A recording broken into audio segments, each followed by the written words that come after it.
I do think that they're being duped to think they're at Antarctica. I don't think Union Glacier is really at Antarctica. I think it's at a different location, and it's placed as Antarctica.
We're living on a disk, floating through space, with a tiny sun.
Steve, the flat earther from England, on the show so we can say hello to everyone.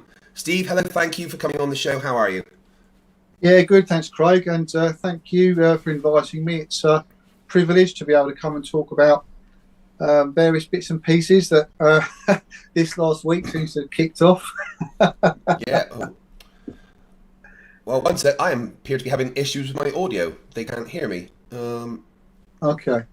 Why is that not going through to there?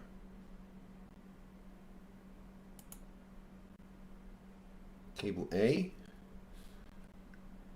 Mic. Hello, mic check. Right. Yeah, they should be able to hear me. Ah, that was weird. My audio just took a second to kick in. Sorry about that, guys. So if you didn't hear me, this is Steve from England. You've seen everything else. Steve, thank you for coming on. Sorry about that. Why don't you just take a minute, introduce yourself. Sorry, audio issues. It's live. This happens. Just take 1 second, Steve. Why don't you introduce yourself to everyone and kind of explain your position around the final experiment and your thoughts on your conversations with Will. Again, sorry for the wee audio glitch there. So is the audio up and running now? Right. Yeah, it's all good. My audio took a while to kick in for some reason. But it seems to be fine now. Okay. Floating around up until 2015, not really thinking too much about whether we lived on a ball or not. Saw a couple of videos, made me stop and think. And it seriously took me about 2 weeks to move over to the flat side.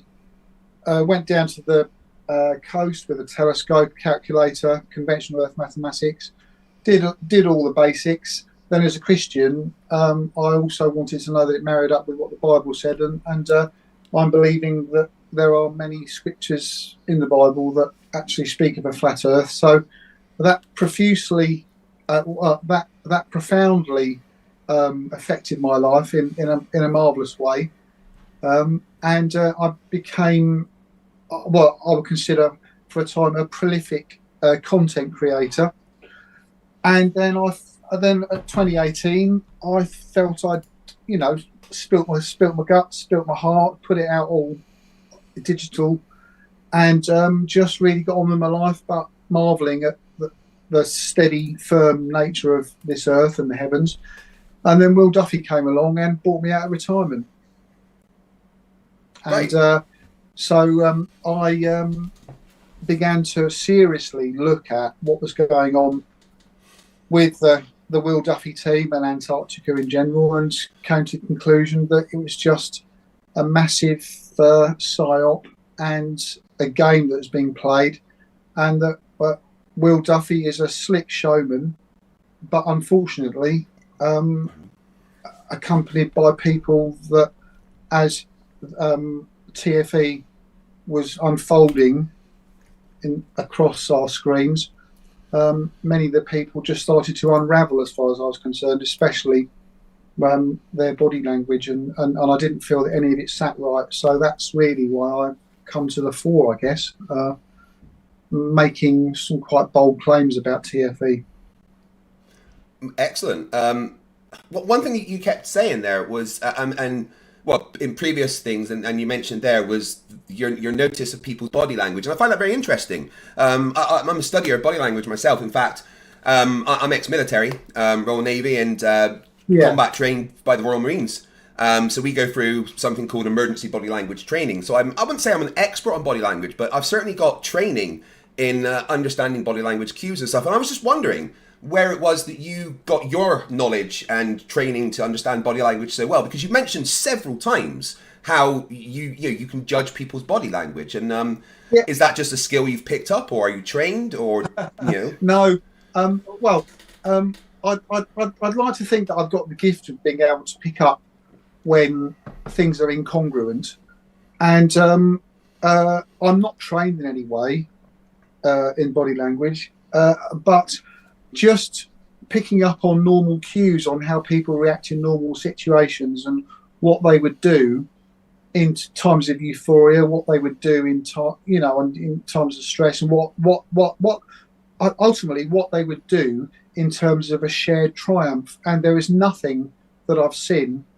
and as I've studied the dialogue and looked at how these people operate, I've seen nothing that actually, makes me feel these people are genuinely celebrating a fantastic achievement of capturing the 24-hour sun. I've just not seen it, Craig, and that's all I can say. Now, Steve, would you mind if I watched you whilst you talked that where you said that then? I watched you very closely. Would you mind if I gave my observations and compared it to my knowledge of body language? Yeah, of course, yeah. Yeah, so my training of body language gives me a lot of cues, normally to do with what people are going to do in an emergency situation, but I'm certainly trained to notice cues of deception and things like that. Cues of deception are things like touching your face a lot whilst you're talking, looking up to the side instead of looking at a camera or a person, playing with your hands an awful lot, and making signals with your hands that don't really match up to the things that you're saying. And with all due respect, Steve, those 4 things, you did all 4 of those whilst I was watching you give that little monologue that you gave. And they were all signs that body language would say is someone that is being deceptive. And I wonder what you would think about that. Well, I just think all I can do is speak from my heart and say, I've got my finger on my hand, I'm just thinking and talking. I'm not, got nothing to hide. I believe I'm a transparent person. And people can read what they like into whether I'm touching my face right now. Now, I mean, I could just say that you touched your nose just now, Craig, and so therefore you might have slipped out with a little light. I pushed my glasses up there. That was me pushing my glasses above my nose. Yeah, I've lost a lot of weight and they fall down. Yeah, but in the same way, I'm just coming back to you and saying, you just touched your face, you could be being deceiving. All I can say from the front, guys, is that I believe a naturally not anxious person in front of the camera. I've had quite a lot of hours speaking with people, speaking to large groups of people.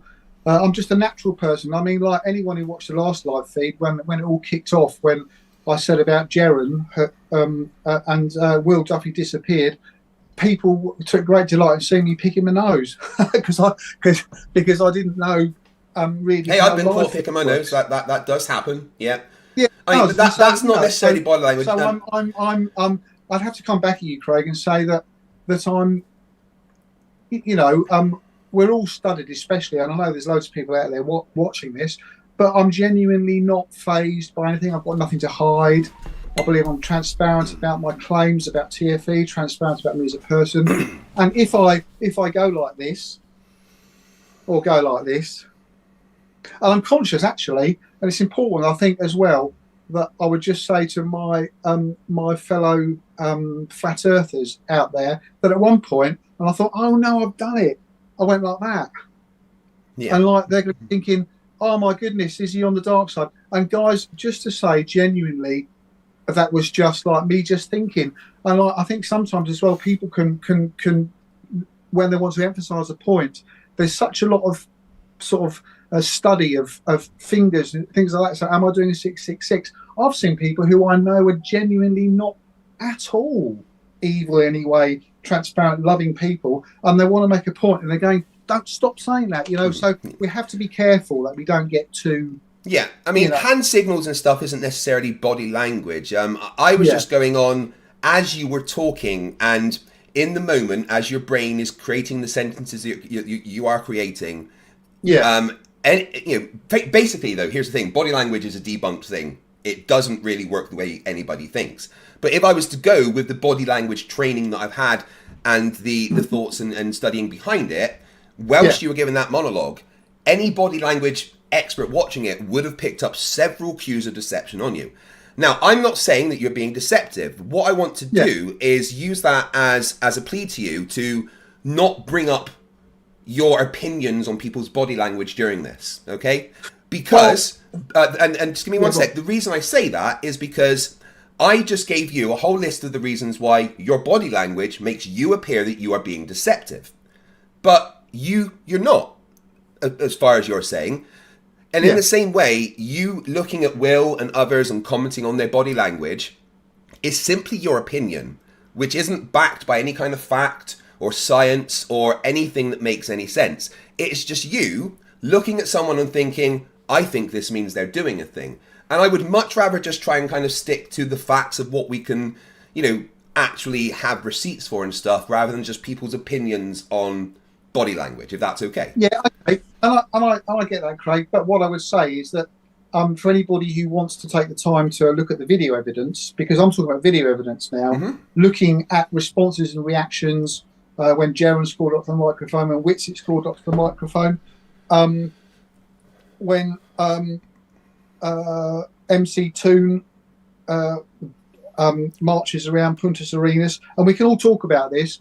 There are and Dave as well, when he flipping, there were things that he was doing that I really couldn't agree with in terms of his responses to questions. He was asked questions that he gave quite stuttering answers to, and I think those questions were based around touched Dave at his moral level, and I felt that he wasn't congruent in some of his answers, and so that's just. And see, this is what I mean, Steve. Like, that is thoroughly your opinion on what you saw Dave do. My opinion. I mean, there's you have to take into account that Dave literally didn't sleep for 47 hours, and I know Dave. He is a talker, someone that it can.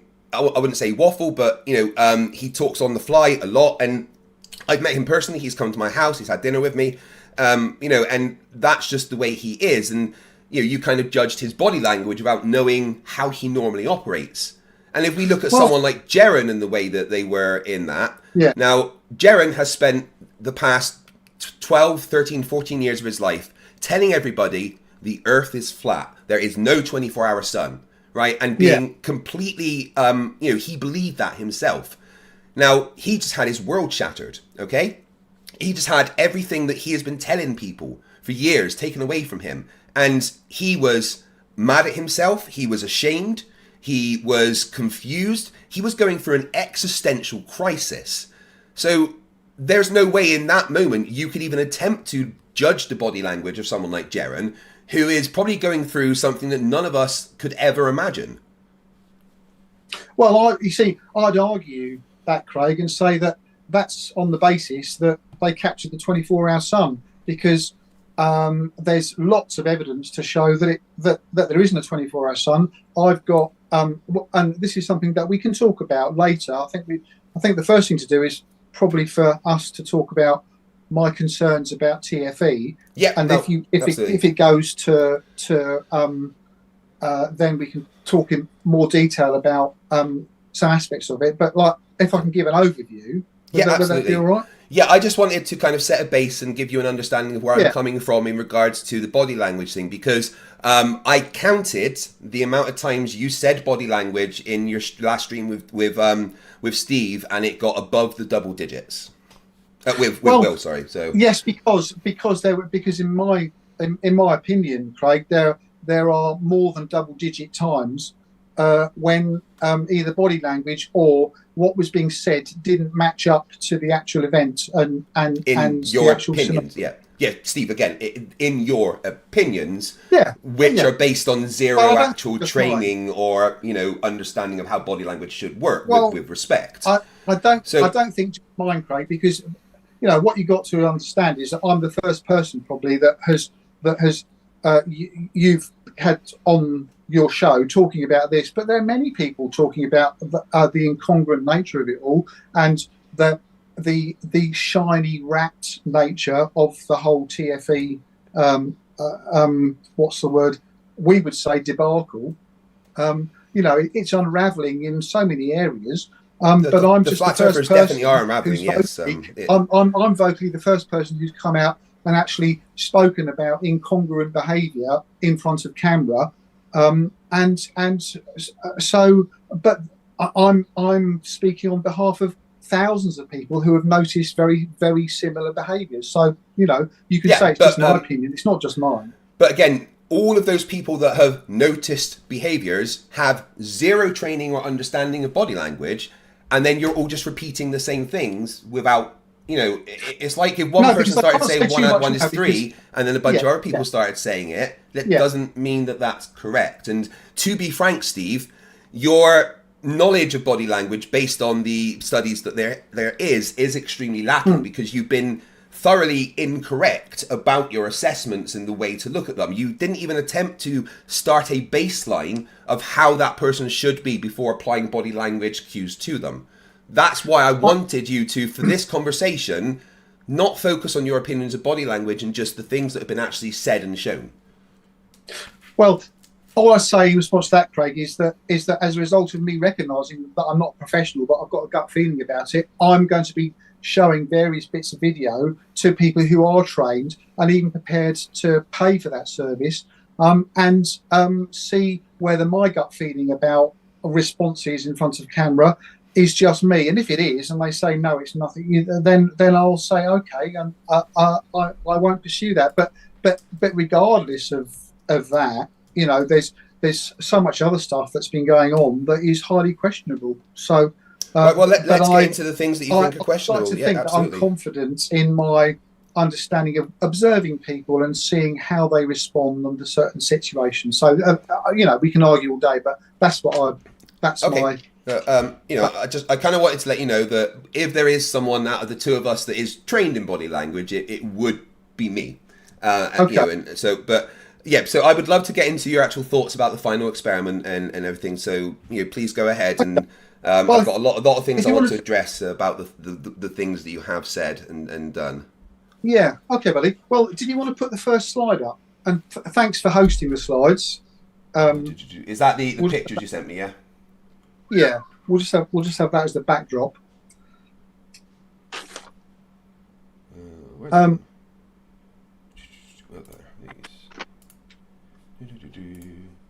Sorry, 1 second. Right, up here. Come on. I wouldn't click. Let me click the button for a second. Let me bring that up. All right, the first slide is coming now. Pop that up. Here we go. Okay, so what I would say, this slide can just be the backdrop while I talk for a couple of minutes. It's interesting, isn't it? Anybody who watched the live feed when suddenly it was me and Will Duffy and then 1 against 6, that Will had to spend the first 20 minutes of that, because I was waiting in the waiting room, and he said, "Steve, I've just got to go online for 20 minutes and sort some stuff out." I was thinking, yeah, okay. And what he did was he spent 20 minutes putting out fires that have already been going on around the whole sort of event. And like we've discussed, some of those were spurious, and I get it. But there's a few things that are spurious and that warrant further investigation. And I was just sat there thinking, when we go to the North Pole, what us flat earthers would say is the centre of the Earth, there's no dispute. We haven't got a problem with a setting 24 hours of sun in the North Pole, because it's easy to capture. Exactly the same as there's 24 hours of darkness in Svalbard right now. It's completely dark and will be for the entirety of as the hours go around the clock. Not got an issue with that at all. And there's plenty of pages and lots of footage showing that that's the case. When it comes to the South Pole, as you guys call it, who believe in the spinning ball Earth, there is just a litany of broken glass and failed attempts, which when I gave that overhead for Will Duffy to put up, I found him intellectually inconsistent in his arguments about that. So he wouldn't have it. Would you clarify one of those? Sorry, Steve. 1 sec. Would you just clarify what you mean there? Had been debunked, and they have comprehensively. And I said to him, the reason Steve, why you're going out there is because you need to put the nail in the coffin, and you want to be able to finally capture a successful 24-hour sun in Antarctica. So I'd like to address that. No, yeah. no 24-hour sun in Antarctica video has been debunked. It hasn't. That's just a patently false claim. There's never been any proof that they are fake. No, it is, Steve. Let me be clear. There's never been any proof that a 24-hour sun video from Antarctica has been faked. Are some edited for artistic purposes? Yes, but the raw videos are always available. You can't say that. I'm sorry, Craig. You can't say that, buddy. No, I can, absolutely. I have done research on it. I have investigated it thoroughly, and I have debunked, personally, all of the Flat Earth claims about 24-hour sun videos being fake. I have gone and done the research. I've analysed the video. I've contacted the people that made them and asked for the raw footage and explanations. And just because a video is edited does not mean it is fake, because it just, someone has the raw footage to make it from, and they put up a pretty video doesn't mean that it's fake. And you were explained to, so I want to make sure that you're not being dishonest here. They explained to you in the last stream that you had with Will that the one that you say is mainly debunked was actually edited to wrap around, and they missed out a section just to make it look pretty. Then, Craig, if that's the case, then, and he had a cast iron 24-hour sun up on his website, why did he need to go out there? Because flat earthers don't believe it. It's as simple as that. That's what you guys seem to don't understand. No matter what the evidence is presented, flat earthers say that it is fake. So Will wanted to go there with flat earthers so that they couldn't say it was fake, because the flat earthers also saw it. Lo and behold, even though the flat earthers saw it, everyone's still saying it's fake, which is actually exactly what we predicted would happen. No, but there is no evidence and debunking of previous videos, only flat earthers repeating the nonsense that has already been destroyed. No, you see, would have to disagree, because Jeren was the first person to actually show me from Mawson Station, and clearly a debunked video. And so for you to say that, Craig, is intellectually dishonest. No, if you look at I've watched that video, Steve. I've seen that video, and exactly. Again, what Jeren did. Sorry, one sec. What Jeren did was please let me finish. Please let me finish. I didn't interrupt Carry on. Right. It shows very clearly that when the sun moves around to a certain position, then suddenly the shadow leaps by about 6 hours. And and then when Jeren wrote to Mawson Station, this lady said, "Oh yes, well we have to do that because we suffer from bandwidth problems." Now that's a ridiculous and utterly infantile, intellectually dishonest answer. Why, Steve? Why? No, hold on. Why is that an intellectually dishonest answer? Why is explaining? No, wait. Hold on. Why is explaining the bandwidth issues that are causing that dishonest? That's not dishonest. That's called an explanation. So what Jeren did was he contacted them, asked for an explanation, and got one. And somehow that means it was debunked? No, the explanation was that, there's buffers in it because the internet in Antarctica, frankly, isn't very good. So there's a buffer. So what you're saying then, Craig, is there's a buffer where the sun is shown clearly, the shadow is going around. And then when they want to claim there's a 24-hour sun, the shadow leaps 6 or 7 hours. I'm sorry. Well, the sun leaps as well. Law, if you presented that in a court of law and they said, "We are showing you a midnight sun. Look at this. Oh, by the way, the shadow disappears for 7 hours," they'll just laugh at you and they'll say, "Well, no," because what they would do is they would also show the other preponderance of evidence alongside that. Wasn't any. No, the thing is, that's the thing. There has been videos, evidence, and there was 6 or 7 hours missing. So but that doesn't debunk it, though. Absolutely. No, Steve. Let's be clear. Some footage missing because of bandwidth is not debunking a video and claiming it as fake. That's not what debunking means. You're using the wrong word.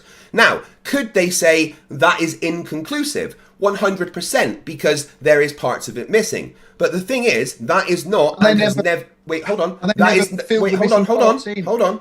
That is not and has never been the only 24-hour sun. You know, it's not like they had a recording that was live streaming. Okay. So that's why there's buffering. But there is, and there has been for decades, recordings of the 24-hour sun that you guys just claim are fake for reasons. And let's be clear, everyone that tries to debunk it, not a single one of them has any kind of video forensic analysis training in the slightest, has any knowledge of... You shouldn't need to have... You shouldn't need to come to a piece of simple footage and go, "I need to be fully trained to be able to study."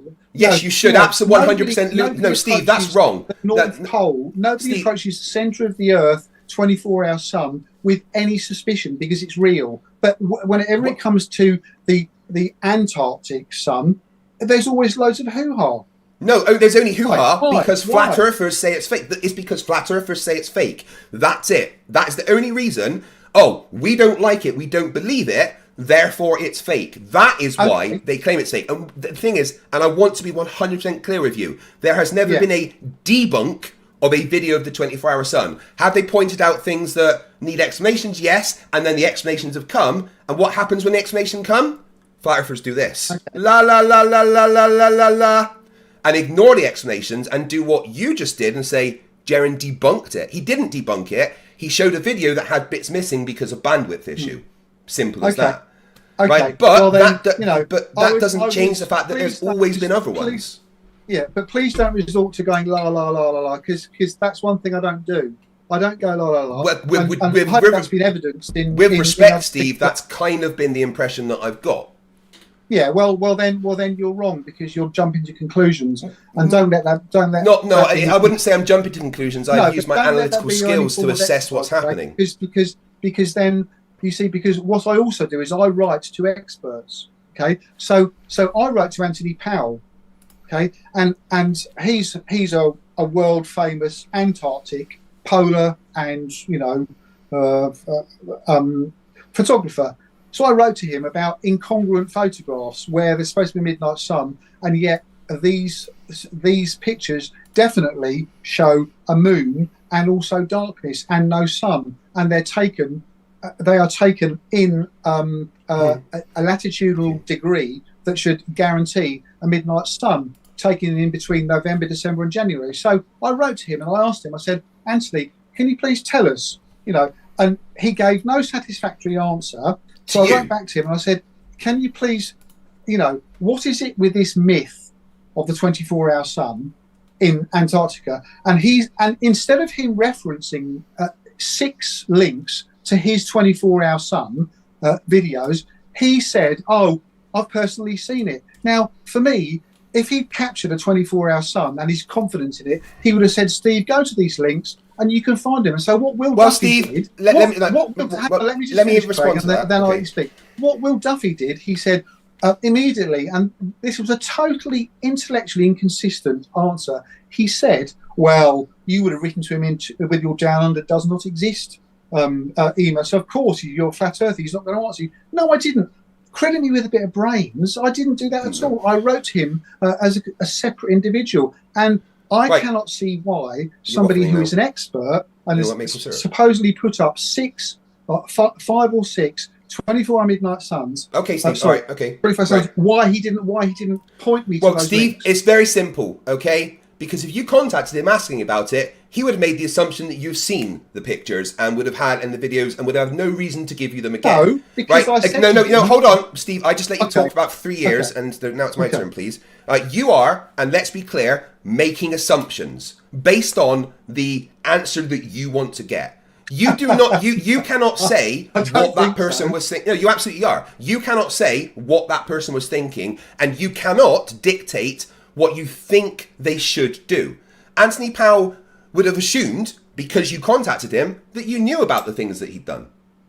And here's the thing. Did you ask him for links? Did you say, "Have you got any things you can show me?" Or did you just hope that he would read your mind and give you the things you want? And when you didn't, you threw your dummy out of the pram. I didn't throw any dummy out of the pram. Craig, you got to get over this thing about me acting puerile and infantile. I would be expecting observations. Steve, I would be expecting him. I would be expecting him to go, "What a numpty! Of course, there's a 24-hour sun. Look at again, Steve. You have just said what you would expect someone to do, but you aren't that person. So you cannot in any way say this is what I would expect them to do, because nobody has to live by your standards and way of living. They have their own way of living and their own way of thinking, and you are being very dishonest by putting your own standards on other people, and because they haven't followed your standards, saying that therefore I have a conclusion. That is a very dishonest and self-centered thing to do. I think you're using quite pejorative language here, Craig. Dishonest and self-centered. That is very dishonest and self-centered. Because I expect a man who has supposedly taken 6 successful 24-hour sun videos, didn't reference one of them when I. Yes or no? Yes or no, Steve? Did you ask him to reference them? No. Right. And next yes or no question, Steve. Is he a mind reader? Well, I don't know. He might be, but no, Steve. Let's be intellectually honest here. Is he a mind reader? Well, I mean, he wouldn't have known my mind. Steve, it's a yes or a no question. Is the person you contacted a mind reader? Yes or no? Oh, Craig. Okay, no. Right. Well, then I would like you to shut up about it, because you do not have the right to tell them what they should do. All right. It's not fair. It is dishonest, and it is self-centered. And I need you to see that this is the behaviour you are displaying.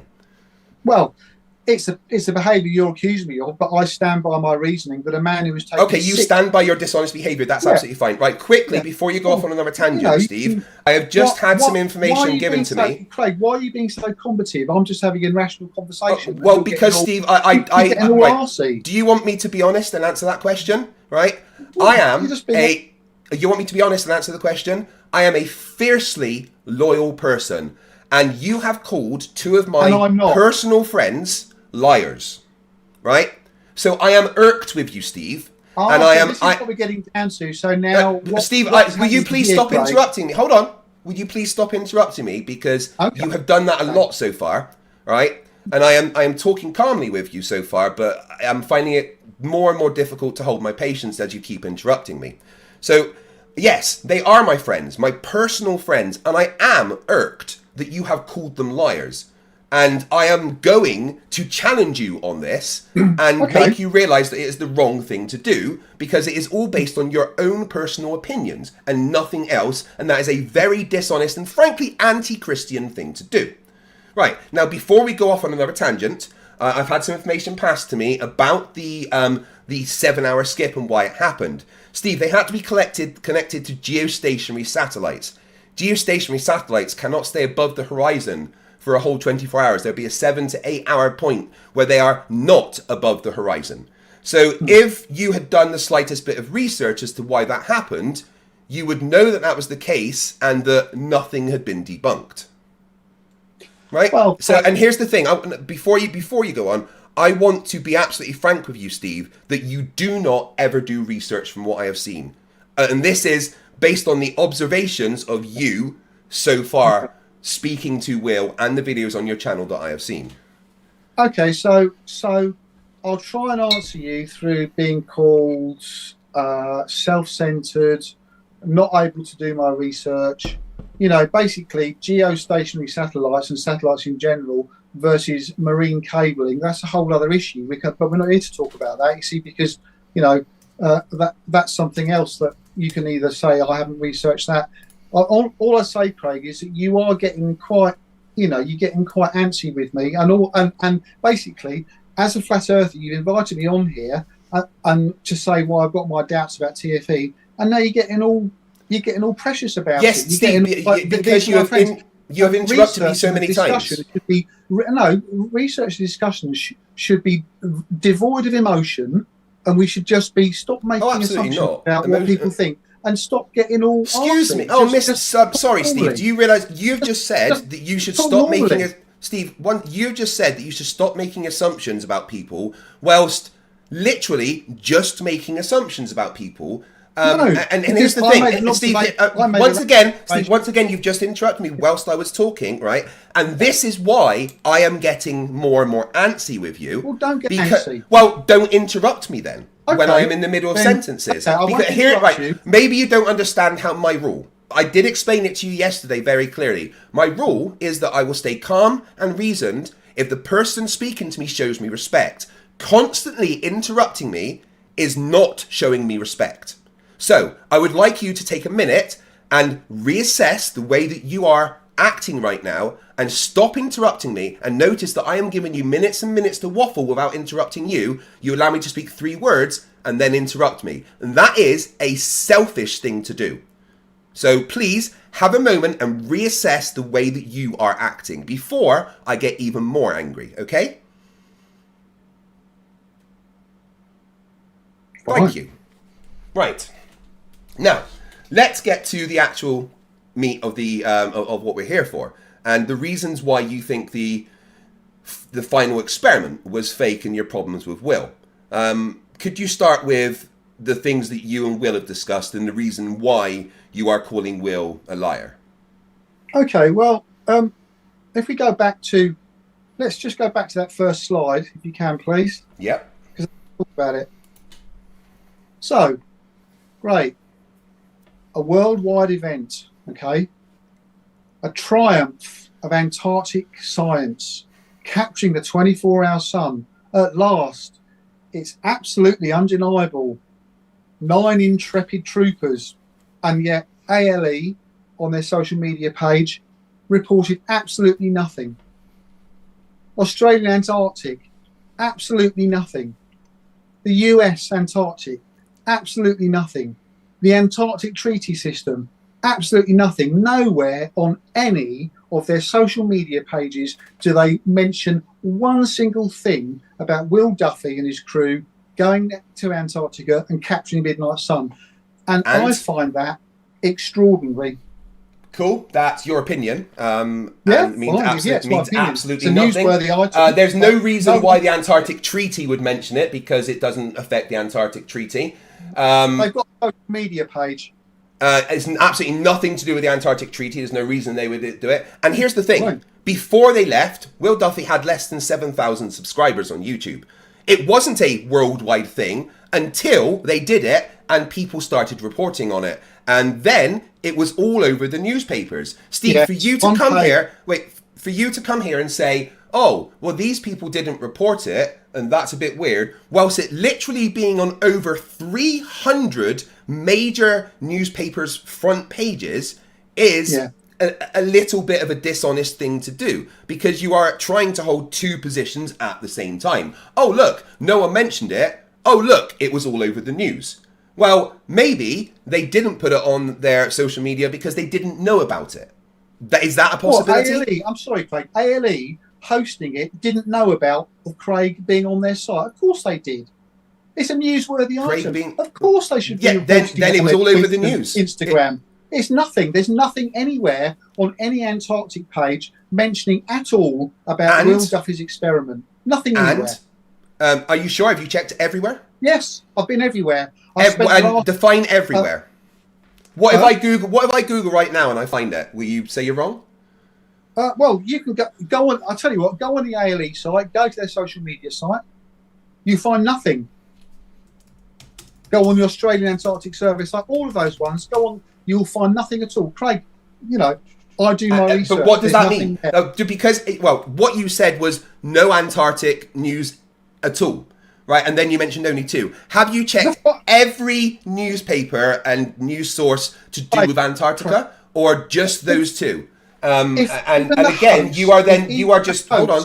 If even the host of Steve, Steve, stop. Once again, Steve, hold on. Stop. Once again, Steve, you've done the thing that I've asked you not to. And let me get 3 words into my response to you and started waffling, right? I am a father, and I know you are as well. I don't want to have to treat you like a child the way that I treat my kids when they interrupt me. Okay? I don't find it very respectful to start waffling in the middle of somebody else talking. And that, Steve, is what you are doing. I asked you very nicely to reassess the way that you are interacting with me. Specifically, stop interrupting me. And you said that you would. I'm going to ask you once more to take a deep breath and calm down. And stop being so emotional and interrupting me when I get 3 words into my response. It is extremely disrespectful. Do you understand? Craig, listen. I apologise if you're, but I do apologise. But you see, I think what you're struggling with here is that the deep incongruence of the host of TFE, ALE, Antarctica Logistics Expeditions, not even mentioning at all that Will Duffy and his crew were on Union Glacier. Do AEL, right? Because that is a major thing. They're not even reporting on it. None of the big boys are down there. None of them at all. And you can do your homework. You find somewhere and smash it up. Great. None of the major ones have done it. And I'm sure there's been loads of people now scrabbling and entering and going all the sites. All those sites up there on that page, they don't mention it once. None of them. And that's a massive, that for me, you see, that's another incongruence. That's a body language thing. It's like it doesn't make sense. They've not reported it. And that's so there's that. Right. Okay. Can I respond to that? Yeah, of course. Yeah. Yeah. Do AEL report every expedition? Yeah. Do they report on every expedition they host? Yes or no? Craig. It's Steve. No. Don't obfuscate. It's a yes or no question. Craig, please stop asking me yes and no questions. No, I won't, because they're very important. It's very important, Steve. It's a yes or no question. Do they report on their social media every single expedition and guest that they host? Well, I'm sure they don't. Well then, you are making, once again, assumptions about what people should do, coming to your own conclusions, mentioning body language when you have zero ability to assess body language. Don't do it. So a triumphant midnight sun and a triumphant 24-hour sun reported on all the headlines, as you said, Why they don't care? Newspapers, and yet it's not even reported by the hosts. Well, you know what, Steve? They don't care because they know there's a 24-hour sun. It's not a newsworthy thing for them. That could be read two ways. No, there's only one way to read that, Steve. There's only one way to read. No, again, you interrupted me, Steve. There's one way to read that, and that way is that they are there all the time and they see a 24-hour sun. So when people turn up and film the 24-hour sun, they don't get up and start dancing for joy because they're fucking seeing it anyway. Well, then they would have to counter the people that are at various stations who on video are saying that they see the sunset. And also, no one has ever said that. Nobody has ever been in Antarctica during the summer and said the sunset. Oh, okay, fair enough. Well, and if you have a video of it, I would like you to present it now. Please present it now. No, you see. You have an opportunity right now. There's 1,500 people watching. Why don't you just show that video? Because you won't get those views on your channel. So why don't you show them here? Right, you're getting arsy because I come back because you're a dishonest person, frankly. That's why. That there is video evidence of people. Show it. And I've got it online. Show it. Of Steve, people who see the sun setting. Stop. And also, no, hang on, Craig. No. Before you go on, Steve, this is a place where evidence is shown. This is a place where evidence is shown. If you're making that claim, you need to show evidence. You have the video. Well, you have the video. You have the ability to screen share. Let's see the video. Well, you've caught me on the hop, but I'm telling you now that. Do you have the video on your computer? And I can share it. And I can share it with you. But I don't know whether to do it on my PC. Why not? You see, because I'm 64. I'm not completely tech savvy. You're on a laptop, right? I'll talk you through it. It's two buttons. Right. I'm a man of my word, and I'm telling you. You are not a man. I'm sorry, but no, you're not a man of your word, and I can prove that. Okay, fair enough. Well, yeah. So, Steve, you have the video on your computer, yes? I'm just gonna have a look at it. Hang on. Do you have it on your computer? Just wait a second. I'm looking for it. It's just a question. Is it on your computer? Because I can talk. No, it's on my phone. I've saved it as a link. Right. Well, just send me it, and I'll show everyone it. Yeah. But in the meantime, let me also tell you that I've just yesterday I got off the phone with somebody, and this was one of the mistakes that I made when I was being interviewed by Will Duffy, because we were talking about McMurdo Station, and I said this guy's gone a lot further south than you. Oh my goodness, yes. And McMurdo Station was actually 77 degrees south, and I think that Union Glacier was 79.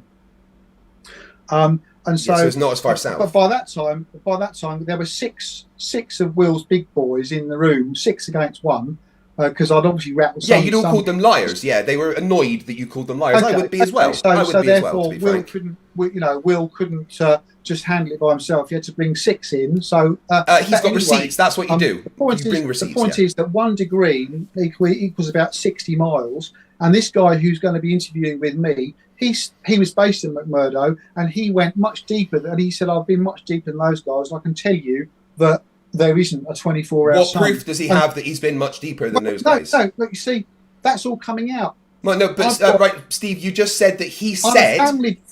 Wait, Steve, hold on one sec. Let me respond. You've just said that the guy told you he's been further south. What evidence do you have of that? Well, your guys told you that they got a midnight sun. Yeah, we've got the evidence. So your guys told you. So please we've got evidence. Steve, I can use that because we've got evidence. We have evidence of the midnight sun. Do you have evidence that the guy you spoke to went further south than they did? Yeah, and he's going to. What evidence is that? We're going to be having Craig. You see, and this is the thing that I must. Steve, why can't you just answer a question? Just be an honest man. Be an honest man and answer a question straight. Craig, what evidence does he have? No, don't Craig me, Steve. I'm asking you a question. What evidence does he have that he went further south than Will and crew? What evidence is there? I am interviewing this guy, and he's coming in interview, and he works 5 days a week. Okay. But he definitely wants to be interviewed. We're going to set up an interview. And But what evidence is there? What is the evidence? I've spoken to him personally. You've spoken to him personally, but what is the evidence that what he said is true? He says he's got, and he'll be able to furnish. When I interview him, he'll be able to furnish it.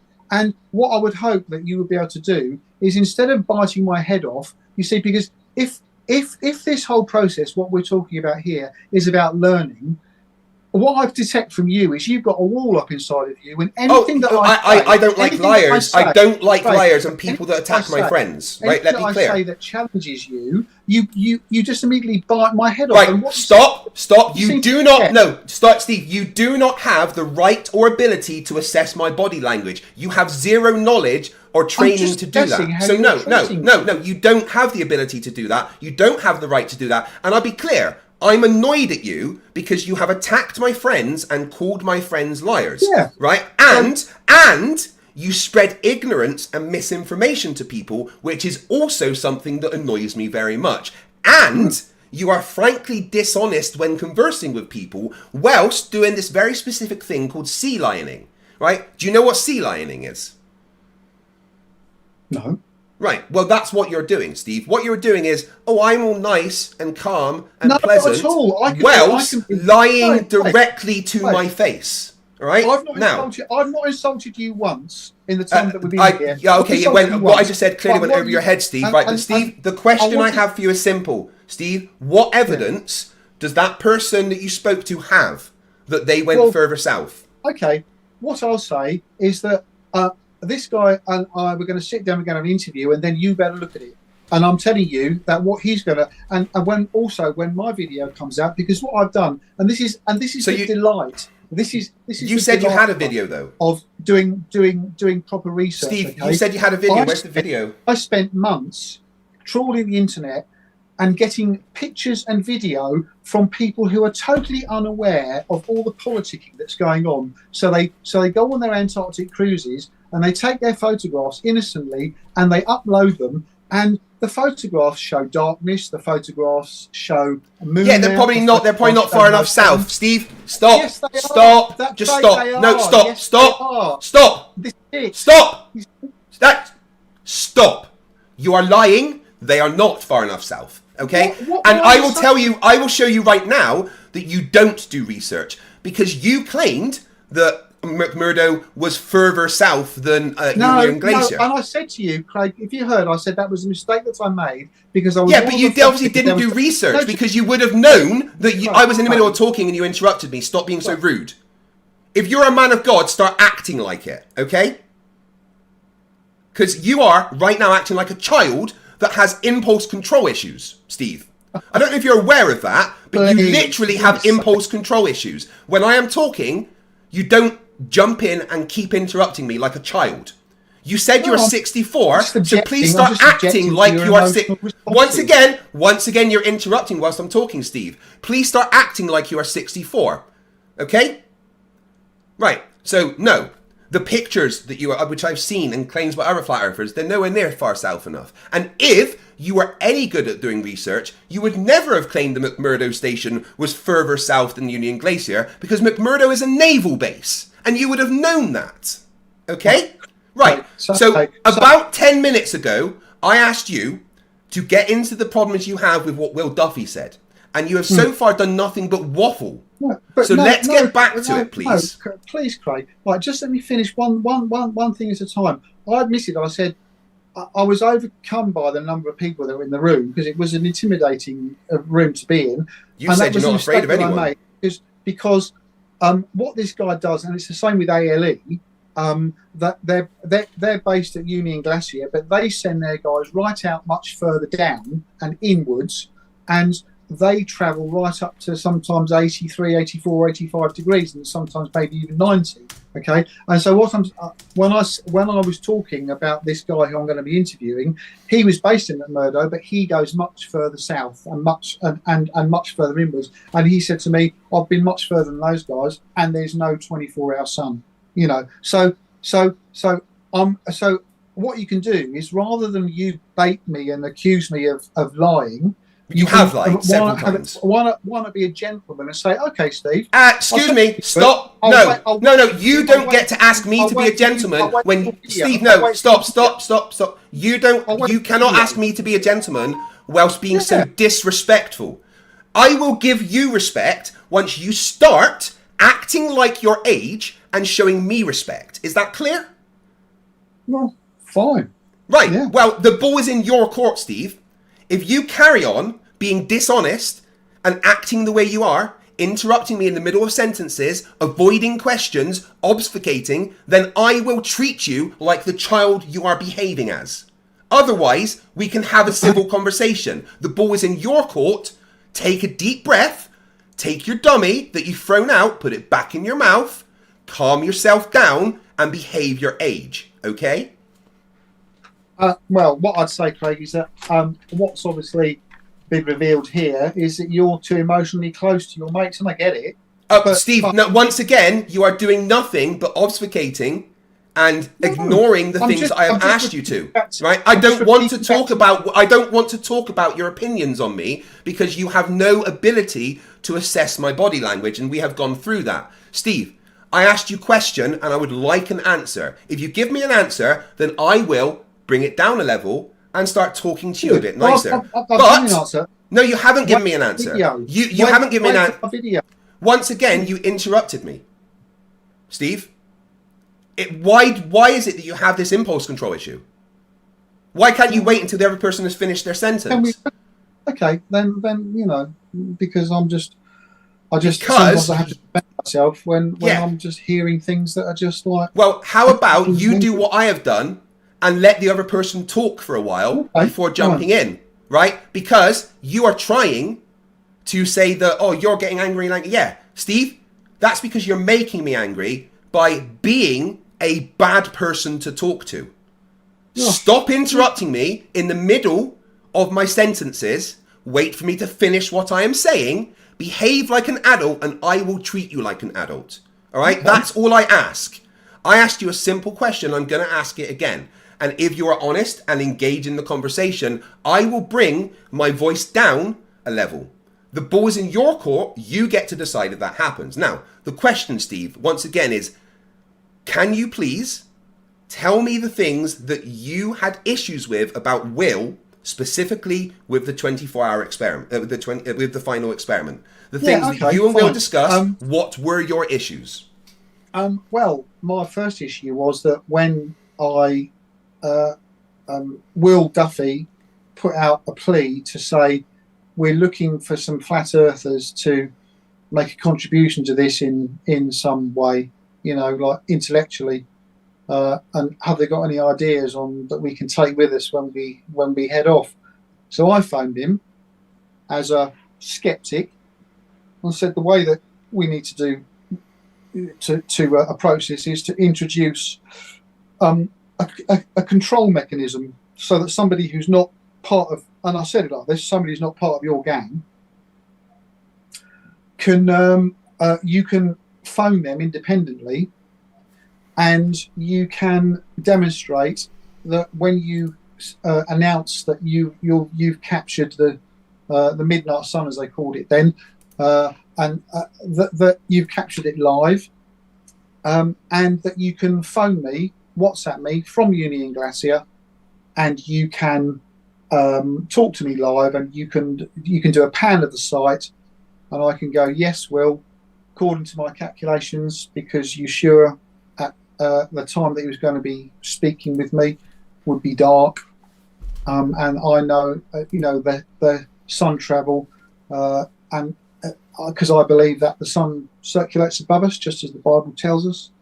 But it doesn't circulate around here, but to the bottom of anywhere. So the sun circulates, and the travel of it would mean that there would be, my understanding that there would be no sun where they were, and so that what I wanted to do, and Will understood that. He understood that as a contract, and he said, "Yes, Steve, I understand. You can go back and you can look at the video." And he said, "Yeah, great. So that's a fantastic idea, Steve. I'll call you. You have your phone ready, etc., etc., etc." At the agreed time, and so they all flew out.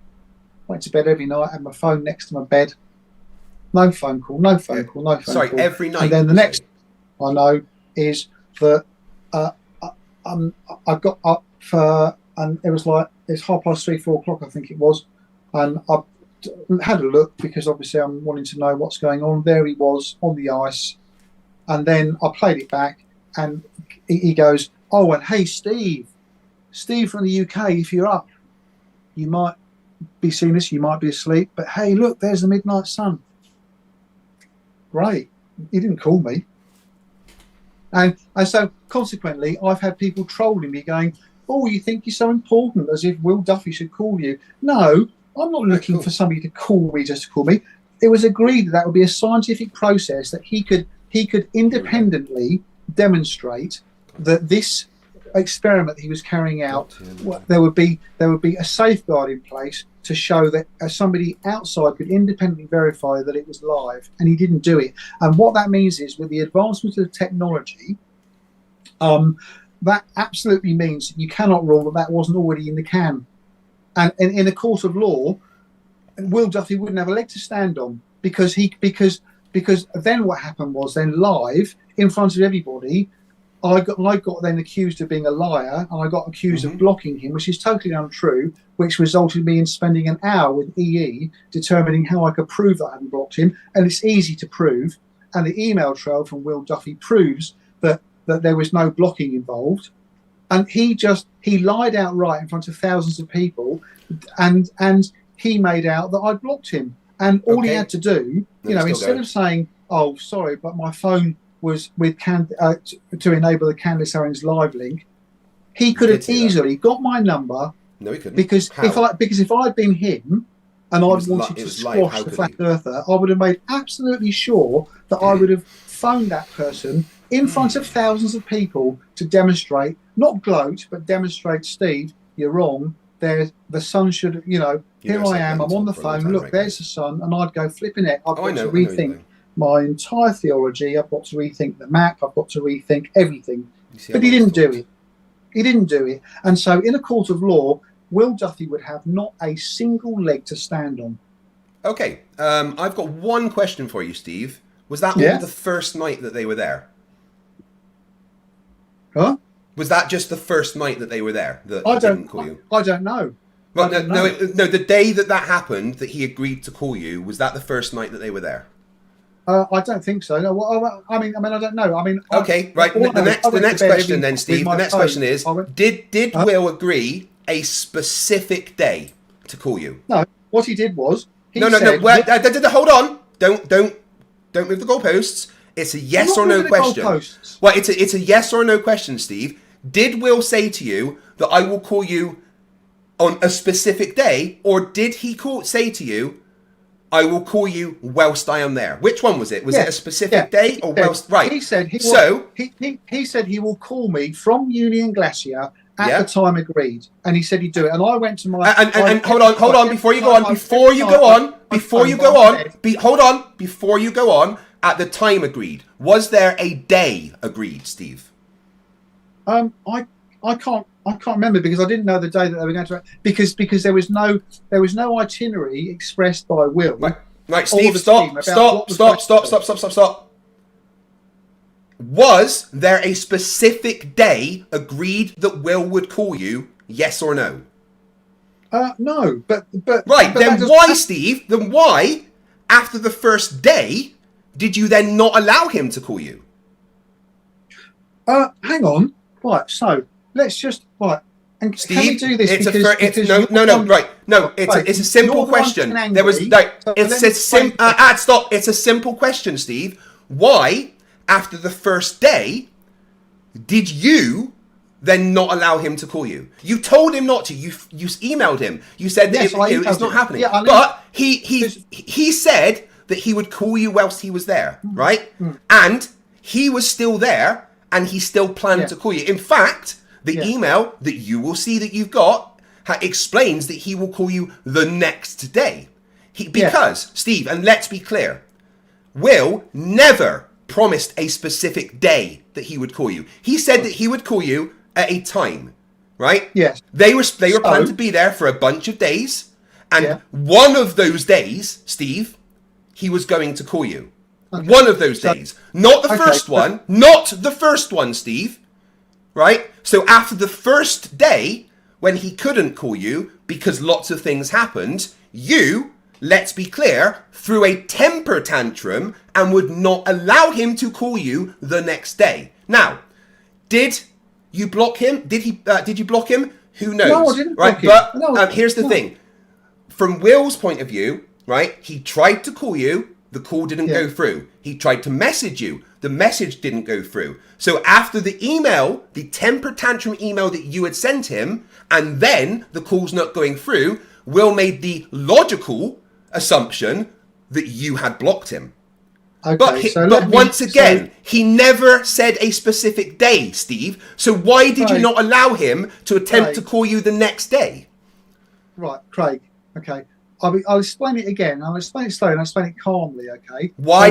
Steve, don't just ask the question. I don't want you to go around the houses. Why did you not allow him to call you the next day? Right, let me just explain, and I'll get to that, but just you please tone it down a bit. You're obfuscating, Steve. You are ignoring the question. They're all here. No, they're all here. I know, I've seen them all. I have seen them all, right? I've seen all the emails. Of course, of course he sent them to you. Yeah, and you, and that's fine. Steve, threw a hissy fit after the first day. Right, that is it. That is what happened. You're now interrupting me. You're asking me to answer, and then you interrupt me. So just let me finish. So I will now read to you. Right, I'll read to you, and I've kept them all. Okay, so I wake up. All of this is going to be irrelevant because he never agreed to call you the first day. No, it's not irrelevant. It's absolutely It is. Irrelevant. He never agreed to call you the first day. Right, okay, but it doesn't... okay, so... Right. Steve, he never agreed to call you the first day. Why are you ignoring this, Steve? It doesn't matter first or second day. It does matter. He never agreed to call you the first day. Did he, Steve? Well, Craig, Steve, yes or no? Did he fucking agree to call you the first day? Yes or no? No. But right. Well then, he still intended to call you. He was still going to do exactly what he agreed with you, but on a different day. But you, Steve, let's be clear, you are the one that stopped it happening, not Will. No. Will was still going to do it, but you wouldn't allow it, Steve. Why? Right. If we had now, listen, you can choose to pop off, but if we had a body language expert here now looking at you, shouting at me, you're not even letting me answer. So just you wind down at a pen. I've just asked you a question. I hope you do answer. And I'll answer you. Okay. So now you please calm down. No, you don't get to tell me what to do, Steve. I am rightfully angry at you. Okay. Well, carry on with what you're saying. Well, then, this is righteous. This is righteous anger, Steve, and what you deserve. Okay, fine. Yeah, whatever. So, Sunday the 15th of December, you never called me, Will. This is at 4:30. Okay? Yeah. Because by that he never time, agreed to call you that day, though. So what? Listen to me. Right. So now, please listen to me. What I'm going to say, because when you play back the video, okay, and this is why it's all going to pop off because Will hasn't got a leg to stand on. All right, Steve. I tell you what. I'm going to play a video. I am going to play a video. Right. I want you to just. You asked me to answer. Right. Okay. Afterwards, I will play a video. Have the respect of just letting me answer. Afterwards, I'm going to play a video, though. Okay, and you're going to watch the video. Okay. Can't hear anything. I said afterwards, I'm going to show you a video. Oh. Okay, that's fine. And then you will listen to the video. Watch the video. Okay. So what Will does is he's very mindful. He knows this agreement with me. So what he does is halfway through this sort of big old show on the ice, which after the first day, he didn't phone me. He then said to me, "Hey, Steve from the UK, you might be up if you're listening or if you're watching. Hey, look, there's a sun." He knew very well. He could have phoned me. He had the presence. No, he couldn't phone you. His phone was being used. What? He couldn't phone you. His phone was being used. Yes. So why didn't he use somebody else's phone? Because your number was on his phone, which was in the middle of a live stream. Steve, he didn't have to phone you the first day because he never agreed to. Right? Maybe he thought. Maybe Steve. Will thought, right, well, this day I can deal with the live stream, and then next day I'll do the call with Steve, right? Because once again, Steve, Will never agreed to call you the first day. An opportunity to bounce Will said to you that he would call you whilst he was there. And you are the one that stopped it happening. An opportunity in front of the world to trounce a flat earther. And he was going to do it. Guys, 24 hours Steve, time. he was going to do it, Steve. Steve, stop. Steve. I'm going to phone him. How could he get Steve? He couldn't get your number. The phone was in the middle of a live stream. You can't get the number when it's in a live stream. Steve, he was still going to call you. He was still going to do the thing that he agreed with you. But you stopped it happening. But you see, by that time, when I observed what was been happening on the ice and all the impromptu little interviews and all the little speeches that were carrying out, and the fact that Will had purposely said to me online, Steve, hey, look, you know, he was thinking about it, so he knew very well that was a calculated move. You're just making assumptions here, Steve. Steve, you're making assumptions. Let's be clear. You are. You are just making assumptions, right? Here's the thing. He knew his phone was being. Stop, Steve, stop. He knew that you could be watching. He knew that he had conversations with you, right? He knew that he was going to call you at some point there. So he thought, but not then. No, because he was busy. Oh, busy. Yes. Busy, so in front of thousands of people. Steve, you just interrupted me, Steve. Steve, stop, child. Oi, young man. Oi, child, stop. You interrupted again. You let me get 2 words out, Steve. No, Yes, you did. No, you let me get 2 words out, Steve. It was an agreement. No. What? Yeah, the agreement was that he would call you whilst he was there. He never did. You didn't let him. Huh? You didn't let him. He was going to call you the second day that he was there. Oh, he was going to. There was no agreement that he would call you the first day that he was there. Was there? He didn't phone me when he said he was going to. Stop lying. He did not say he would phone you the first day. That was not the agreement. The agreement was not the first day that they were there, he would phone you at this time. Was it? No, it wasn't. Steve, so he did not. He did not. Steve, he did not break the agreement. The agreement was that he would phone you whilst he was there, and that was still part of the plan. But you, Steve, after the first day, and all these things cropped up and meant he couldn't phone you, you, Steve, are the one that then stopped him from phoning you the next day. So, Steve, I'm going to play a video. Steve, what does that mean? All these things. Steve, I am going to play a video, and you are going to watch the video. Okay? Okay. Right, and the video is going to show how dishonest you are.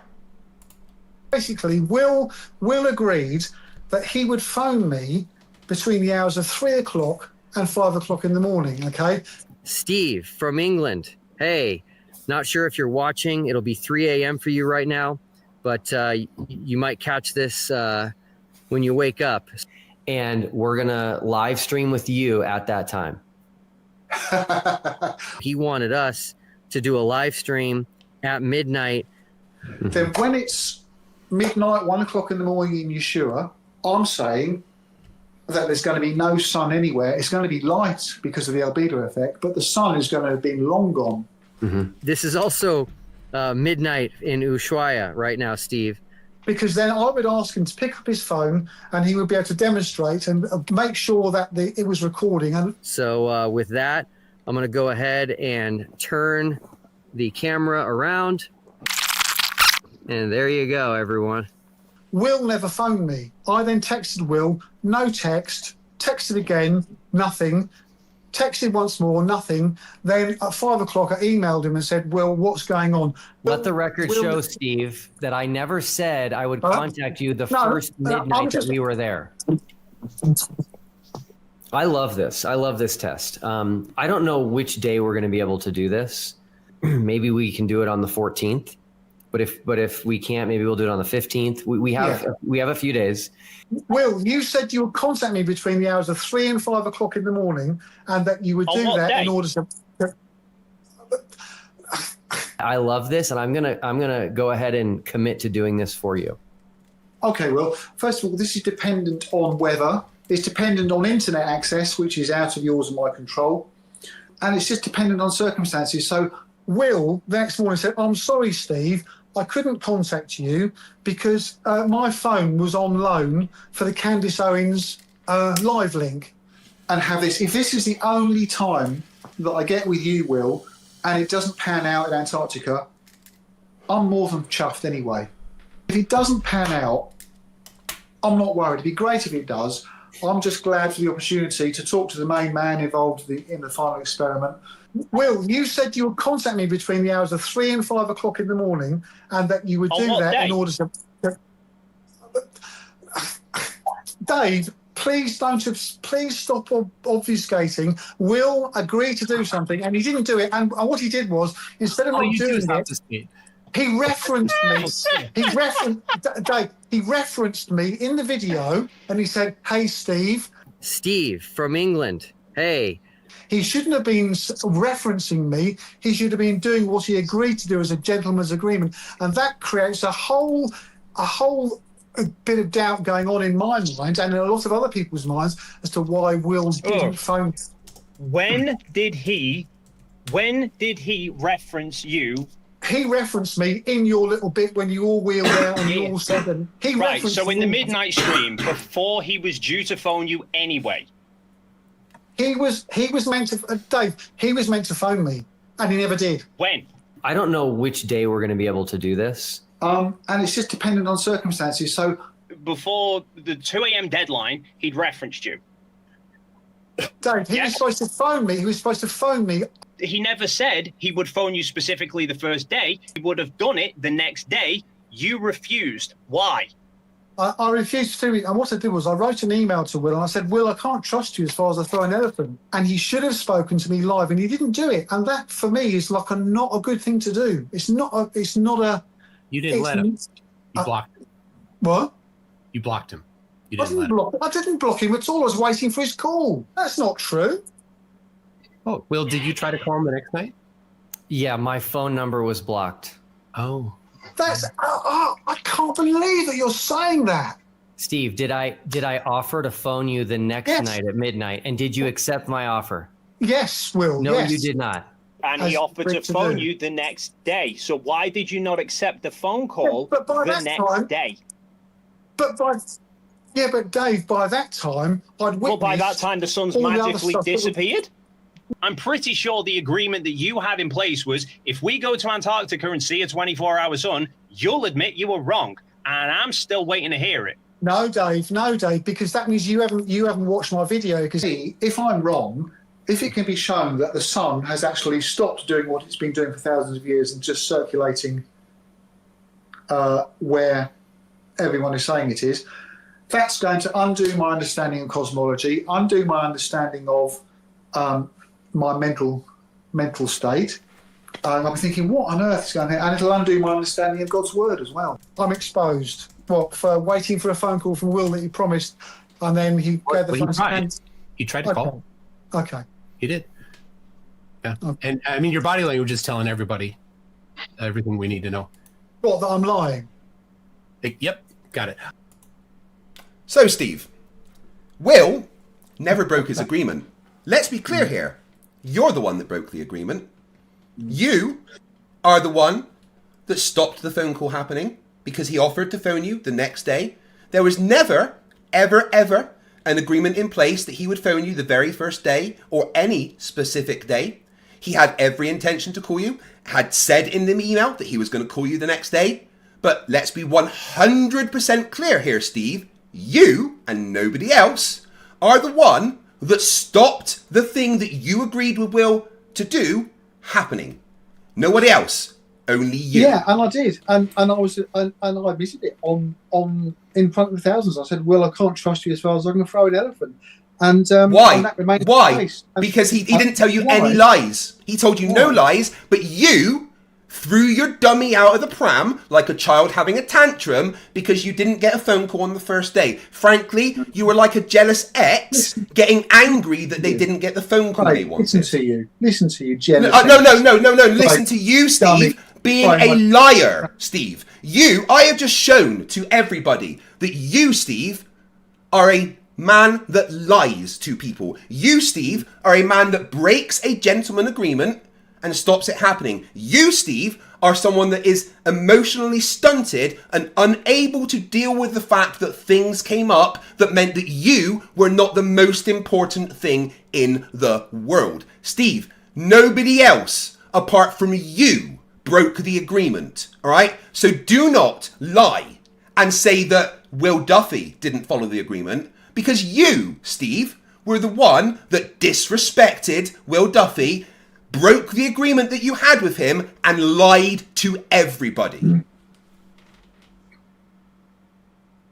Can I say anything? I give you permission. Oh, thank you. How long did that little piece take to put together? You'd have to ask the person that made it.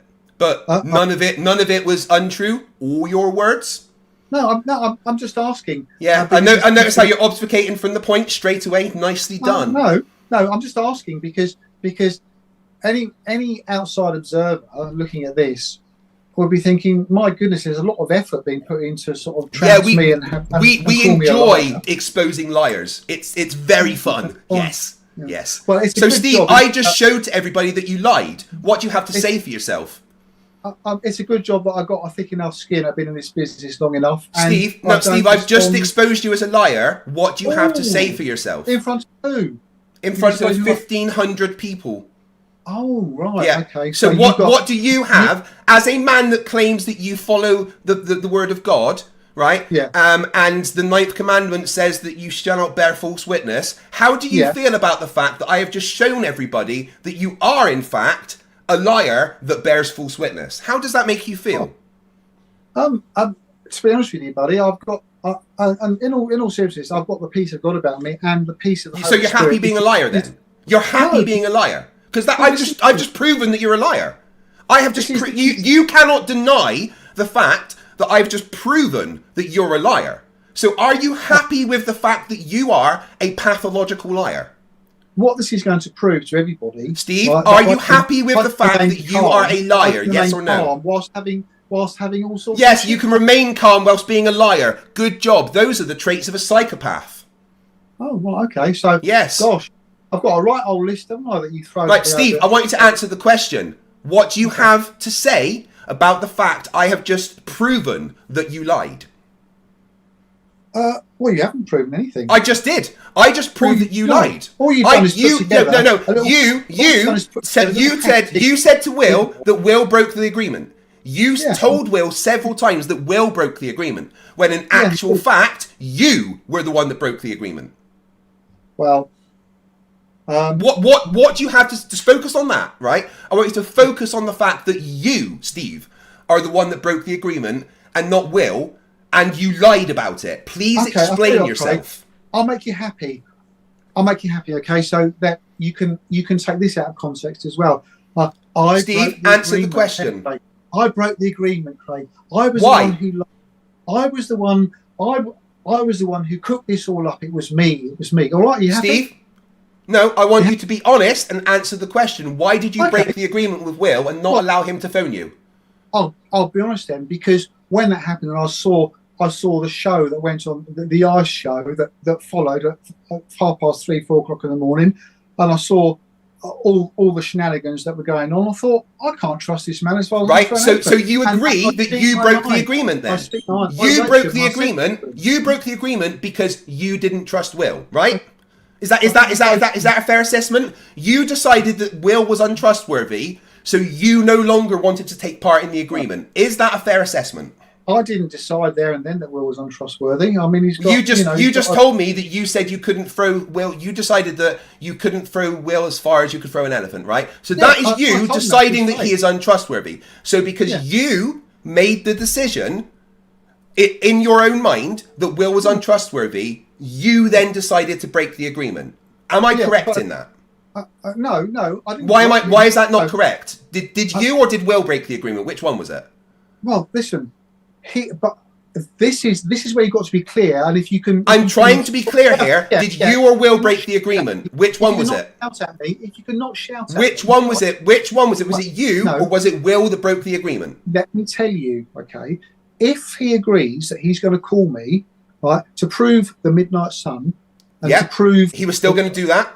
Yeah, To prove what Steve, he's gonna do, right? Steve, If he stop, does stop. that, Right, and then- stop. No, I won't. No, he And then- was going to do that. He never stopped that being the case. That agreement was still in place, Steve. The thing that you agreed to happen was still going to happen. But Steve, you Craig, broke the agreement. Craig, you can bombard me all you like, okay? Well, why won't you answer the simple question, Steve? Why did you break the agreement and lie and said that Will did? Huh? Why did you break the agreement with Will and then lie and say that Will did? I didn't lie. Yes, you did. You said that Will broke the agreement, and that is a lie. Well, see, now I'm beginning to understand why I got a call from you, because obviously, Steve, can you focus on answering the question, please? Steve, stop avoiding the question and face your flaws, right? Why did you lie, Steve? Why did you lie about Will, Steve? Answer the question, please. God knows, as I stand before him, that I'm not in front of God, why did you lie about Will? I didn't. Yes, you did. No, You said no, he I broke... didn't. Right, let's be clear. I want you to listen to the words that I'm saying. Yeah. You said Will broke the agreement. But... No, he didn't. He didn't break the agreement. Okay, can we move on? Because this is No, we can't move on until you admit that you're wrong, right? Oh, so The agreement... Right, Steve, I'm going to run you through it bit by bit, and I want you to interact with the bits that I asked you to.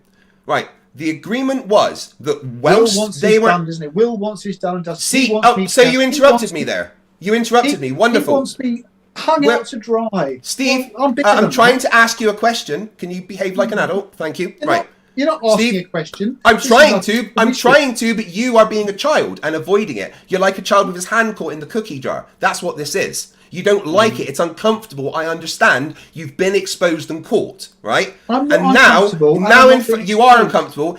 Your body language shows that you're extremely uncomfortable, Steve. In front of your God and in front of the 1,500 people watching, you need to explain why you lied. And I'm going to just lay out for you the actual logical conclusion that you lied. The agreement was that Will would phone you whilst he was in Antarctica, right? That was going to happen. He couldn't do it the first day because other things got in the way of that, he couldn't right? do it. Oh, No, dear. he couldn't do it the first Will. day. He couldn't do it. Steve, That's be an intellectually- adult. that's Be an adult and listen. The I've first listened for half an hour. day, the listened first for day, half an hour. the first day that he was there, he couldn't do it. The very first day, right? But there was no agreement that he would do it that day, so it doesn't matter. It doesn't. Steve, will you listen? Right, please. I'm going to ask you to give me 1 minute without you interrupting me. Is that okay? Well, provided you can talk normally. Well, I will talk normally if you stop interrupting me, Steve. Can I ask you to not open your mouth hole for 1 minute? Is that okay? Thank you. Right. What happened was you and Will had an agreement that whilst in Antarctica, one of the several days, like Will said, that he would call you. He may have intended to call you the first day, but unfortunately, due to unforeseen circumstances, the first day was not able to do it. But that's fine, because there was no agreement that he would do it that day. He let you know that he couldn't do it that day. And he said, Steve, I'll tell you what, I'll make sure I do it the next day, all right? Which was within the agreement, that was still the agreement, right? So nobody has broken the agreement. The agreement is still on. The second day, he is going to contact you, but you didn't want him to because you thought that he was lying for some reason. So you broke the agreement and would not let him call you. And then you said that Will broke the agreement. So that means that you lied about Will breaking the agreement when it was in fact you that broke the agreement. Can you please explain why you lied and accused somebody else of lying? No. Can I please explain, without you adding into it, why I lied? So, ask me. You admit you lied. That's fine. But, I'm willing to listen to your explanation as to why you lied. Yes. So then, No, you see, you've done it again. You see, and this is like You just juvenile those were your language. words. You just said that. Inserting why? Can you please explain why you lied? I mean, like that's just pejorative language. Well, you did lie. That's What a you factual doing, statement. That is a factual statement that you lied. No. What you're doing there is a classic example, right?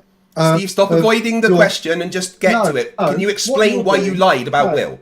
You've given me a minute. I gave you a minute, so I'm giving you a minute. Okay. Vance Packard wrote a book called Hidden Persuaders. Right. I don't care about that. I don't care about that. Why did you lie about Will? I do. This is my minute. Why can't you answer? Why are you so dishonest that you can't even answer the question? No, I'm going to answer. But you lied. You lied about Will. I have just proven that you lied about Will. Because you're the one that broke the agreement, nobody else, only you. And then you said that Will broke the agreement. That was a lie. Why did you lie? Just admit to yourself that you lied, ask forgiveness, and explain it. Dear, oh dear. What you're doing is, as Vance Packard says... What I'm doing is showing that you lied, and you won't admit it. What I have done is I've caught you in a lie, and you are doing everything to avoid the fact that you lied. I'll answer. This is typical psychopath behaviour. Okay, so, oh gosh, I'm a psychopath now. I've got a long list of things that accuse me of. So what Vance Packard says is... is Vance Packard in this conversation? In order to win... Is Vance Packard in this conversation? I don't think so. But I'm going to quote... Let's leave Vance Packard out of this conversation, because I don't care what he said. You're mirroring one of his tricks that he highlights. Yeah, I don't care. Well, I don't care. I just want you to explain why you broke the agreement and then said that Will broke the agreement. Okay, so... I'll let you finish. So what Vance Packard said was... So why did you break the agreement and then claim that Will broke the agreement? Just answer the question, you ridiculous old man. In order to win an argument, you have to preempt the vocabulary in order to attain the moral or political high ground. And that's what you do. So I'm going to ask you once more. I'm going to ask you once more. All right, I'm going to ask you very politely and pleasantly. Steve, could you please explain why you broke the agreement and then claimed that Will broke the agreement? Because Will referenced me in his video, and he could have very easily got my number from another phone. No, he couldn't. He didn't have. He only had your number in his phone, and his phone was being used. Oh dear, my heart bleeds. Are those violins your end or mine? He could have easily. There's no violins here. This is just how it happened. Well, but again, just because he didn't phone you the first day doesn't matter, because that wasn't the agreement, was it? Under pressure, he couldn't phone me. He couldn't phone me live and show that this was. Steve, was the agreement that he would phone you the first day? Did he break the agreement? Steve, right? Maybe this is a way to do it, right? By not phoning you on the first day, did he break the agreement? By referencing me in the video, that proves yes that he did. No, it doesn't. That's nothing to do with it. The agreement was that he would phone you, right? Okay. But the video, right? No, hold on 1 second. 1 second. We're not going to get anywhere. 1 second. The video where he referenced you was several hours before the deadline. Let's be clear, right? And he referenced you because he'd been talking to you, right? But the agreement was not that he would phone you that day. So the fact that the agreement wasn't broken by him not phoning you the first day lays the blame purely on you. Whether you trusted him or not is irrelevant, right? The fact that you didn't trust him would have been even better. For when he phoned you, you could have caught him out. But you, Steve, nobody else, just you, are the one that broke the agreement. Okay? Nobody else. Only you. You decided the agreement was no longer valid. You no longer wanted that to happen. Nobody else. Only you. And then you lied and claimed that Will broke the agreement. These are factual statements. Why can't you see that? Only someone that is actually brain dead would not be able to see that logical conclusion and that there's no way out of it. Is your rule of thumb the louder you shout and the more you incite? I'm not shouting. I'm asking you for an explanation, and all you are doing is avoiding answering the question. Why did you lie and claim Will broke the agreement when it was you that broke the agreement? Well, I didn't. You know, like we can play tennis all day, Craig. It's fine. You know, like right. Do you agree you broke the agreement? Well, I'd have to say that, you know, with Will not referencing me, Was him referencing you anything to do with the agreement? Absolutely, because no. Well, excuse me. When you made the agreement, was there any reference at all to him talking about you in a live stream? Yes or no? This would be entirely boring for people Steve, watching. No, people are fucking loving this. People are absolutely loving this. They are loving watching you squirm, frankly. I'm not squirming. Oh, you are squirming. You are squirming because I've caught you in a lie. I've explained why it's a lie, and you're lying about it being a lie. Steve, you are an actual liar. Why can't you answer the question like just a normal, sane person? Right? I've asked it nicely. Steve, right? Right. Here we go. Take a deep breath. Both of us, let's take a deep breath. Ready? In. Come on, let's do this together so we can both calm down. Right? Work with me here. I'm not wrought up. Right, yes, you are. I want you to do this with me. Just take a deep breath. Both of us will take a deep breath.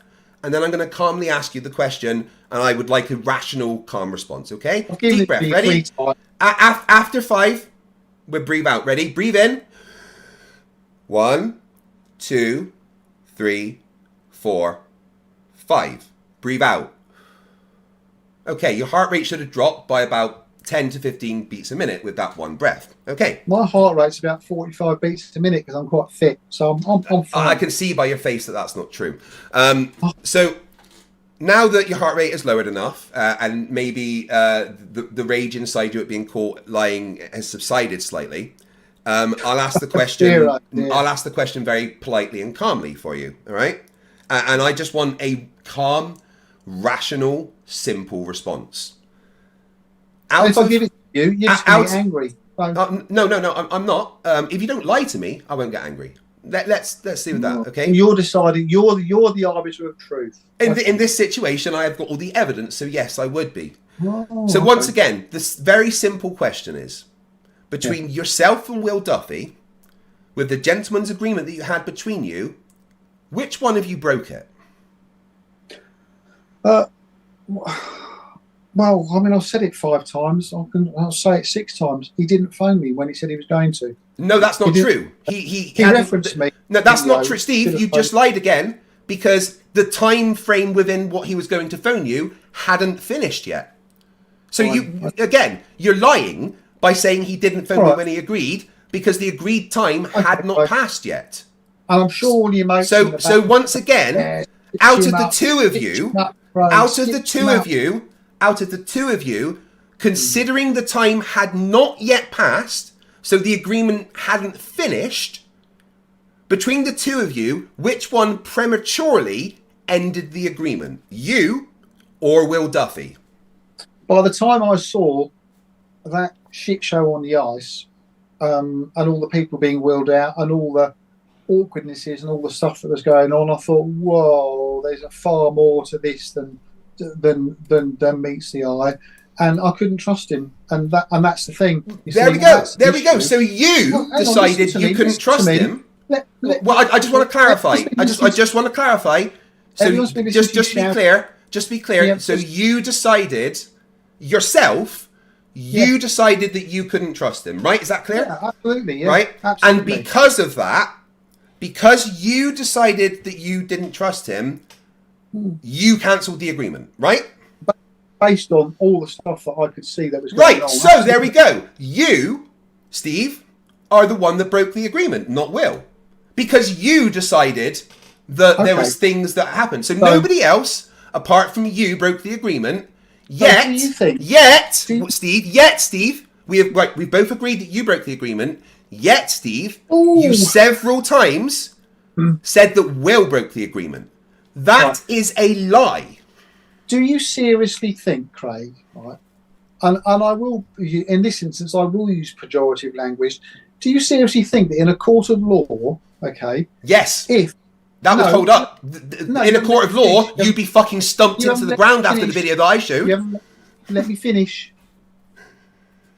Right. I get the feeling you've been in court a lot. I don't know why. In a court of law, if a man says he's going to phone me, right, and then he goes, "Oh, I'm sorry, your phone was used for a Candace Owens live link, but what I'll do, I'll forget about getting your number out of my phone, and I'll just make sure that I don't phone you. No, he didn't do that. He didn't do that. No, he didn't make sure he wouldn't phone you. He was going to phone you within the agreed time. Yes, but by that time, I'd seen the outcome. The word is seen. It's not sin. The word is seen. There's two E's there, not an I. Okay. By the time I'd seen. Can you enunciate? Seen. Thank you for the elocution lesson. You're 64, dude. You should know English. By the time I'd seen what was that show, the ice show, I was just looking at it and picking it apart and looking at all the people that were being wheeled out and all their trite little statements.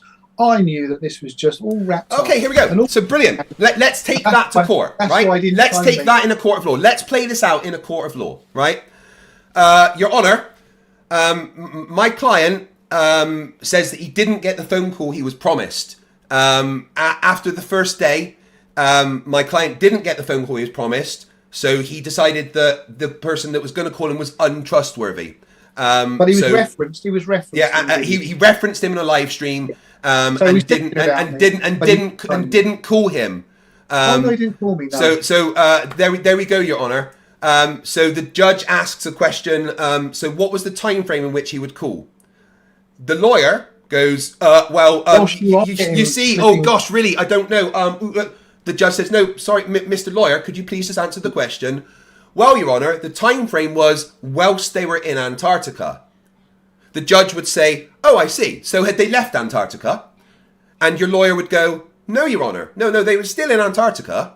The judge would go, I'm confused. I thought you said that Will Duffy didn't phone him when he said that he would. Oh, that's correct, Your Honour. But, Mr. Lawyer, they were still in Antarctica and still had time to call you. Yes, that's correct, Your Honour. Oh, well, as the judge, I will make the logical conclusion that he didn't break the agreement and he still had time to call you. The fact that you decided he was untrustworthy is entirely on you. That's how that would go in a court of law, because judges are smart. Right. You've already played your card, you see, and that's the thing. Yeah, I've destroyed you. I didn't just play my card. I've destroyed you. I've played my card. I've set my card on fire, and then I've blown up the table with C4. No. What you've done is, yes. Because I've shown that you're a liar, and you can't get out of it, Steve. You can't address the fact that I've proven that you lied. Can I? Because you're emotionally close to your mates. Oh, of course I am. Yeah, I don't like people calling my friends liars when I know they're not. Right? That's not a nice thing to do, Steve. You need to be confronted. You need to be confronted for lying, spreading misinformation, and pretending that you're a Christian. That's disgusting. Okay, so you're coming at this debate an emotional sort of like fireball. Oh yeah, who cares? Yeah, emotions. I have emotions. I am human. Unlike you, Steve, who displays all the properties of a psychopath, I have emotions on display. Okay. Well, then you need to keep your emotions in check. No, I don't need to keep my emotions in check. My emotions allow me to be who I am. I'm not a Vulcan. My emotions are on the outside. In fact, I suffer from dystemic disorder because I'm in pain and agony 24 hours a day. So my emotions are on the outside more than most people. Unfortunately, you are able to hide your emotions and pretend that they're not there, which again is one of the very traits of a psychopath, Steve. Craig, you've got to understand that I understand that you lied and I've caught you in that lie and it's uncomfortable for you. It hurts. No. There's that pit in your stomach where you have been called out in front of 1,500 people and shown to be a liar whilst pretending that you're a Christian. I'm not a Christian. I'm thoroughly an atheist. But I get offended on behalf of real Christians when people like you use the word of God as a shield to hide your lies. That is frankly disgraceful and offensive to real Christians. You see, Craig, this is what you got to understand, buddy, is that he is our shield. And so No, you don't get to talk about God because you're not a man of God. Men of God do not act the way that you have acted, lie about people, slander people. Right? Okay, I'm happy to move on. As long as everybody can see that I have as long as everybody can see that I have shown that you are a liar. Craig won, Steve nil. Okay. Thank you for admitting that, Steve. Craig 5, Steve 0 for the sake of I'm more debate. like 15 or 20 to be fair. Okay, fine, great. Okay, Yeah. so can we move on? We'll move on, but I'm just going to have some closing remarks about the what's just happened, right? And what Guys, about so lying? about lying and stuff. Yeah. Right, So, can we guys, move- what we've just seen here is someone being caught in a lie and it hurting them deep down, and them having to do everything possible to try and explain their actions whilst maintaining their fake moral high ground. Will Duffy didn't lie. Did he say that Steve blocked him? Yes. Was that possibly wrong? Yes. He was in Antarctica. There could have been issues with signals, right? Now, just so everybody understands the context behind this. When the very first day at Solar Midnight, Will's phone was unavailable because Candice Owens' producer was using Will's phone to try and stream a 24-hour live stream of the sun. Candice Owens' producer had taken a camera there themselves. In fact, a really, really good 360 camera that would have been interactive on the live stream and everything. However, when they got to Punta Arenas, they found that that device not only required an internet signal, but a mobile cell signal. So wasn't going to be able to be functional in Antarctica because there wasn't any mobile phone signals. When they got there, the producer was worried about using his phone because that was his only contact with Candice Owens and stuff. So Will, being the nice man that he was, even though he was probably the one that should have kept his phone because half the planet was trying to contact him, for the sake of Candice Owens' live stream and Candice Owens' producer being there, he offered up his phone without really thinking about the consequences in that moment, right? And then he was like, oh, well, Steve's number's on there, but I can't get it right now. You know, it doesn't really matter because I can call him the next day, right? He didn't see it as a problem because he didn't agree to phone you on that first day. He knew that the next day, once the stream was finished, he could still do the thing that he had agreed with you, Steve. But because Steve decided himself that Will was an untrustworthy person, that was entirely Steve's decision. Steve decided that he no longer wanted to participate in the agreement that he had with Will. And then in Will's live streams, Steve lied several times, claiming that Will was the one that broke the agreement and didn't do the thing that was agreed. Which I don't think any logical, sane person with even half a functioning brain could see that in any other way than Steve being 100% responsible for the entire situation. Right, okay, we can move on, Steve. Now, we can talk about any specifics you have that are problems for the final experiment. Next slide, please, Craig. Next slide. I think there's only 2 more, isn't there? What? No, you sent me 5? Yeah, this was the next one. Oh, no, we've done that one. Then there was this one. Yeah, okay. So, this for me was just a classic, an absolute classic. And whether MC Toons will be able to understand what I'm going to be talking about now. It had us lot, if you're going to have one side of the fence and the other, in stitches, because basically Nathan Oakley, I don't know whether he was taken out of context or not, but what this guy here on the ice picked up on was that they were supposed, that Nathan Oakley had intimated that there were guns everywhere, and so what he did was, and this is where I realised this was just pure theatre and it was just ridiculous, that he was marching around and he was marching around going, where are the guns, Nathan? And it was just laughable because nobody in their right mind is saying, look, I'm standing by the mountains, Nathan, I'm here, Nathan, where are the guns? You said it wasn't possible. And this is just, quite frankly, childish. It's ridiculous because nobody is saying that you can't go to Antarctica. Nobody at all. Yeah, they are. They are, Steve. For years we've been recording people saying exactly that. Let me finish. What people are saying is that you can go to these places, but you can go but you've got strict instructions where you can go. And like the conversation. Okay, you're incorrect, Steve. I have to stop you because Will and I you're incorrect, Steve. You are incorrect, so I do have to stop you. No, the claims from Flat Earth. Hold on. Well, I just have to correct what you said though before you go on. The claims from Flat Earthers, and we have them all recorded, is especially from Nathan Oakley, is that you can't go to Antarctica at all. If you attempt to go to Antarctica, they will stop you with guns. That is what. That's an exact clip of him. What he's saying, right? So let me tell you what that's so about. that is based on purely what Flat Earthers have been saying. But you also missed. Hold on, one sec. You also missed the entire point of that phone call, right? Of course, Flat Earthers were going to claim they weren't there, that it was all in a studio, that it was done in the North Pole. But no, what they did was, whilst they were there, they phoned Nathan Oakley, who was on a live stream at the time, and then filmed in Antarctica to show that, no, they were there 100%, and it was live, because here is a third-party Flat Earther in England that is hosting the call from Antarctica. So that was, it was literally a insurance policy against Flat Earthers claiming that they didn't go there.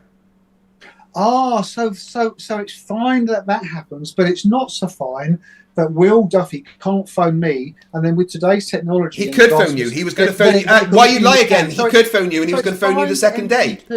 He was going to phone you the second day. He was going to phone you the second day. Right, anyway, one sec. All right, so I've actually got... there's no double standards there. That's a ridiculous thing to say. I have, obviously, you know that I'm friends with Dave and everyone. I actually have Dave in the chat at the moment saying, do you want me to come on and talk to Steve calmly about the next section? But let me finish what I'm saying. Dave says that he doesn't want you to think that this is a pile-on. He would only come on if you agree. And Dave promises to be calm. Well, Dave can stay there for a while if that's all right, because I just want to finish this conversation. Yeah. Okay? But do you want him to come on and so he, because he was there and maybe he can explain some issues that you have a bit better. I just want to finish this conversation about Nathan Oakley. My conversation with Will was that you can apply to be a cleaner at Buckingham Palace, and you can absolutely you can be a cleaner. Anyone can apply to be a cleaner. But you get told what corridors you've got to mop and what corridors you've got to sweep and the ones you're not allowed to go down. And that will be what Nathan Oakley will be talking about. And when he says... No, it wasn't. No, not at all. No, let me finish, please. You're making the assumption about Nathan Oakley and you're wrong, though. When he talks about... when we talk about you can't go to Antarctica and you could be faced with guns, if you go without all the proper authority and all the licenses... There's video footage of guys on a boat just going beyond the 60th parallel. They weren't.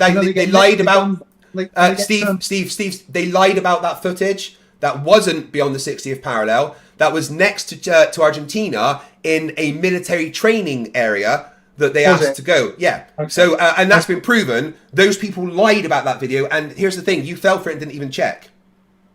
Okay, well then that means I can go back and look into that myself, because I do. I'm a thorough person. So, well, like you've, I would say, Craig's mission accomplished, mate. I am a pathological, selfish,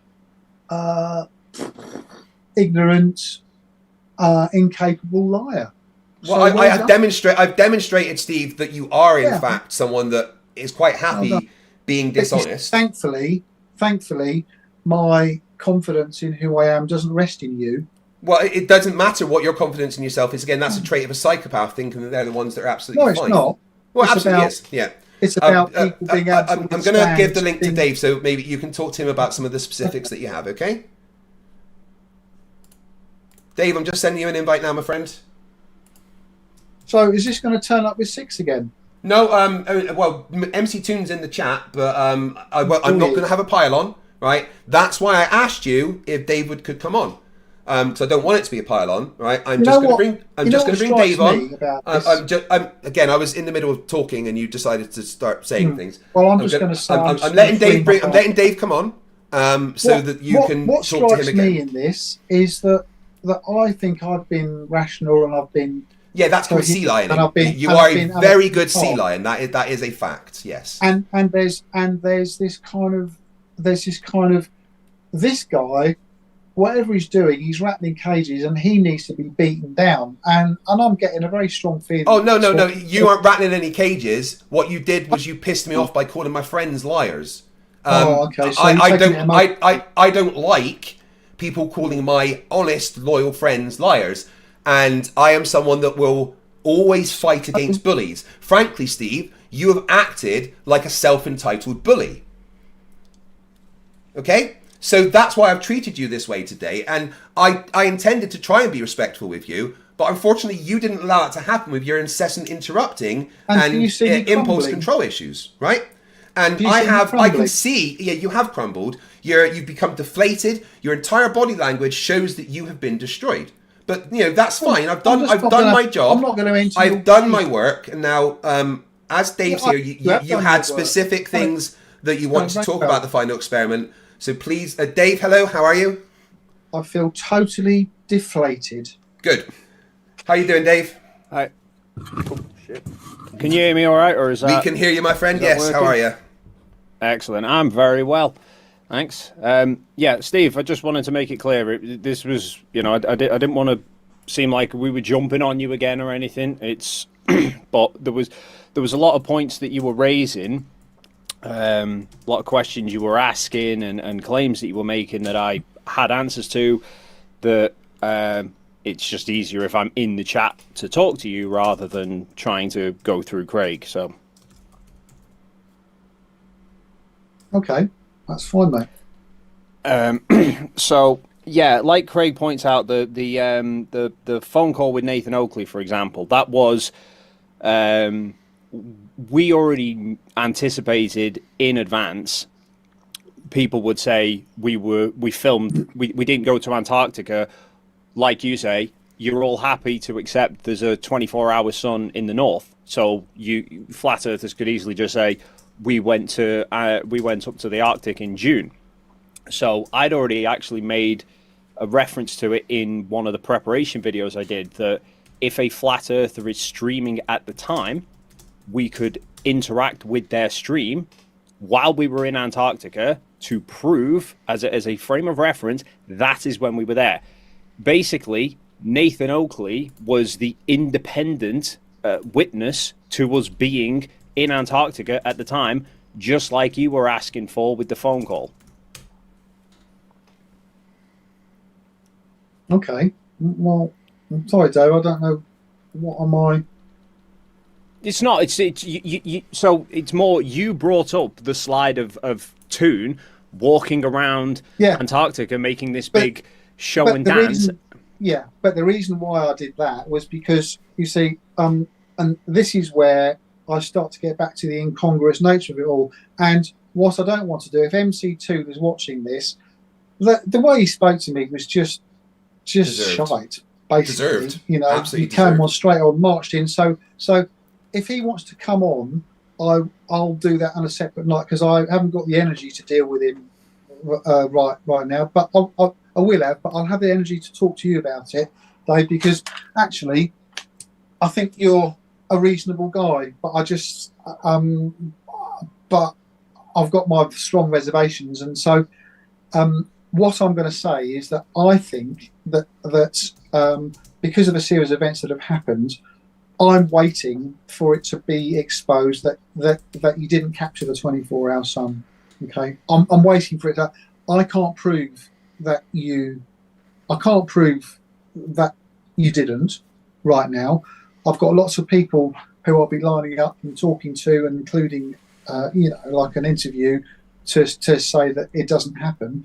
But the question I wanted to ask you was, or rather, what I wanted to talk about the MC2 marching around is that I'd love to have seen him marching around instead of going, "Where are the guns, Nathan?" which was just like laughable theatre on ice.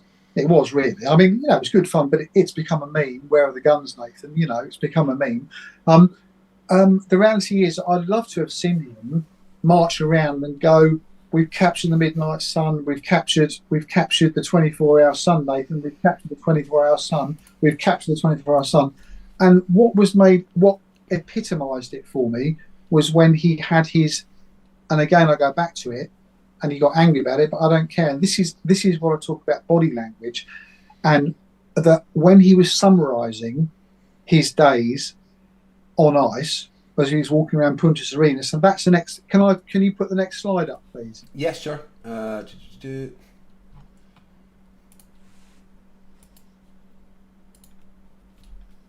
it's the next one. Boink.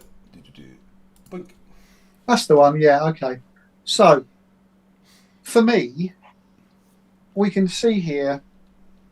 I know you're a Liverpool fan, Dave. So, and I'm not a Man United fan, but that was a picture that really was quite expressive for me. Everyone, unmistakable, they won the cup. And so MC2 walks around Punta Arenas and he's summarising the last. He's actually summarising all the time that they've been out there. You guys have been out there on the ice. And I'm going, come on, say it. And he says, and the experiments we carried out. And he nailed it. This experiment, nailed it. This experiment, nailed it. And this is what I mean by incongruous. And when it's just one, you think, well, no, he's getting this guy on me. You could accuse me of being, well, you just leave him or something. But when there's a whole series of incongruousness across the Antarctic adventure, it becomes to build a picture. And so I would be expecting a man of MC2's character who wants to flatten flat earthers even flatter than we believe the earth is flat. That's his raison d'etre, to flatten us and own us and all this, all the language, emotive language that he uses. You'd be expecting. I was thinking in that 16 minutes of wandering around Punta Arenas, he'd be wanting to say, and the most important thing, we got the 24-hour sun. He didn't even say it. And that, for me, that's equivalent of that Man United picture of them not going around in the coach, not with a cup, but that guy in the middle holding up a shin pad or holding up the referee's notebook or holding up the yellow card. MC2 referenced all the trivial things and didn't even make one mention of the fact that the whole raison d'etre was to capture a 24-hour sun. He didn't even say it. He didn't even talk about it. And for me, when you're summarising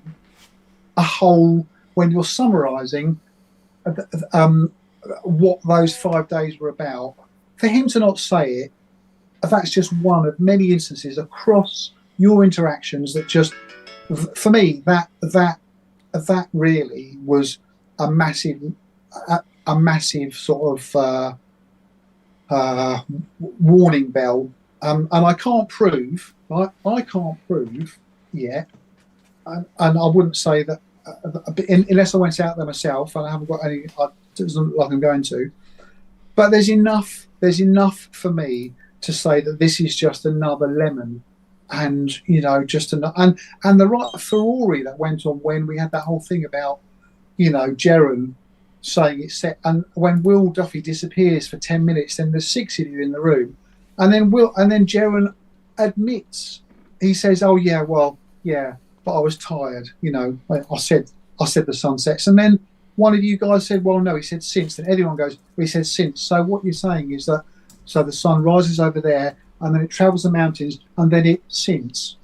No, come on, let's be real. So, but that. Well, no, he actually did. Let's be clear, Steve. So, he actually did 100% say the word since. I'm talking to Dave. I know, but I just to be clear, he did say the word since. He didn't say set. Oh, did he? Okay. Yeah, 100%. What he said, he was talking about it, and then he was like, since people have been saying this, the word set wasn't said. You, Steve, even agreed that in the previous. Yes, you did. Craig. Yeah, Craig, right, Dave, you got it. Yeah, sorry. It's all right. I'll let him offload. And then I'll tackle everything that he's got. All right, let him ramble off. I'm sorry. I'll have a break. You go ahead. No, it's all right. You chill out. You go and calm down. I'll tell you what, Dave. Listen, mate. I've been here for 2 hours. People are going to be getting bored. But oh no, they love it. Maybe maybe they're intrigued by this and they want to know. I'd love to have a chat with you, Dave, but obviously we're going to be coming from opposites, okay? But you're somebody who, you know, I would hope you can stay calm and you're clear calm. Whether there be something for us to talk about, I don't know. But you've heard what my concerns are. Well, there's plenty to talk about, Steve, because you've just given me a load to talk about. But I'm just waiting for you to finish, and then I can respond. Listen, but it's because it's now midnight.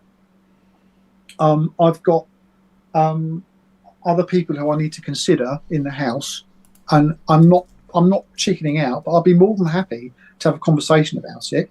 But it's how much longer it can go on for, because, you know, with the best will in the world, the last one was 3 hours and there was 6 of you in the room at one time, and now there's 2, and so that's fine. But, you know, I don't want to presume on anyone's time. But Steve, I can say it's midnight for me as well. There's people in the house as well. And I'm looking at the live chat here, and there doesn't seem to be anybody that's bored with it, so I can go on all night. Yeah, but I can't, David, because I'm. You're probably just over half my. Well, how old are you? 36. Yeah, well, I'm 64, and I've got a business to run, and I've been, you know, I'm not a failure. Steve, you want to go for like another 30 minutes maybe, and just have like a bit of a pre-chat with Dave? Would that be okay? Yeah, well, I mean, you've just put off a load of points there, Steve. So you know, if I can at least, you know, if you can at least give me 5 minutes to respond to what you've said. Absolutely, but just as long as it doesn't go on to like another half hour, because I'm a debater. And I am, but I'm just saying, could we please be mindful of the time? Yeah, sure thing. So actually, that all kind of ties in quite nicely, because you were obviously brought up a lot of points about our body language and stuff at the end of having captured the 24-hour sun. And obviously, like we've all pointed out, we'd been up for more than 24 hours. And, you know, here you are now in this discussion, and you're complaining about being tired. You know, so you know, it's kind of a bit hypocritical. Yeah. Right. Okay. So with regards to our responses, our reactions, and a big thing that you brought up is the fact that one of the reasons that you think that the whole thing was fake is that we weren't gloating about capturing the 24-hour sun. But you also put the big reason why you couldn't trust Will anymore is because rather than phone you, he'd referenced you in the live stream, correct? Well, I think you probably be watching this discussion, so you'll know. I mean, I just want to make sure that I've been listening to the whole thing, so I've got my understanding of what you were saying. But I'm just saying, I'm just repeating it as how I'm interpreting it to make sure I don't misrepresent what you've said. So as I understand it, you were expecting a phone call from Will. You didn't get the phone call from Will, and then you saw that he'd referenced you within the Midnight Sun live stream, and that's what annoyed you to the point that you said you couldn't trust him anymore, correct? Well, like, see, I'm glad you're using less pejorative language than Craig, because it's not about being annoyed, it's just a realisation that he didn't carry out what he said he was going to do. Okay, whoa. Right. Yeah. Very different opinions on that one, okay? That is not what the point I'm getting to. I'll get to that one in a second. My point is you, I wouldn't say you singled me out, but you definitely highlighted one of the reasons that you didn't believe that I'd seen the Midnight Sun is because I hadn't been gloating about seeing the Midnight Sun. Will specifically referenced you in the midnight stream just before he rotated the camera around and went, "There's the Midnight Sun," which to me kind of highlights that he was picking up on you to then gloat the sun hasn't set, like we'd had the discussion about. So Will could be seen as gloating to you, which by your own logic should mean that is proof of the Midnight Sun, seen as how if you don't gloat, you're being deceitful. Let's say he was gloating then. No, Dave, no, I'm sorry, buddy. no one's contesting you get a sun at midnight because of time zones. I've got no problem with that. Midnight in Antarctica. My contest, what I contest is 24 hours. Not the fact that there can be time zones and then there could be sun in the sky. You know, okay. I haven't got a problem. Yeah. But the point was, Will streamed at midnight Antarctica. MC Toon streamed at solar midnight. Solar midnight is the lowest point the sun reaches in the sky. Like I said to you the other night, if the sun hasn't set by solar midnight, it is not going to set, because once you get past solar midnight, the sun comes back up into the sky, which is your argument with Jaren doesn't make any sense, because you're saying Jaren said the sun set. Jaren was pointing north. He actually said the sun rises up here, and then you've interpreted it, or at least whatever, you've got it as the sun rises up there and then sets. The sun can't set from the highest point in the sky. It's got to set in the opposite direction. Dave, anybody who plays it at half speed would have a different opinion about that, but don't want to, because that's not the major thing. You know, my thing is that there's enough incongruencies across your visit, plus the ability for technology to mimic reality to a fantastic degree these days, for me to have an anxiety that this hasn't been carried out uprightly and without blemish, because so therefore that's all I can say, Dave, is that like there's enough blemishes for me to be thinking this is not a clear-cut case, and I'm just waiting. Personally, I'm waiting for just more and more to come out, because loads of stuff is, you know, it's not, it never is clean, is it? A 24-hour sun in Antarctica, capturing it is never a clean affair like capturing the 24-hour sun in the middle of the Earth. Which let me just, because you just said there's blemishes, right? Yeah. Within, so do you have?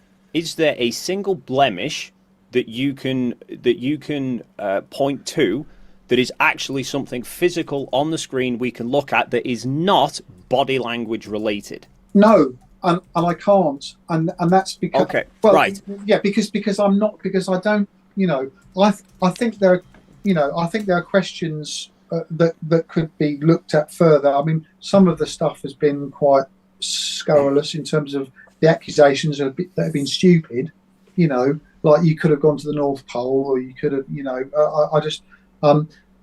but there's enough of it, Dave, that it just doesn't sit right, and it is particularly, you know, the way that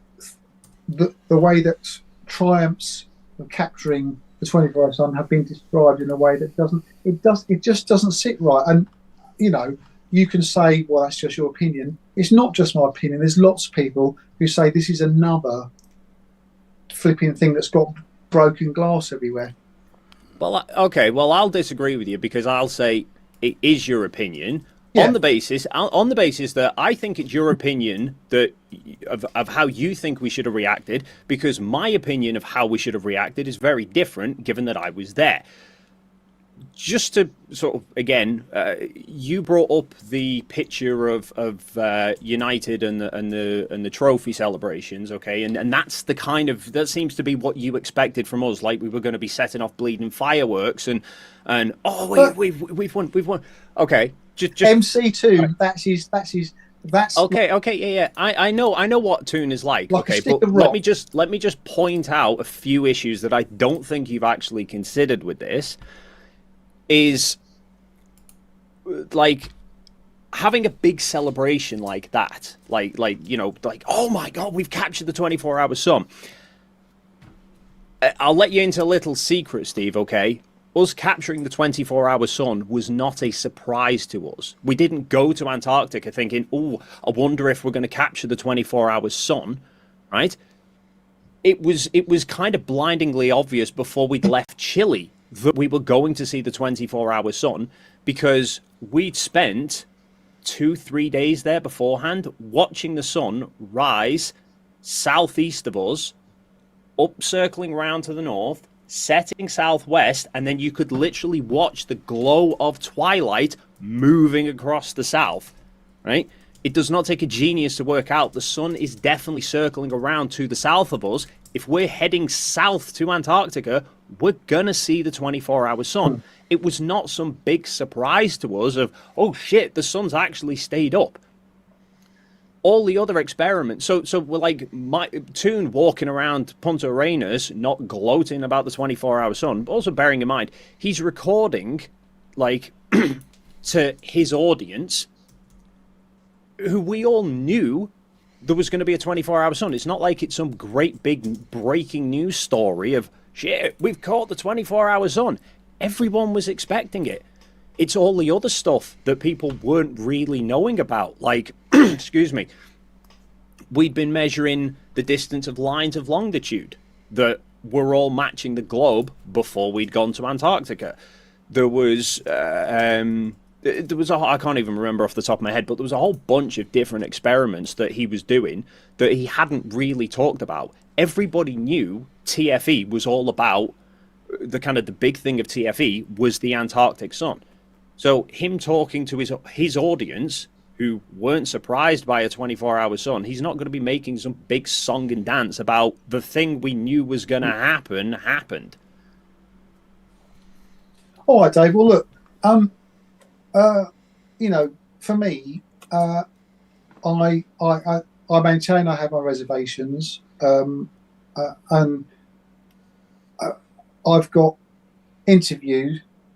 key interviews coming up, and there's one particular one that I'm really interested in, looking forward to, where this is where the rubble is. Why should there be somebody, not just one person, but who says there isn't a 24-hour sun? Why is that happening? Because you have to be very clear as to the details of this. When you say somebody saying there's not a 24-hour sun, I'm not saying there's always a 24-hour sun. If you go to Antarctica in June, there is not going to be a 24-hour sun. Over the Christmas period. I'm talking about you need to know the dates, and you need to know where within Antarctica. You can't just say they're in Antarctica around Christmas and they didn't see a 24-hour sun. Nathan Oakley had a guy, and you also have to remember that you know, you're saying you're interviewing a guy who has been to Antarctica and didn't see the 24-hour sun. You're going to have proof that they were actually in Antarctica, and you're going to need specific details about what they were looking for. Yeah, of course. Because Nathan Oakley has had somebody on his channel before who he interviewed who said, I was in Antarctica and I didn't see the 24-hour sun, and it actually turned out he was a plumber who basically spent most of his time indoors, so wouldn't have seen a 24-hour sun. Well, okay. Well, all I'm saying, Dave, is that it's incongruous, and you never get this incongruousness with the centre of the Earth, with a 24-hour sun around the North Pole. But there's always broken glass when it comes to this 24-hour sun in Antarctica. There's never broken glass. There's always flat Earth excuses, because flat earthers don't give a shit about 24-hour sun in the north because they can explain 24-hour sun in the north. They do care about 24-hour sun in the south because they can't explain it. So they go with, we can't explain it, so now we need to find any excuse we can to discredit it. For example, you brought up before about the live streams. I had a video call with Anthony Powell prior to the trip. Because he'd been to Antarctica numerous times, I had a video call with him to discuss camera equipment in cold environments, because he knows it better than I do. And he actually mentioned the live stream issue, which is until this year, or last year now, before they had Starlink available, the only way to get internet access was from geostationary satellites. Geostationary satellites sit around the equator, but they don't sit perfectly around the equator. So they bob up and down in the sky. From right up at the poles, north and south, you don't see geostationary satellites above the horizon 24 hours a day. They rise up slightly for a few hours, they drop down for a few hours, they come back up. To live stream You need consistent internet access. The moment the satellite drops below the horizon, any live stream dies until the sun comes back up. Right? All I say to that, Dave, is that if you observe the community, the fence that I reside, that satellites are just a figment of our imagination, that it's all about marine cabling. So, that's another discussion that could okay. be... Let me put it this way, Steve, all right? It's a simple way, because you think not having a live stream of the 24-hour sun in the south is some big problem. Well, is there any live streams of the 24-hour sun at the North Pole? I'm just saying, historically, there's never an issue with the North Pole, but historically there's always an issue with the South. No, flat earthers have an issue with the South. There's not an issue with the South. Flat earthers, like I said, flat earthers don't care that there's not a 24-hour constant live stream at the North Pole, because they don't give a fuck about the North Pole, because they can explain the North Pole. They do care about the South. You've brought up, like, people say, oh, there's doctored videos. There's not. There's trimmed down videos, the one with the repeating clouds. Flat earthers will bring up, oh, repeated clouds, that must mean it's fake. They completely ignore the actual original version that goes 1.5 times round with no repeating clouds. They just ignore it because, oh, that one's inconvenient for our argument. Let's focus on the one that's actually fake. There's no broken glass. There's just excuses. Well, Dave, I mean, like, from your point of view, there's no broken glass. But, like, what I would say then is that because, I wished I could make time turn back and we could have more time. And also, just to say, your style of talking is 100 times better than I've been treated next door, So, and maybe we can have a discussion another time with Craig about just shouting and vehemence and etc. etc. There's no vehemence. To be clear, Steve, I treated you as you deserved. That's how it was. I would like to have a conversation another time about that, but it's late now. But I think I've said all I've said, that I don't trust it. There's thousands and thousands and thousands of people who think just like me. Okay. There's lots of anomalies, and the anomalies will, I believe, continue to appear. Okay, well, if I may just have one more thing to say. So you talk about broken glass, and there's the broken glass with the South Pole or whatever. I would say there's a lot of broken glass around your behavior, your body language within this, because, and let me be clear with this, that video that Craig showed before, somebody else made that, they put it together, they sent it through, because they sent it to me as well. Your tone in the stream that you did with Will previously was completely different to the conversation you had with him the other day. Beforehand, you were all open to, if you see a 24-hour sun, I'll admit I was wrong. I actually pointed that out to you in the last stream. You accused me of lying and saying I hadn't watched the stream. But let me finish. Right? In that first stream with Will, you were very open of, I'm just seeking the truth. It's great that you're going down there. Phone me on any day. I realize there's all these logistical problems. If you can't phone me, it doesn't matter. I'm just glad that I've had this opportunity. Those were what you said in that stream previously, and yet the stream we had the other day and the one you've just had, the conversation you've just had with Craig now, your whole tone has completely changed to, no, I wanted a phone call the first day. Will lied because he didn't do it. Your whole tone has completely shifted. You've not actually come up with any evidence to say, here's some proof as to why it's fake. It's all just your opinions. And you say you won't trust any of the footage that we put up because it could all be, with today's technology, it could all be CGI'd. It could all be faked.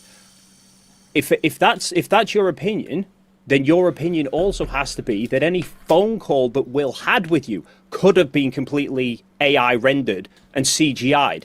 So you basically just made it clear that there is absolutely nothing that Will or anybody else could have done that you would have accepted. You say, you said that it was Will was going to phone me. Will was going to phone me, and he didn't phone me.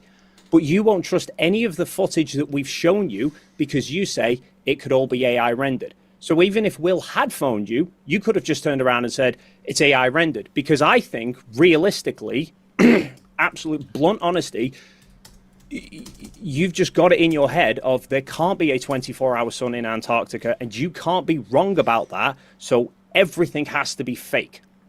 Well, no, Dave. You see, because, and again, and I'll just make this my closing argument for now, is that I had put forward a clear reasoning that because of knowing how, well, believing I know how the sun circuits, that it'd be dark in Yeshua, right?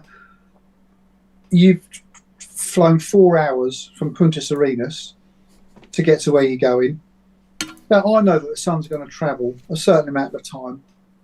If it's dark in Yeshua at midnight, if that's 3 o'clock in the morning, give him a 2-hour grace period. He could phone, he could call me, and he could just go around with his phone. But and that would have made me, as I said, I'll have to completely rethink my cosmology. But because he didn't, and then I saw what happened, and I don't want to repeat myself. I saw the ice show, and then I just thought, whoa, there's a lot more going on than this. Okay, so, but Steve, could I just, sorry to interrupt, but you say if we'd have seen a 24-hour sun in Antarctica, you would have to rethink your cosmology because you believe in the AE map and the sun circling around. Yeah. Okay, wait. We didn't need to go to Antarctica to break that cosmology. We did it in Punta Arenas because, like I said to you, we watched the sun rise southeast, circle around us to the north, and go southwest setting, and then travel south of us. If the Earth was flat, an AE map with the sun circling where you think it does, the sun should have always been north of us. Let me just take we didn't need to go to Antarctica, right? We didn't need to go to Antarctica for that. We'd already broken your cosmology before we'd even left Chile. Okay, well, Dave, listen, let me just move my thing because I'm going to...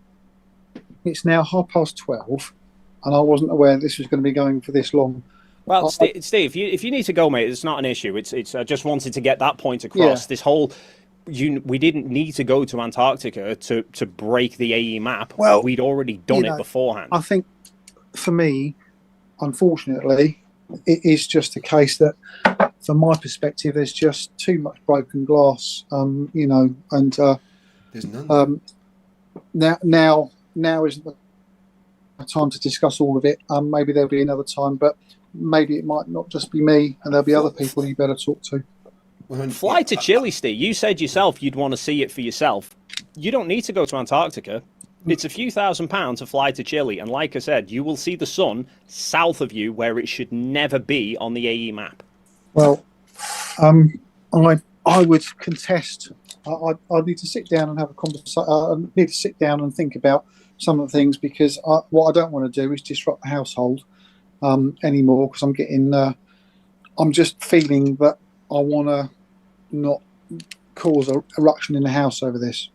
Fair enough. Yeah, and right, well, Steve, I'll say thank you for coming on, right? And just briefly, I want to say to you, the way that I treated you today is, and I'll explain this the way that I explain it to my children, it's an example of actions have consequences.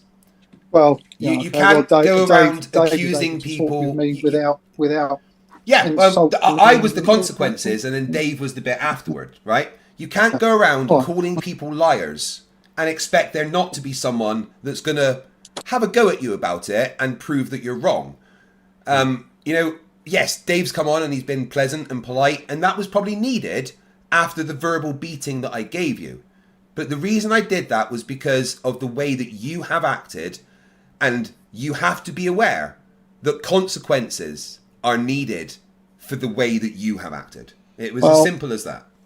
There's video testimony. It's been. I'm not. As I say, I'm not dented by any of this. Your body language but would disagree. My logic and my gut instinct me that there's a lot more to come out, and you know, I'm waiting. With respect, Steve, you I'm going to are have this interview with this. Yeah. With respect, Steve, you are completely devoid of any logical assessment ability.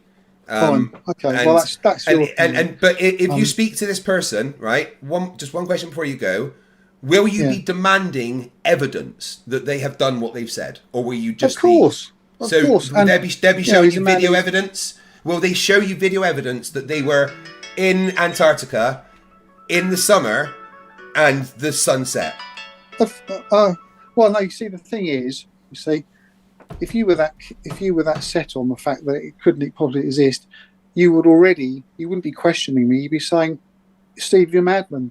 Because no, you are a madman. I'm just asking you if you will be asking for evidence from the person that you are speaking to. Because I'm a reasonable person. So you will demand to see a video of the sun setting in the summer in Antarctica, right? No, we'll sit down and have a conversation. Well, no, conversation isn't enough. You have to see a video, the sunset in Antarctica. You have to have hard evidence that the person is telling you the truth. Okay, you can't just sit down and have a conversation with him, and if he says one thing and then believe it, right? Debate about no. This isn't a debate, Steve. This isn't a debate. This is just me asking you about.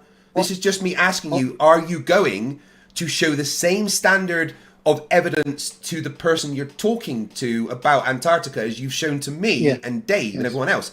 Are you going to be demanding proof of the things he says, or if he just says there's no sun, you're going to claim victory because of his words?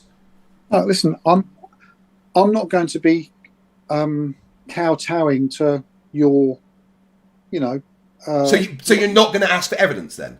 You're not going to demand to see evidence. You're just going to believe what he says. Of course, right? Then you'll need to see a video. You will need to see video proof that he was in Antarctica in the summer and the sun set. Otherwise, let's just wait and see. If that isn't shown, then anything he says is irrelevant. Unless there is proof of his words. And if you do not demand proof, then you have not done it honestly. Okay, that's fine. Okay, so that's another thing you can add to my long list of insults. So that's fine. And I'm not. There was no insult there. I didn't insult you once. I said if you don't do a thing, then it's dishonest. I will. Steve, you project quite a lot with my non-friend. Because I need to finish. But maybe we can take it up again, and we'll just see what the feedback's been from my side as well as from your side. And it's a shame that we have to say sides, but we'll just wait and see. All right. It's sides because your side makes it so, and the dumbest fuck. Okay. Thank you for coming on, Stephen. I will arrange a chat between you and Dave about the more specifics. Okay. What's that? Sorry. I'll arrange a chat between you and Dave about the other things that you wanted to talk about. Yeah, that's fine. Yeah. And that's fine, because I'll tell you what I'd like to do, and we won't get into it now, but I would like, and if there's not a big enough golf, I'd like to invite Dave down to the coast with a telescope and a calculator and some Earth curvature mathematics, and we can film that. Yeah. Would you be up for that, Dave? Yeah. I've no idea, mate. I'm a fair way from the south coast. Yeah, but whatever coast. What I would really like, if there's just one thing that I could say that I would really like, is that if you could contact Will and apologise for calling him a liar. I think that would be a nice thing to do. Well, I won't be doing that. Why not? I mean, that would be the honest Christian nice thing to do, right? Can we just finish now, because I need to go. Okay, but please tell Will you're sorry for calling me a liar. That would be the nice thing to do. Okay, well, we'll reconvene. And a real Christian would definitely do that. So, I'll speak to you soon. Thank you very much. Yeah, bye-bye. Bye-bye.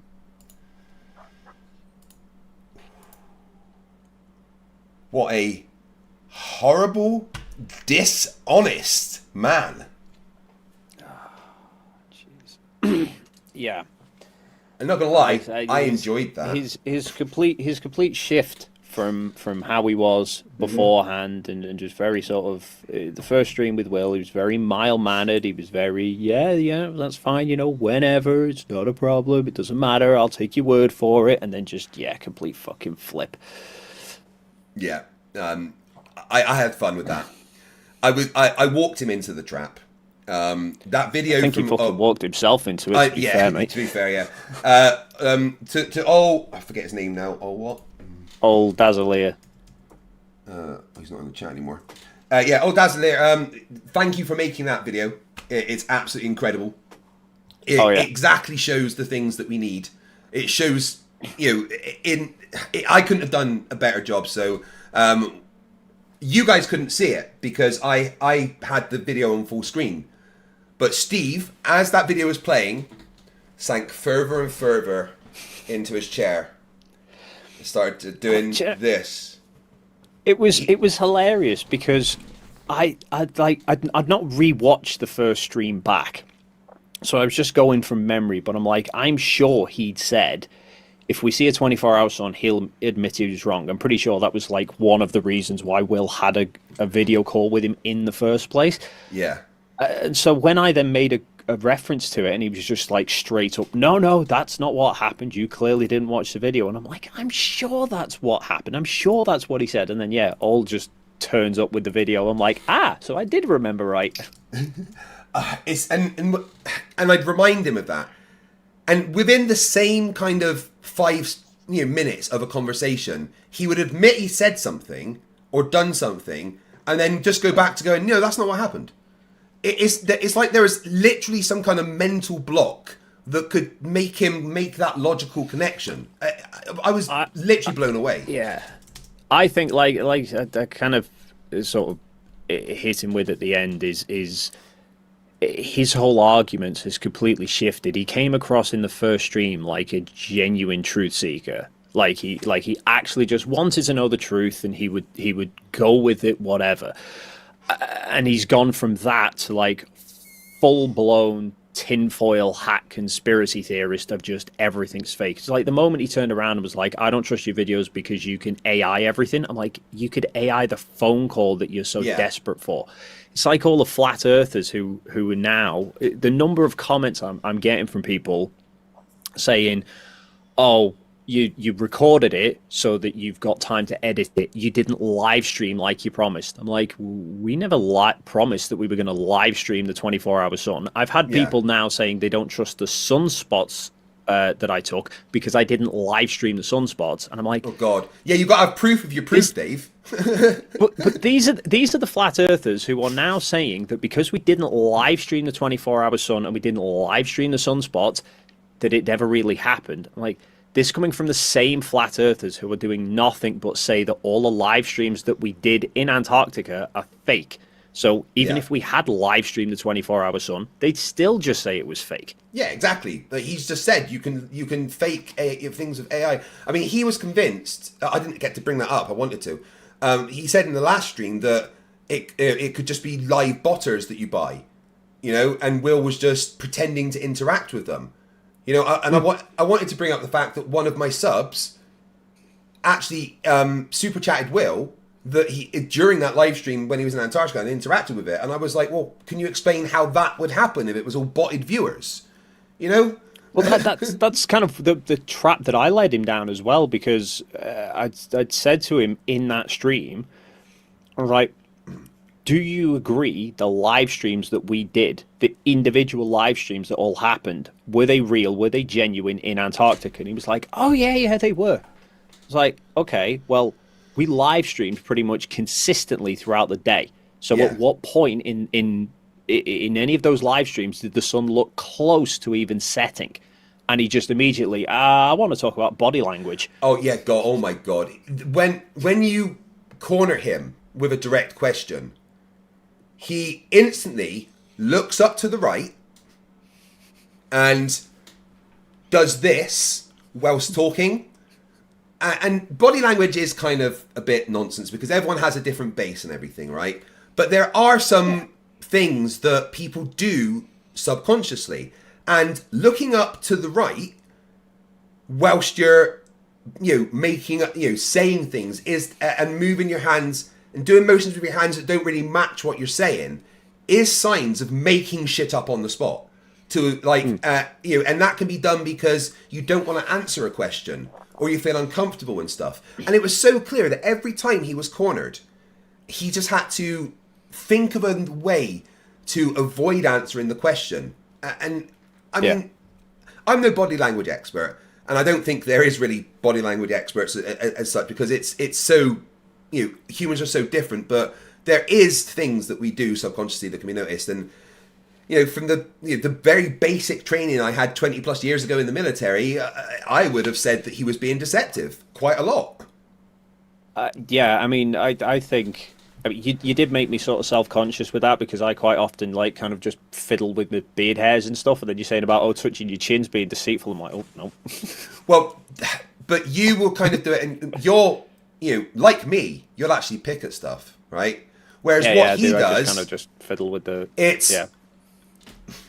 It's a lot of it, right? And it's very different to just kind of like picking. It's, I don't know. I feel like it's some subconscious way of making them feel like they're doing more than they are. The way that he was touching his face constantly like this, it's very different to you sitting there every now and then and having a pick, Yeah, I do think I say he's dishonest. Maybe he's just, I don't know, delusional in there's some definitely respects, a level of delusion there, 100%. But yeah, there's definitely, you could see in that stream, like the moment you press him on something and he hasn't got an answer, he immediately just, no, I'm diverting the topic. It's like the commenters that I get where like you have an interaction of like they'll make some remark, you respond to it, back and forth, until you pen them to a corner, and then they stop responding to that, and they just start a new comment somewhere completely different. Yeah. They can't. If you corner them and you need an answer that they know is going to destroy them, it's somewhere else. Paul Kamish says 999. As someone trained in body language, Steve is a narcissist. It's all about him. He doesn't see anyone else's perspective. It's textbook narcissist. Yeah, no, there was certainly traits of mental disorders there, like narcissism and even psychopathy. You could tell there was narcissism for the fact that it was all about Will promised he'd phone me. He didn't phone me. It was all the center of attention of that. And but then when you pressed him on it and you're like, yeah, Will said he'd phone you, and then he said he'd phone you the next day, and you wouldn't do it. It's like no, he wanted to be the first port of call. Forget the live streams. Forget Candace Owens. He wanted to be priority number one. Phone me on the first day. You didn't do that. All right, that's it. I'm having a hissy fit now. Yeah, and like even when I explained the reasons why, and I mean, okay, yes, Will could have got his number off of his phone before he gave it to Candace Owens' producer, right? But Will was doing so much. He was literally being contacted by everyone. He was trying to live stream. He was trying to organize the experiments. He didn't expect that he would have to give up his phone. In fact, he was quite annoyed at the fact, from what I understand, that he really had to, Yeah. But I mean, Mark brought an Insta360, and then we only realized afterwards that to live stream with the Insta360, you need a mobile connection, and obviously you can't get a cell signal. No, there's no cell towers in the middle of Antarctica. So it's like, okay, well, we're going to have to use a phone then. So Will, reluctantly gave up his phone for it, but he was definitely stressed. I mean, I've got the 25-hour live stream thing. We're in the process of trying to get it uploaded, but I've got the whole live video recording from Will's camera. But what you don't see beforehand is the sort of, there was some anxiety about him, like panicking of can you help me get the, because he's not set the things up properly before, so he was like straight to me, Dave, can you help me kind of like get these set up now? You could see that kind of anxiety of needing to just get them recorded. So he had so much on his plate that phoning Steve was the last thing on his mind.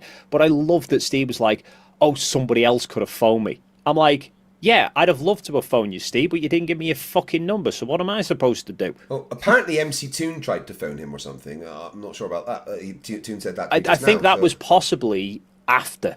Right. Okay. I don't know if that was maybe after the after the shitstorm had thrown up and Will had tried to phone him and couldn't get through. Yeah. Then maybe Toon tried to phone him, because I think by that point the live stream that was going to Candace Owens' Rumble had already gone down. It had fallen on its arse. Oh God, yeah. If people don't know what happened with that, here's the quick story, right? So obviously Will ended up giving his phone connected to Starlink to Candice Owens' producer to do the 24-hour live stream. And they were literally kind of going out and adjusting it like and stuff to follow the sun. But they went away for about 3 hours and they noticed the stream had gone down. And turns out that Will's phone did an automatic update that he didn't realize was going to happen. And come on, that's happened to all of us, right? And it took about 20 minutes or something for the phone to finish its update and then for them to get the stream back up and running. But then, a couple of hours later, and I can attest to this happening, Starlink decided to do a forced update, which then cut the stream again. They had to wait till it was updated. And at that point, they decided that it's probably best not restarting it because it's just going to look bad on Candice Owens' side to have a 24-hour stream starting and stopping and starting and stopping. So they kind of gave up at that point. Yeah, the Starlink update took down TuneStream as well. Yeah. And that happens. If I'm doing a stream that I think is going to go past like midnight, I'll check my Starlink app before, because if there's an app coming, it doesn't notify you, but if you go into the app, it will say update due at this point, and I'll have to like make sure I do it beforehand or delay it till after. And, they I don't think Will had used Starlink before. He didn't know that would happen. Didn't expect. No, we his literally phone bought to it for update. the trip. Exactly. I mean, so yeah. The Flat Earthers saying, "Oh, well, there's no. That's it. They would have done a 24-hour stream. They tried. They really fucking tried. You know. I mean, I suppose what I probably should have pressed Steve on that I didn't think to is the fact that he acknowledged we were in Antarctica doing the live streams. Yeah. We were doing the live streams to a Starlink that was on top of the building looking straight up. Yeah. Oh, it's a good question in the chat. Has anyone heard anything from Candice Owens about this? I've checked. She said nothing. There's nothing. She's tweeted nothing. There's nothing on her YouTube podcast. There's nothing on her Rumble. She has said nothing about this trip. I know Mark wanted after once we'd finished up at halfway point and we come back to the main camp, obviously I think adrenaline was just kicking in, so I didn't go straight to bed. We ended up like, I don't know, early hours of the morning. There was me, Toon, Will, all just sat in the canteen tent, just like computers out, uploading backup and stuff. And I just wanted to get a time lapse, quick 360, like kind of following the sun time lapse done to upload. And once I'd done it and then got it uploaded, I think the next morning, Mark was like quite eager to get the file off me so that he could do stuff with it. But I don't actually think he's done anything with it anyway, at least that I've seen. Well, apparently Mark has uploaded a short video, like a behind the scenes type thing, but nothing else. Oh, okay. I've searched high and low, and so has Icy Spin in the chat, for anything like from Candice, but literally nothing. I can't say as I've particularly had the time to go hunting for it all, to be fair. I've been a little bit busy with things. Well, some flat earthers were saying, oh, well, Candice Owens thinks the Earth is flat. She's been, talking about the final experiment and how it's a failure, and I'm like, no, she hasn't. Why did they lie like this? It's so easy to check things. I just don't understand. Oh, this is the same bunch of flat earthers that think that Will's drone was backing into a studio wall when it was actually going forward towards two. How big do they think the fucking studio wall? I mean, if this is a wall of LEDs like they're saying, then it's 4, 5, 6 times bigger than the biggest one I've seen, like from Amazon or Disney or anything. They oh yeah, for that to be out there in Antarctica. The power requirements would have been pretty insane. I don't know if those panels work that well in such low temperatures like that either. The crystals there are so many fucking problems with the idea of us having a giant studio. I'm actually putting together a video now. I've got a video coming out in a couple of days that's going to tackle Vapegate, and then I've got one that's going to tackle fucking idiot Austin, a load of other stuff, including the studios. But there are so many problems with that idea. It's like, because I've seen Dubay bring, obviously, we had the great chat with Nico about the fucking studio idea, and then Dubay's jumped on it as well. But he's actually shown footage of those kinds of studios in action. He's failed to notice there's no shadows being cast by any of the actors because they're fucking surrounded by screens. That was what I was going to say. Like, there's very distinct shadows, right? And they were saying to me, "Oh, well, that's from the sun on the LCD screen." And I'm like, "You think a sun on a screen can project just one distinct shadow, whilst none of the other light that's coming from the screen would make anything?" So what they would have had to have done is put up the screens and had some kind of fake light as well within those screens. It's but not only that, like, I don't think Dubé thinks that we went to Antarctica, although I've not actually I've not listened to him completely, but I think he doesn't think we went to Antarctica, but Nico did. So he was happy we went to Antarctica. He thinks we've built this he thinks the marathon runners built this giant dome structure. That was proof. As soon as we said about the marathon runners, it was like, I've got ya. But you can see, like, I mean, you can kind of work it out from my time lapse, and you'll definitely be able to see it from Will's video once it finally goes live. That when we went into the Tucker that drove us back to the camp and then brought us back again, I think we were only away for about 90 minutes. It's like, how far away from the main camp does he think we've built this massive studio? Because given how close we were to the camp, the fucking dome would have been visible from the main camp. Yes. It's so stupid. And for Nico, again, it's a religious thing. He thinks the Gleason's map is reality, and you couldn't have gone there because it's stupid for having the sun circling down there. Well, yeah, that's the point, Nico. They've just debunked that. Oh, have you seen Nico's claim that I did a Masonic ritual with a boot? Oh, that's a good one. Yeah. We had to explain to him how boots are warm. And you know, he's like, "Well, what do you mean it's warm?" Well, what do you put on your feet if your feet are cold? Yeah, well, boots. That's and then you had the hand his thing warmers was in the them, fact keeping the that batteries it warm. was a left boot I'd put under the table. And again, I've got to explain this in the video that I've got coming up. Is like, the only reason that I put a left boot under the table is because the fucking right boot was over by the cameras with all the batteries in, and I needed a boot to show the insulation inside it on the live stream. Yeah. Alejandro Vallejo says, Dave, is there a way to get access to the 360 photos of the sun? I want to use one for demonstration. We didn't do 360 photos. It's all, video, I say. So my camera filmed time-lapse stuff. I mean, I know Greater Sapien has put up a flattened-out version of my time-lapse that's sort of a rectilinear view of the full 360. I don't know if that fulfills what he's after. Maybe. Hopefully. I mean, I've had a good look at the interactive 360 one. It's like being there. When the one with Will finally goes live, that one's going to be a big one, because it should have audio as well, so you can hear. Did you know that if you use the YouTube app within a virtual reality headset, you could just like look around and stuff in it? It's pretty crazy. I've heard. I've not had a chance to jump on and have a look yet, but I want to jump on and do that one. It was quite crazy. Like I say, it's crazy having having the audio as well. I know at the moment we've just got a few issues with trying to get the thing uploaded. I've currently had to spend the past couple of days splitting this 650 gig video into 3 separate sections. Yeah. And then I'm having to upload it direct to the TFE channel to save going through Will's, but it just takes so bloody long.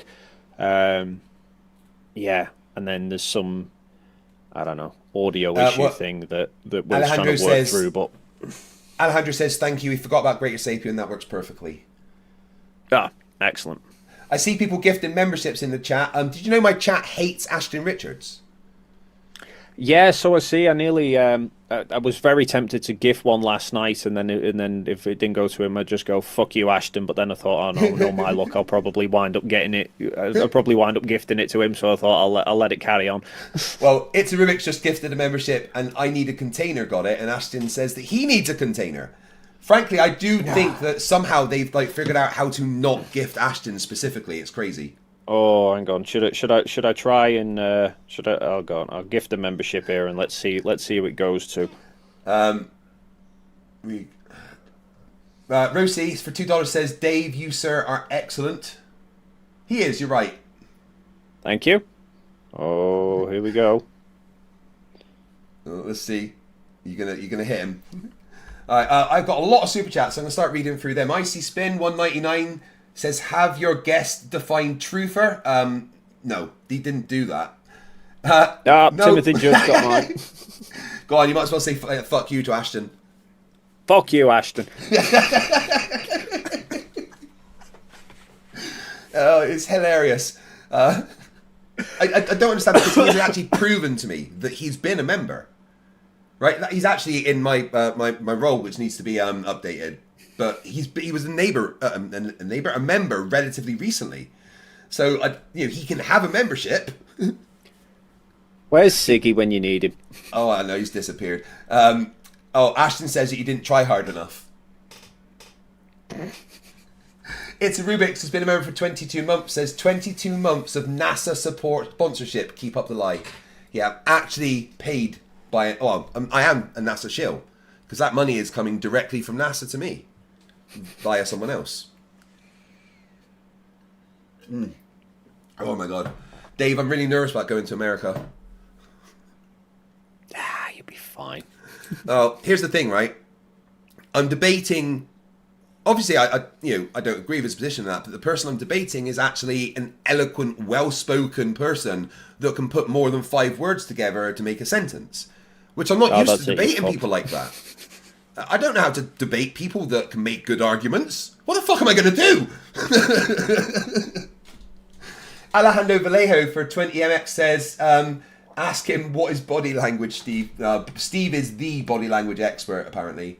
I told you, when it comes to reading body language, Steve's illiterate. I wanted to do that at the start because, like I said, I don't claim to be an expert. Very, very basic levels of training when I had my combat training with the Royal Marines.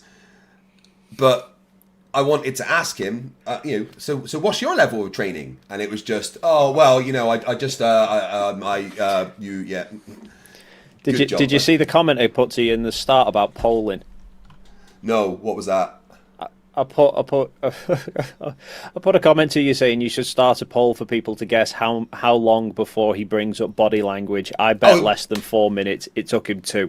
Yeah, no, I did see that, and I wasn't going to put that because I intended to bring up the body language myself, but he did it before I could. Of course he was going to fucking do it. It was one of the first things he fucking said.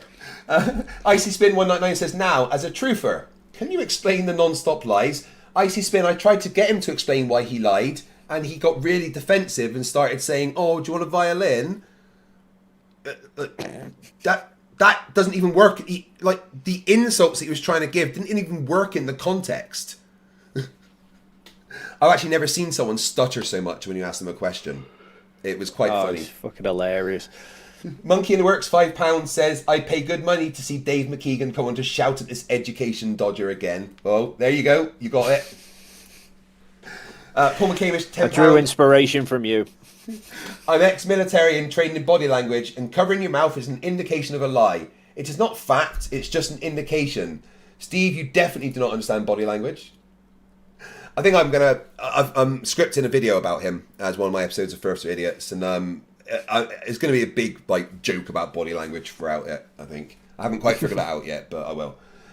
78 Mitsu for £10 says, serious question, Steve. With your pathetic teachings of the book, if you were to observe that in fact the earth was not flat, does that invalidate the book? I would have asked him questions, but he had to leave. I was intending to, but even though I've got a family as well, and so does Dave, and we're able to live stream without, disturbing everybody. Maybe. Well, you say that. I did get a text off the missus before who was asleep asking who I was shouting at. Sorry. Luckily, my wife could sleep through a nuclear bomb. Yeah, that comes in handy when you're dealing with Steve. I remember our honeymoon. We left the wedding reception straight away and got in a taxi to go to the airport. It was from Portsmouth to London, so it was like a 2.5 hour drive. She slept in the taxi. And then when we were waiting in line at the airport, she just laid down on the floor and went to sleep. Then she slept on like the pre-boarding, and then she's got in the plane and just went to sleep. And I'm like, she was like, "Oh, we're in Tunisia." I'm like, "Yeah, you just went to sleep." It's a Rubik's $2 says all evidence against Flat Earth is faked. Oh, how convenient.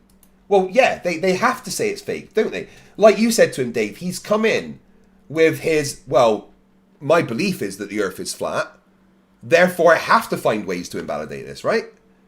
Well, Steve basically put the same argument that Nico did, which is, I believe that the Bible or my religion tells me there's a 24-hour sun in Antarctica, not a 24-hour sun in Antarctica. Therefore, there can't be. So everything that goes against that must just be a lie because. Aye. Yeah. That's what Nico was saying. Oh, it's ridiculous. It's ridiculous that it would do that. Yeah, you're right. Because the Earth's not flat.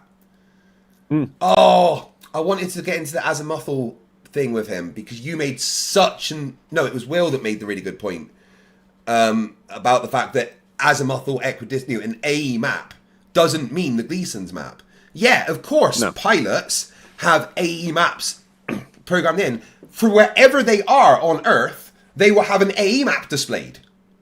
Yeah. Centered on where they are. Yeah, follows that one little bit. Yeah. It doesn't have to be centered on the South Pole. Literally an AE map could be centered on any point on Earth. And a pilot, when they're flying the plane, as well as the globe and everything, but for like, less accurate looks, whatever, it will just be an AE map where they are. They're so dumb. Penguin J, $20. Thank you very much. I want to know what he did with his telescope and calculator precisely, and I want it explained in detail. What was he asking you to do with a calculator and a telescope? Oh, he wants to go to the coast and do a where's the curve crap. Oh. So he's going to go, I can see the horizon. It's too far away. Yeah, I mean, he could come up my way. We'll go to fucking North Wales and he can show me where Belfast Harbour is, because you won't fucking see it. He should come up here and recreate Miles Davis's observations on Terran Law. You know? Yeah, can you see Oslo from your place? Yep. Of course I can. It's nearest flat. Thomas Kovic for $5 says, Flerfs don't understand the 24-hour sun was not a great revelation to us normals. It's what we expected. Yeah. That's why I made it very clear that if they went down there and didn't see a 24-hour sun, I would give Flatzoid my YouTube channel, change its name, and join Globebusters. That's what I mean. It's like, it was not a fucking surprise to us. Why do you think we were... Did you really think we were going to pull an open-top bus through Antarctica and fucking celebrating what we knew was going to happen? Ticker tape parade when you got home. Yeah, I'd have as much of a celebration if I went for a shit. Yeah, oh, I had a poo. It's real. Yay! Paul Camus for £5 says, Craig, can you let me into the stream to talk to Steve about the body language? Sorry, Paul, I missed that, but I didn't want to jump on him. I let Dave in because they've talked before, and Dave has an ability to calm people down that I've noticed, which is very good. Even whilst being quite rude to them. Sarcastic, sir. It's sarcastic. Yeah, but you're doing it in a way where you're clearly mocking and insulting them, but they don't realise. Yeah. Like, it's very clever. I've tried to replicate it, but it's not me. That's a style that I very much have respect for that you can do. Like, yeah, I made a comment about that. I don't think I noticed. I think my favourite one. That's why I like scripting videos, is because I can drop the subtle digs in. Yeah. And I made one once. It was my favourite one, and nobody picked up on it at all. It was about our everyone's favourite Earth's measured flat Flerf. And he done something. He contradicted himself, and I said I don't think he would spot irony if it slapped him right there in the live stream. And nobody picked up on it. Yeah, no. I'm very direct and open, whereas you can insult someone and make them agree with the insult. It's quite impressive. Monkey in the Works has been a member for 52 months, which I think is like the entire time I've had memberships available on my channel. amazing. Seriously, does Steve expect us to be dancing a jig every time the sun rises and sets? We were expecting a 24-hour sun because that's what happens on a planet with a 23-degree axial tilt orbiting the sun at a distance of approximately 93 million miles. The thing going around on X at the moment is that the final experiment matches the predictions of the flat Earth. Because the sun was the is prediction moving. that none of them fucking made before we left. Yeah. No, it's dumber than that. The prediction is the sun moves and not the Earth. And apparently that's what you proved by watching the sun move through the sky. Yeah, so that's where they again cherry pick bits, because I think they're looking at, the sun stayed the same size in Antarctica, therefore it's got to be going around in a circle around Antarctica, completely ignoring the photos from Chile and the UK. Yeah, they're all the same size. But I was asking the Flerfs, so if you're on like a merry-go-round, like, are the buildings around you moving, or are you? You know, like. None of them want to address the solar photos at all. I've got so many flat earthers commenting on that video. Not a single one has actually explained the sunspot orientation. Every time I bring up equatorial mounts, particularly the scenario of setting it up at the equator on the equinox, and why in the middle of the night is the camera pointing straight down towards the ground, they run for the fucking hills. Oh, yeah. I mentioned it to Jaren. It's on the video that he put up. Like, I actually sat down with him with the EQ mount after he'd watched it working and actually following the sun, and I explained to him the setup for it, and then said, right, if I was at the equator, this is how it would set up. The camera would be pointing at the ground, even though it's meant to be pointing at the sun. How does that work? And he was just, like, oblivious to it. I'd offered the same talk to Witsit multiple times, and he was like, oh yeah, we'll do it another time, we'll do it another time, until after I'd spoken it to Jaren, and Jaren must have brought it up to Witsit, because the next time I offered it, he was like, oh, do you mean about the equinox and the equator? I was like, yeah, how'd you explain it? And he's like, oh, there's several explanations. I did give you one, though. I'm still waiting to hear what they are. Yeah, I keep checking my email for the video that Steve said he was going to send me. It doesn't seem to be appearing. It's weird. Has hell frozen over yet? I know, right? No, in general, it's probably a good idea I didn't go to Antarctica, because I would have. Yeah. Sorry, I'm just seeing Ashton Richards asking if I'm a mank. Now, as a Liverpool supporter, I might have to tell him to fuck off again. I did see someone say, I think Dave's over Manchester way. Yeah, you just that he's coming for you. Dave's just like got your IP address. He's finding out where you live. You're in trouble, mate. Oh yeah, if you get a membership from me, fucking run. Alejandro Vallejo asking me to scream with joy, winning a bet on his Pavements colour. That's the thrill of winning a bet on something you already know. Darkstar 4400 $2 says, Steve, prove you are real. I can't believe people like that are real. It's crazy. I mean, when he was talking to Will before you guys all came on, right? And he was going on about the stuff with the Bible and everything as proof of here's the firmament and Disney's logo in this. And he was wrong about that all, you know? Yeah. Like, for instance, the story of the Tower of Babel isn't even about the tower. It's about the city.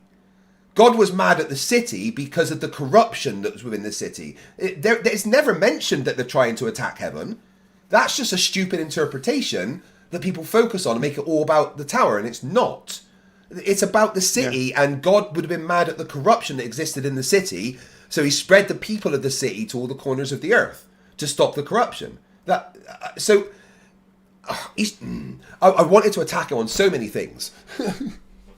Oh yeah, that was so when he went on that stream with Will. Obviously, Will spent the first 20 minutes dealing with all the ridiculous claims that are being made and the false accusations and stuff, and then Steve came on with this whole "is the final experiment real?" and then or fake, and then proceeds to talk about everything but the final experiment. And then you saw before, like, kind of bluntly asked him, have you got anything that's not body language interpretations that you could show on screen as to from Antarctica to say it's fake? No. Yeah. I struggle to think like them because I feel like Steve has to twist so many things in his head for him to be right. And like I don't know. It's crazy to me. Alejandro Vallejo 50MX says, my previous comments based on him saying that Globers didn't celebrate when capturing 24-hour sun because we already knew. I know. Guys, I want to say that I didn't realise that I've literally got about 200 super chats. So Dave, you don't have to hang around for all of that if you don't want to, but I know it's quite late already because I'm probably going to be here for the next hour reading these super chats. Well, I could keep you occupied for a while. I did I actually like appreciate it. I've been looking back through, sort of glancing over at least my live stream and Toon's live stream for finding bits of material for videos. Yeah. And even on that solar midnight stream that Toon did, and he walked off, he was like, look after the stream, and walked off, and then I just turned around and went, oh shit, Toon, the sun's set. I was like taking the piss that the sun's up for 24 hours. Steve's missed all of that. Oh, I know. Oh my god, when he was like, well, Whitsit said that there was guns behind him and he was in a studio. Oh my fucking god. Right. Even flat earthers have to realise at this point that Whitsit is not someone that should ever be listened to. Right? My assessment of Vapegate is that he fucking vaped and faked his breath. And my theory is... I'll ruin the fucking surprise. Yeah, he did. My theory is, right, that he has such a fragile ego that when he saw the backlash and he was doing his live stream and everyone was calling him out because they couldn't see his breath, he couldn't cope with that, right? So to prove he wasn't lying, he lied. Yeah, I think it was. I think it was, like you said, I think it was just... I don't know, maybe he's just like somebody who always needs people agreeing with him. Yeah, no matter what. And the people bringing up doubt and questions, why this, why that. I mean, for fuck's sake, why else do you go into Oakley's fucking stream and ask, what should we tell people when I they want your ask about the feedback. 24-hour Antarctic sun? It's ridiculous. And like another thing is, right, listening to Whitsit, to me, it's very clear that he's hiding the fact that he vapes from his wife. 100%. Oh, I just happened to find an old vape in my bag. No, you didn't. I don't know, but...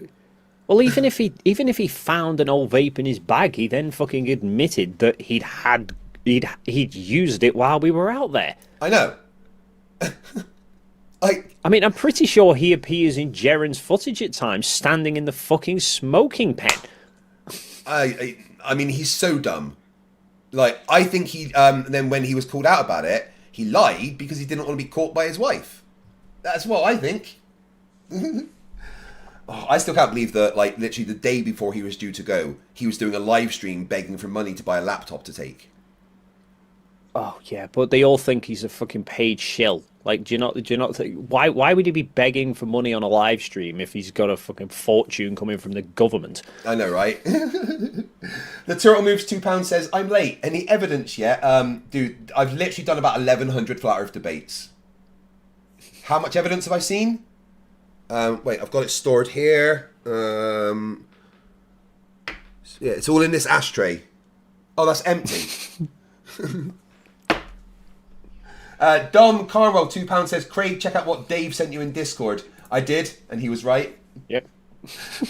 David 499 says, ha, body language guy accused Craig of jumping to conclusions. Zero self-awareness.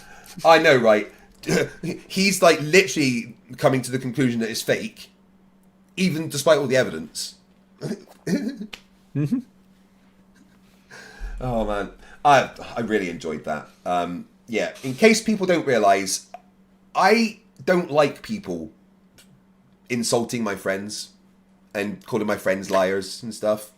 I have a big problem with it. that was the thing. So like he was rambling on, and then you could see the moment in the stream with Will, the moment he said next slide please, and it comes up with a picture of like everyone who was involved in it, and he straight away like, Lisbeth, who knows Lisbeth? I'm like, oh, here we go, the fucking mudslinging on everybody. So I put a comment into the live chat saying tagging too and saying, me and you should fucking join in on this. If he's going to insult us, we might as well have it face to face. Yeah, and then I love the fact it's like, oh, your body language suggests you're being deceitful. I'm like, you're here calling us liars and we're all here defending ourselves. What the fuck does that tell you? Yeah, he's taking that as it was a panic mood, you know? Oh, it's incredible that Will could get all these people on the stream suddenly. Will has been living with these people for like a week, you know? Yeah. Otto's been a member for 30 months. He says, show me the emails. Steve so many times during that was like, oh, I'll show it, and then didn't. Some twat called Dave McKeegan give a £5 super chat. It's weird. I would expect someone to bring actual evidence of fakery, but Steve hasn't done that. Therefore, Steve is being deceptive. Body language says Steve is definitely deceptive. Golden Knight says you're assuming Dave McKeegan is your friend. Well, one of the previous clones was anyway. They came to my house and stuff. That's when I got. I don't remember that. Well, it wasn't your clone then. I mean, that's when I got your DNA. So you know. Is that what the prick in the back of his neck was? No, that's Nathan Oakley. Ballistic Ball for £2 says I need some salted caramel ice cream with this waffle. I did enjoy the names on the stream yesterday, or with Will, sorry. Well, that was the thing. He said I wasn't making a big song and dance, so I decided to leave the room and come back in with a more appropriate tagline for him. Oh, man. Alejandro Vallejo, 50 Mexican dollars, says, contacting Anthony and claiming the 24-hour sun is a myth signals you're a flat earther. So he'll expect you to ignore any evidence he provides. Yeah, the crazy, entitlement of, well, he didn't say the exact thing I wanted him to, therefore he's a liar. What? And that's like, I had a video call with Anthony Powell before we went, because obviously he's been out there, he's filmed before, so I had a video call with him to discuss it, and it's like, he was more than aware of flat earthers. It's like he gets so much fucking flack from him because he's one of the few people who films the 24-hour sun in Antarctica. He knows them he could spot them from a fucking mile off. Oh man, they must be enjoying what we've been getting for years. Clarence asks you, Dave, that on the Kazoid's stream earlier, they claimed that you made £50,000 on your live stream in Antarctica. Is that true? Well, if it is, some fuckers nick most of it. My God, 50k on a live stream. Who the fuck are you, Penguin Zero? Well, this is the same Zoid and band of merry men who claimed. You could tell the desperation. They were just fucking slinging whatever they could find out. They suggested that we'd filmed some of it up in the Arctic 6 months ago, and then we filmed the rest in a studio. I'm like, why the fuck would we need to go to the Arctic and waste our time there if we're going to a bleeding studio anyway? I know. The stupidity of going to Antarctica and taking a studio. I mean... It's a Rubik's wants it to be known, Dave, that she literally does work at NASA. She's proven that she actually does as well. So when she super chats us, we are getting paid by NASA. Darkstar4400, $5 says Steve is a narcissist, but he's so clueless he expects everyone else to be a narcissist as he is. Yeah. Well, that's what kind of narcissists do and stuff. They will accuse everyone else of the things. Oh, look at his body language, his deceptiveness, blah, blah, blah, blah, blah. Whilst doing it. It's, yeah, a problem. Jeffrey Combs, $2 says, not enough syrup in the world for this waffle. He talks, man. Just Charlie Mike, who's been a member for 3 months, says, most people don't care about a 24-hour video of the sun. No. and all the flat earthers are like, why isn't there a 24-hour video up? Are you going to sit and watch it? There's so many, they just have no self-awareness at all.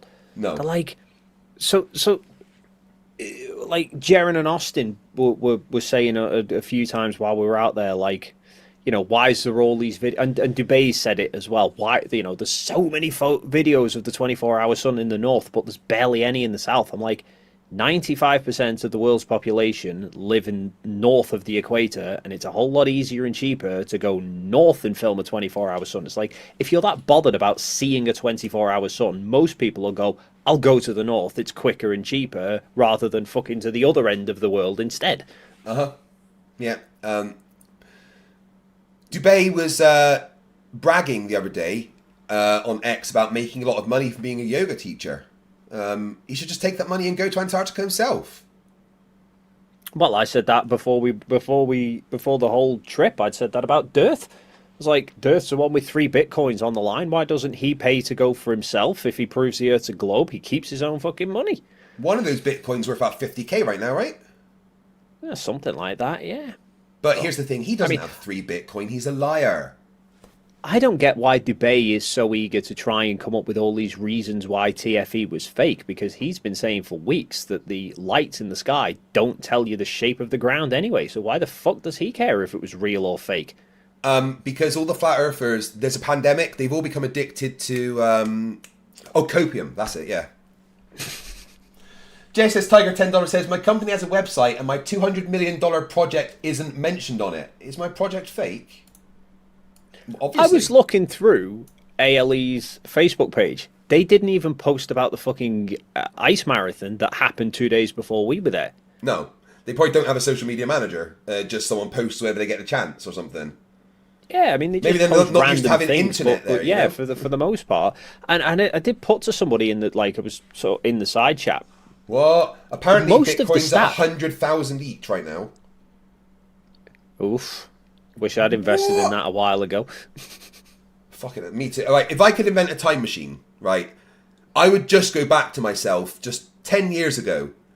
Buy fucking Bitcoin. I vaguely remember all the hype or the talk about Bitcoin, and I wound up buying, downloading some app thing. You know, when it was all really, really popular to start mining your own. Yeah. And I started trying to mine my own. I've no fucking idea how much I got. I don't think it wasn't a Bitcoin or anything. It was a tiny amount, but I'm like, I wonder what that'd be worth now if I actually knew where the hell it was.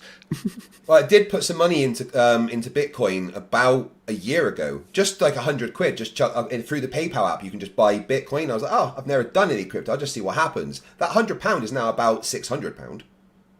Nice. I mean, I'm like, maybe but it scares me to invest anymore. But have you heard the story of the guy? One of those. It's like, for me, I've not invested in it because I'm like, at some point it could just implode. Yeah. Have you heard the story of the guy that bought bought a pizza with Bitcoin? Yeah. His company, he wanted the pizza. He didn't have any money. He only had Bitcoin. So he's in a chat room and someone was like, send me 10,000 Bitcoin and I'll send you a pizza. Of course, they were worth pennies at that point. So he sent 10,000 Bitcoin, got the pizza, and now that would have literally been like 12 billion or something, you know?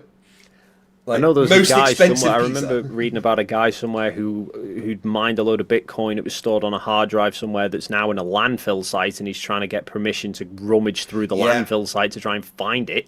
Yeah, but the law literally says that things in the landfill site become property of the council and things like that. And but he's literally said to the council, "Look, I'll give you fucking loads. You know, I'll help with the infrastructure and stuff." And they're saying no. It's stupid. But yeah, if I could go back in time, I'd buy Bitcoin. But like someone said, it's not investing, it's gambling. What's his name? Boogie2814, one of the OG YouTubers. He, about a year ago, or maybe a bit more, literally invested all of his money into some kind of, crypto. And for a while, he got really rich. And he was like saying about how he was doing really well. And then he did a stream where he was like, I woke up and it's all gone. And he's like, I put all my money in it. It was doing well. I'd taken it out a couple of times, put it back in, and I thought, no, this time I'll leave it in. Woke up, gone. Yeah. I wound up investing, not a huge amount, only like a few £100 into a mining company instead, because I'm like, even if Bitcoin crashes, they've got all the fucking hardware and stuff to go and do something else. I was saying to Will, though, that he would have, rather than spending the 40k on Witsit, he would have been better investing in like the Hawk coin. Paul Camish, £5 says Steve doesn't understand the rest of the world isn't interested in flat Earth. That's why it's not mentioned. No, unless we can mock them, of course. That's the only time they're mentioned. Thing. I was actually going to, just what I was going to mention before Bitcoin came up. So, obviously, you know, Will did that talk, the presentation thing with Jaren and Austin, with a tent full of people. That was because the staff knew nothing about the final experiment and flat Earth arguments. They were oblivious to it. So when they started hearing there's these flat Earthers who come to prove the shape of the Earth, they were really intrigued to want to know more. We bumped into the ice marathon runners in the hotel. They were fucking bewildered as anything because, I mean, they were especially surprised when they heard that there were flat earthers actually going with us. I know. Like, you know, if I meet people and they're like, so what do you do? You know, it's always a story. I'm a YouTuber. Oh, really? What games do you play? No, it's not video games. I do something else. So what do you do? I argue with people who think the Earth is flat. There's people who think the Earth is flat? That's the answer every time. Yeah. Right? Like, I've so many conversations I had in the past couple of weeks where be like, oh, I can't do this, I'm going to Antarctica. And people are like, you're going to Antarctica? I'm like, yeah, I'm going to Antarctica. Why are you going to Antarctica? Because obviously so few people go there. Yeah. And most of the time it's science research, like proper like science expeditions and stuff. Like on the somebody at the field gym. and stuff. Somebody at the gym asked me because the one of our gym instructors was like dead fascinated by it, constantly asking me and stuff. And then this other guy who's within the same class was like, "You're going to Antarctica? What branch of science are you in?" I'm like, "I'm not. I'm a YouTuber." Like, why are you going? It's like, I'm going to prove the Earth's not flat. Wait, what? No, like, it's the same, like, if someone says to my wife, what did your husband do? She's always like, oh, here we fucking go again, got to tell the story. Imagine putting that on like an official form or a document. Occupation: arguing with flat earthers. Yeah, like if this ever stopped that to go and get a proper job, it's like what you know, previous 6 years occupation, arguing with dumb people. David 499 says, Craig, will you stop asking me yes or no questions? Yes or no. Flat earthers hate yes or no questions because they can't waffle. Oh, yeah. No. If they don't have wiggle room to divert the topic, they're fucking screwed. Nivok Spilkerman, who's been a member for 13 months, says that he must be fake. Well, clearly you're all bots in the chat. Can I get 1 in the chat for all the bots there, please? If you're a bot in the chat, hit 1. Not 0. 1. There's mine. Yeah, you're all bots. I knew it. Dooley88, £4.9 says it's not triumphant, it's the flipping norm. Asking me who thinks it's suspicious when the news doesn't report if the sun rises. Oh wow, look at all the bots in my chat. I buy bots confirmed. I love this argument of the news was reporting on it. It's like the news was not reporting on us. The news was not like making some big fucking. It's not front page news that we saw the 24-hour sun. It was front page news that flat earthers had been proved wrong. Yeah, and that all the headlines were flat earther proved wrong. Look at this flat earther. He's shocked. You know, it wasn't about incredible. The 24-hour sun's been seen because we know that's the thing. No, guys, I think if you Google the names of the individuals who were on that trip, Will's name pops up in all the news articles because obviously he was the one that paid for it. Jaren's name pops up in all the articles because he's the biggest named one and he had behind the curve. Whitsit appears in a couple. I think Lizbeth appears in one. I'm pretty sure me, Toon, and Critical Think don't mention in any of the articles at all. Yeah, no, it's crazy. Oh, sorry. Dick Wayne in the chat, he's saying, he's the Flerf. Dave and Craig, if there are so few people that care about flat Earth, why are paid to lie and attack the people you label flat earthers? We're not paid to do it, other than the super chats that I'm reading out now. Yeah, if the globe is so obviously false and delusional, why do people need to stream on a daily basis in fucking echo chambers arguing the toss about it? He still thinks that we're paid by some shadow government, though, Dave. That's the thing. Like, well, I want to fucking rise. I want to raise. I'm not getting paid enough. I want my first fucking paycheck. They've never got to me. I should have loads by now. Mr. Toffees for £2 says, bring Dave on. Nah, the guy's a bit of a dick. Al Tucker, who's been a member for 14 months, says, Buddy's not very good at reading at all. Not even a saxophone, which is like the earth. Not flat. I'm amazed how little he says in so many words. Yeah, no, he waffles. He is the waffle man. In fact, I may get a waffle emoji going in his honour. Madeline May for $2 says, sorry, Steve, you're just not that fucking important. I said he's like an ex, you know, that getting mad that they're not being called by their love. Why aren't you phoning me? Phone me. He really didn't like it when I pointed when I dropped the bombshell of flat earthers are meant to think the Earth's stationary, not fucking revolving around you. Penguin J for $2 says least satisfying waffles of all time. Tim Davidson $2. So Will has to call each Flerf personally. Yeah. Every single flat earther should have got a call from Will. Otherwise, it's not real. Single Step $2 says Steve is the flat earth Hoban, just not as funny. Well, what I've been enjoying is people in Will's comments calling Steve Creaky Blinder from Temu.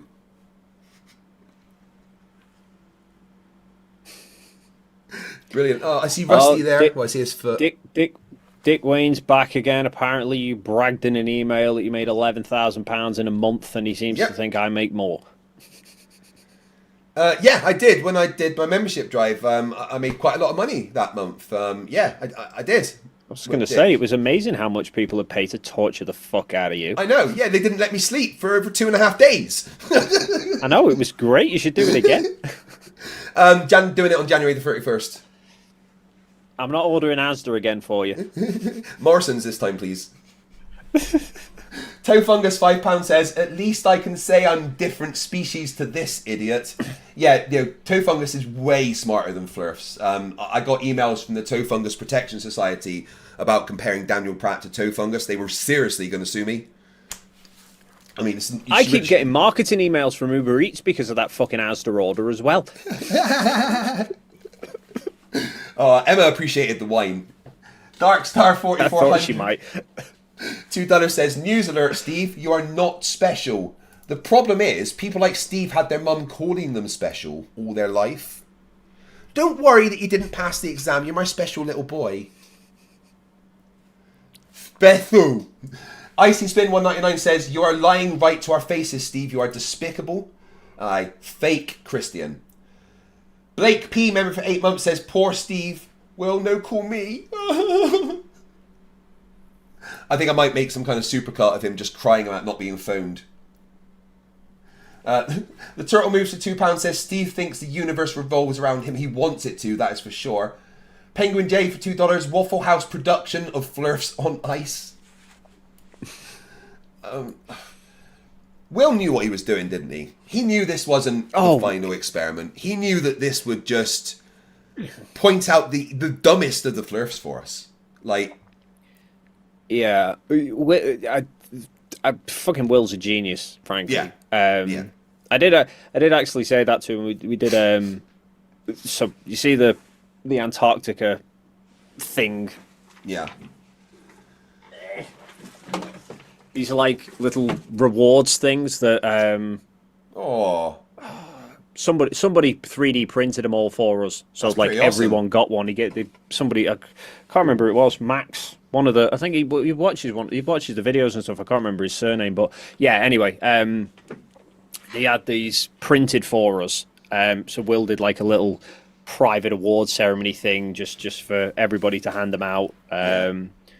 And everyone was just sort of basically, saying politeness to each other of how great the trip was, how nice it was for us to all sort of actually have civilized conversations and stuff. And I pointed out to Will, I was like, Will, when I first heard about the idea of TFE, I thought you were like about thinking that you could settle the debate. I thought you were crazy. When I heard you were paying for people, I thought there might be a scam involved. when the fucking weather cleared and it was as like the clouds parted basically for us to have a perfect 24-hour sun, I thought you've got connections higher upstairs that and now having seen the chaos, I think he's just a fucking genius. I knew exactly what he was doing. It's been beautiful, and you know what? It really has given a bump to like all of the channels, including some flat Earth channels. Like Flatzoid's getting 200 people watching his streams without realizing that most of them are Globers laughing at him. Basically now, like the flat Earth community seems to be like a barn full of chickens that have all been decapitated. Then the barn's been set on fire, and there's Benny Hill music playing in the fucking background. It's beautiful. I just want to say it topped at 1,500 people watching today, which is amazing. Thank you. I love you all. No, not you, Gary. You know what you did. It is crazy. It's like you said. It's pumped so much. Like I've only the first live stream I ever did, and I couldn't believe how many. There was like 4,000 or 5,000 people fucking watching at some point. I couldn't believe it. It was one of the top streams on YouTube at the time. Jesus, was it? Yeah, there was only like 4 that I saw above you that had bigger views. Bloody hell. One was Charlie, Penguin Z0. One was some law channel that just kind of seems to do a stream constantly. But yeah, you were like, at that point, one of the top streams on YouTube. Wow, honestly, there was that many super chats. I genuinely thought I'd be there until the sun set. I know. I feel like that sometimes, and I can't believe the support people give us. It's, it makes me feel like I'm not worthy sometimes. You know, it's this whole imposter syndrome thing. I can't believe the level of support I get, and I'm so thankful for it, you know? Like, you don't that was have one to of the super things chat in the like with related to Steve banging on about like, oh, you weren't bragging and stuff. I'm like, on the live stream, I was like quite sarky with a lot of the responses and stuff until I went in the hut, because once I went in the hut, it was like Jaren, Austin, and Lisbeth are sat like less than 10 feet away from out all these super chats and stuff, and I'm like, I've got to be kind of a lot more diplomatic at that point. Yeah, because here's the thing, right? Witsit went live, and yeah, you had like I think 1,200 people watching. You got like 5 super chats during the whole stream. You know, I made a rod for my own back because that was the first live stream I've ever done. I've seen people like side chats commenting and asking me when am I going to do more live streams and stuff. And it's like that was the first live stream I've ever done. I did it with StreamYard because Toon said StreamYard's like dead user friendly, dead easy to use. But I don't like the idea of having to pay for it when I've got OBS. I just haven't worked out how to use OBS.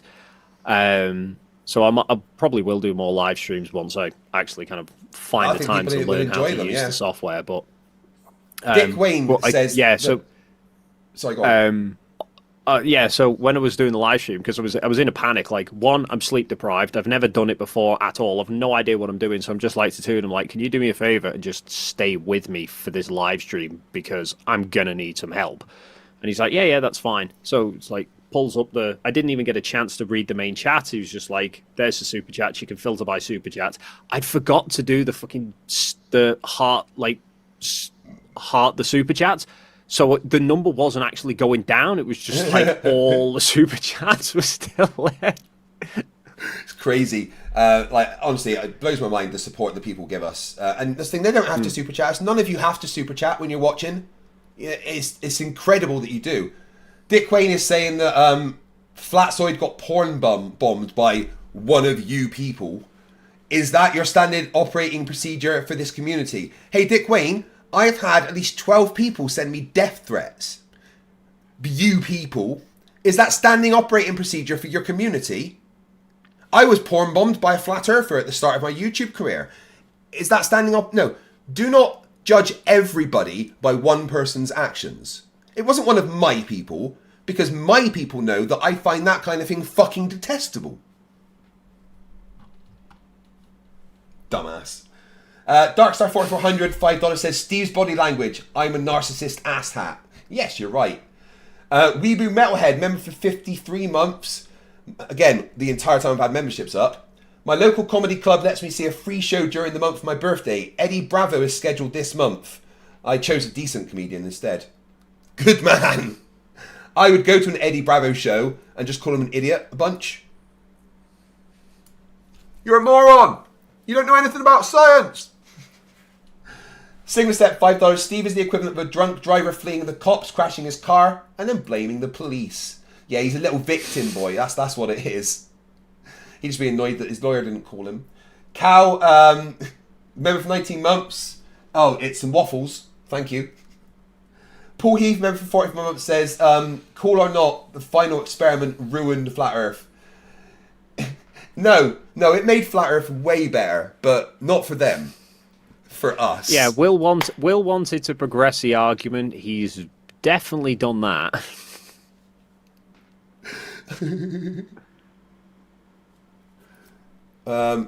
Facts in the chat says, Craig, you're a point-in legend cuckold of 2025. Go fuck yourself, Facts. You called me a heroin addict and let me down a bunch of time. Guys, please play Whack-A-Troll with Facts, the dumbass. I had hope for him as well. I did. He let me down big time. I'm extremely disappointed with him, and so is his mum. Arn Ronovic, Arn Roar, for 200 Nokias, says, well done exposing this prick, Craig. Lol. I had fun, mate. Thank you very much. MTUK for £10 says, Steve is self-centered. His treatment of Will was shameful as a Christian. He's not important. We don't care what he wanted. Candy's stream was far more important and was going to show a 24-hour stun. Steve is an egotistical fool. The dude's spitting facts, basically. Peter's Prime, $2 Australian. To quote MC Toon, you got to lie to Flerf. Yeah, I'm genuinely not sure what's easier for flat earthers, lying or breathing. It's a close call. I mean, I think lying comes more natural to some of them. Yeah. I've half figured out a tell for Austin though when he's lying. It's subtle. People might not have noticed, but basically, right, if his lips are moving, then he's lying. Yeah. If he says the word objectively, it's bollocks. Top Hats Off pops their cherry on the channel, says, I am Commander Shelby, and Top Hats Off is my favourite channel on YouTube. It is, actually. I play Commander Shelby, the half-human, half-Tellarite chief engineer of the, what's the name of my ship? The USS Lexington. Forgot the name of my ship there. Every Friday over on Top Hats Off channel from 1 a.m. UK time for a good few hours. Star Trek role-playing game. Absolutely incredible amount of fun. Please come and join me. Facty's been a member for 15 months. Hope you didn't forget the name of your fucking boat in the Navy. No. Although, not long after I joined the Navy, I called a lieutenant a lieutenant, and it really annoyed him. I'd watched too much Star Trek. I could just envisage you walking through the harbour going, I know mine's one of these. It was big and grey. Facty, member for 15 months, says, how does not getting a phone call debunk the globe? Steve, you're an idiot. People are gifting, but I mean, they just hate Ashton, I guess. Ashton, I asked, and Chesh said that if you pay, you can get some underwear. Stephen Jarvis for £2 says, an ex-girlfriend never phoned me, so I dumped her. Wait, an ex-girl... How does that work?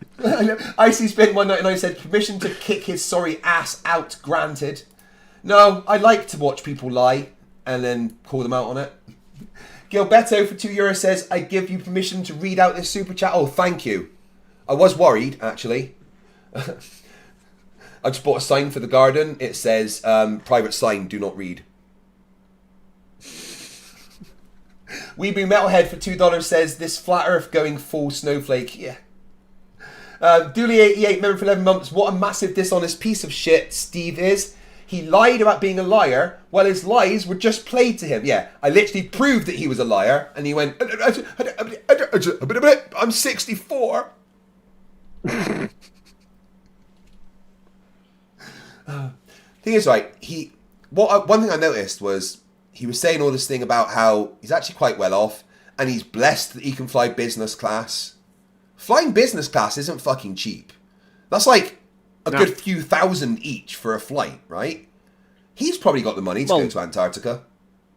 Yeah, well, that's why I kind of wanted to point out to him as well that you don't need to go to Antarctica to disprove the AE map. You just go freaking southern tip of Chile. We'll do it for you.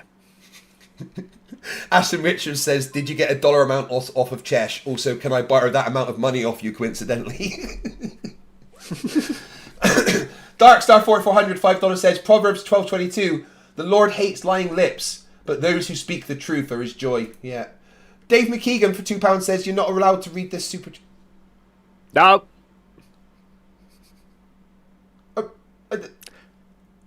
And this stream cannot end until you've read all the super chats out. I'm legally obliged to read all the super chats. Nope. But I'm not. Yep. Oh shit. I can't ever leave. So I'm going to bed. I'll come back on and see you tomorrow, yeah? Okay. Crap. I guess I'm streaming from the gym. CJ Lamricks for $2 says, "Fatality."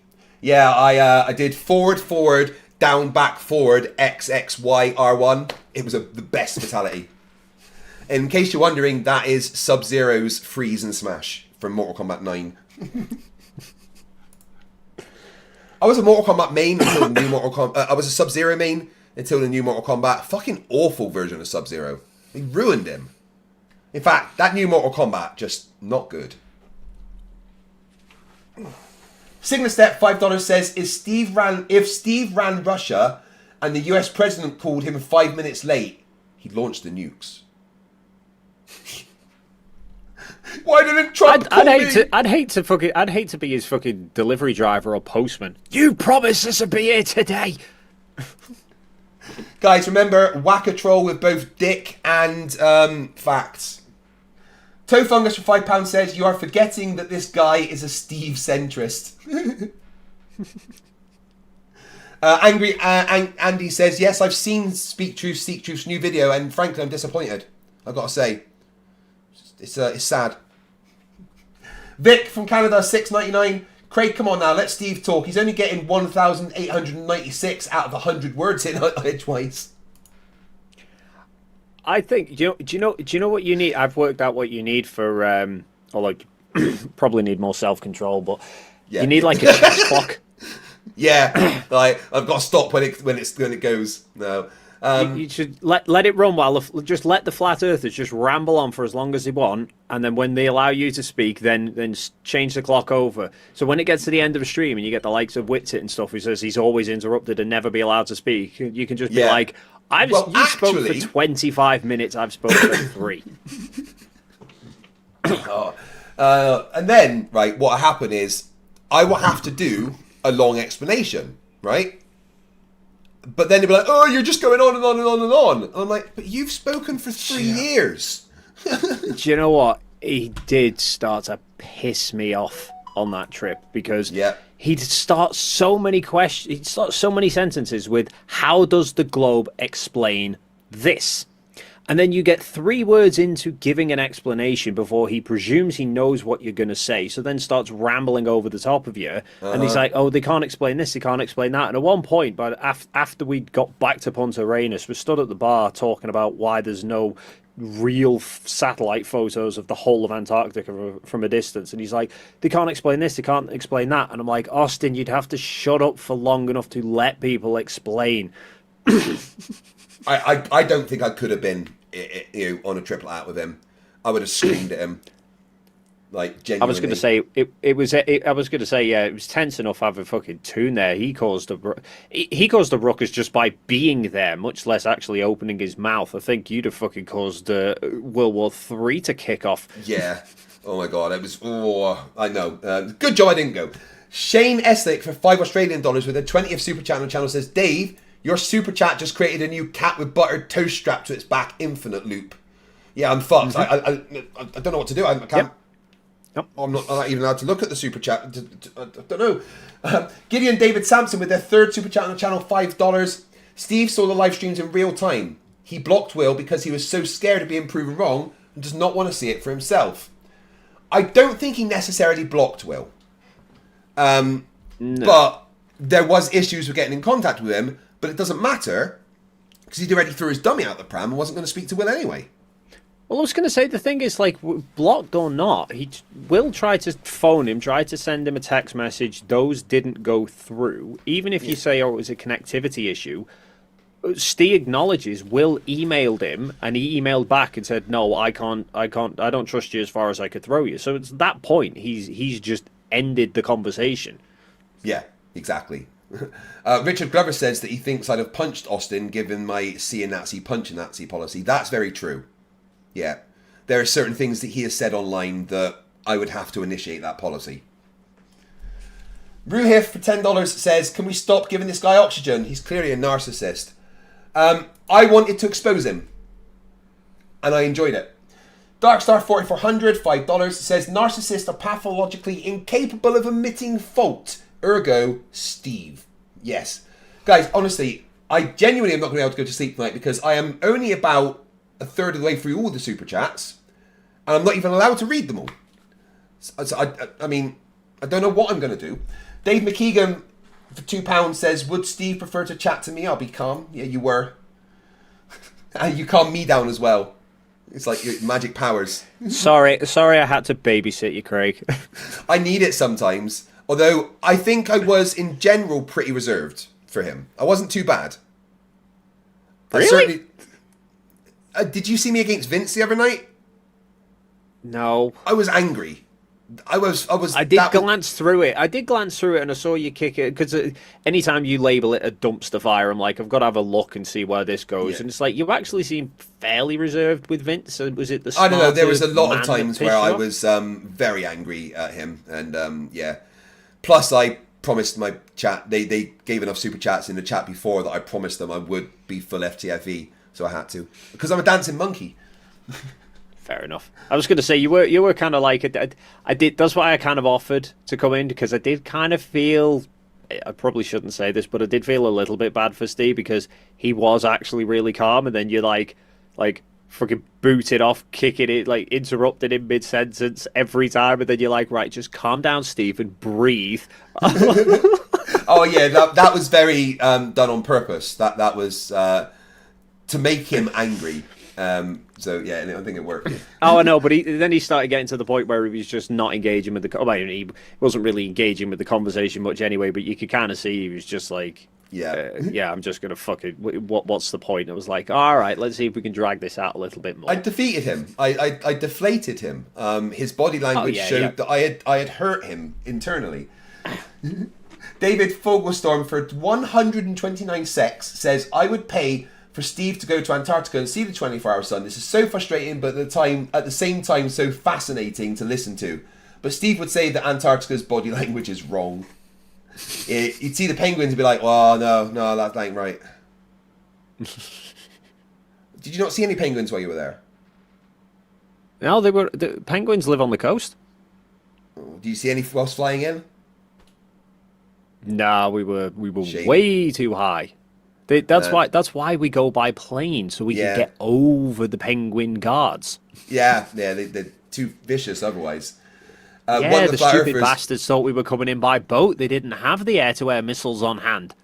I was talking to one Flerf on X, and he was like, they obviously weren't in Antarctica because there was no guards against the polar bears there.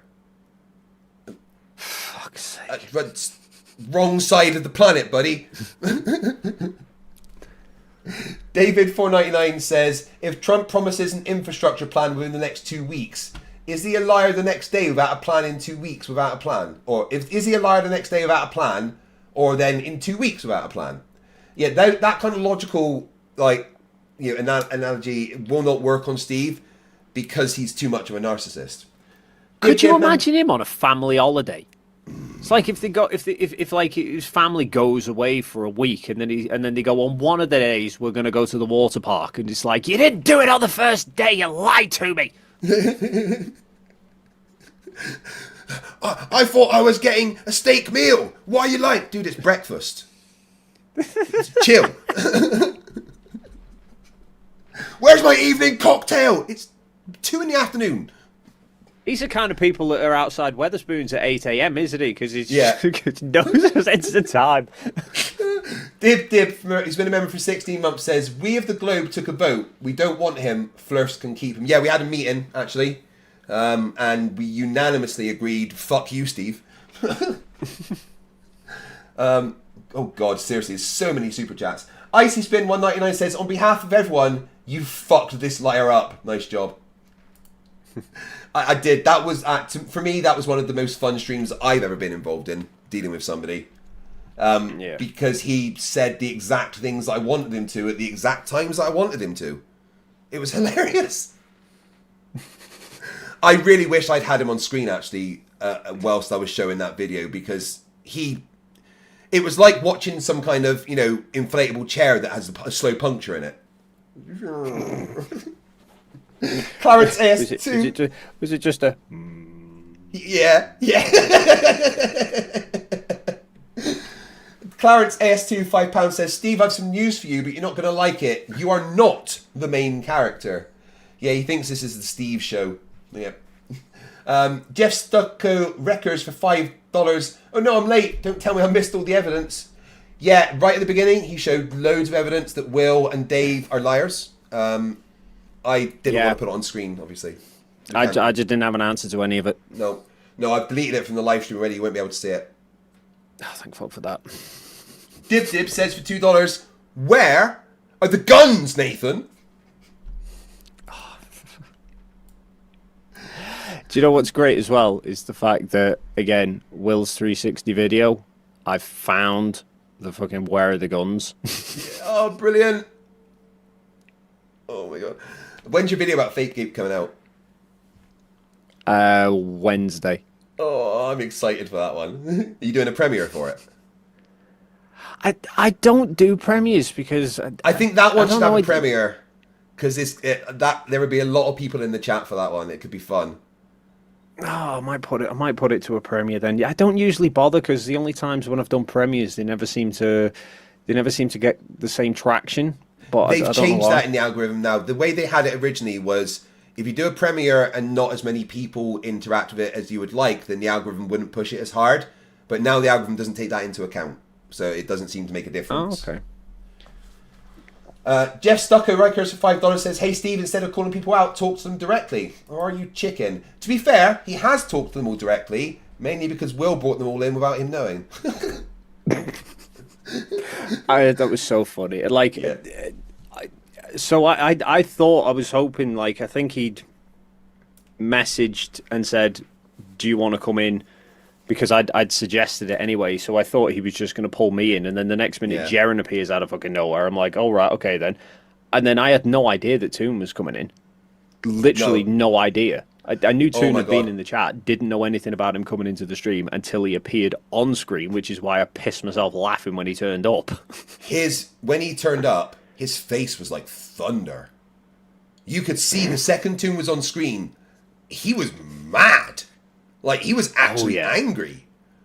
He doesn't like. Yeah, I mean, I was pissed off with Steve before I got into the stream, but at least tried to keep it civil too. Just like like Toon just looked like Steve come around to his house on Christmas Day and shit on his tree.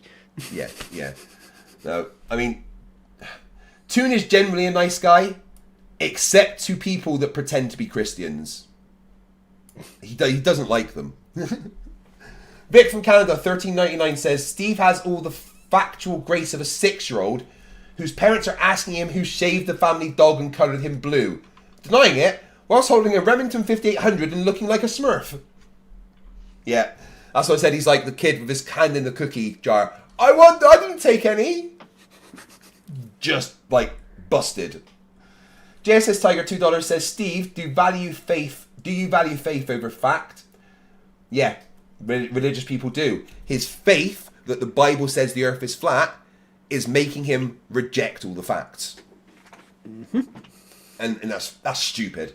I mean, the dude's 64. Fucking grow up. Right, Craig, I'm going to call it a night because it's 2 a.m. So I'm going to go to bed, and I fully expect you to still be live in a week's time. I will be expecting a refund on my super chat. I promise there won't be some kind of Starlink update in an hour or so. Who knows? But Dave, thank you very much for coming on, buddy. I really appreciate it. And yeah, thank you for being a friend. And people don't get to call you a liar now that you're my friend. You are now protected by FTFE. I've got NASA backing me up, mate. I'm fine. I run NASA. See you later, buddy. Take it easy. See you, mate. Take care. He's an awesome person. Dib for $5 says Steve is acting like a 13-year-old picking on the 8-year-olds in the playground. Just stop, Steve. Yeah. Anyone that thought that I was bullying Steve there is frankly being dumb.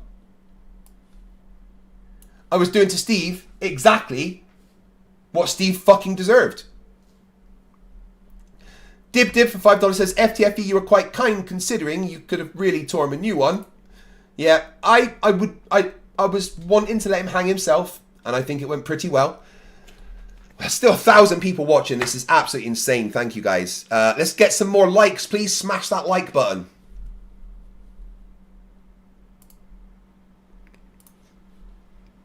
It's Rubik's for $2 says, this was a massacre. The Flerf didn't have a chance. Do they ever?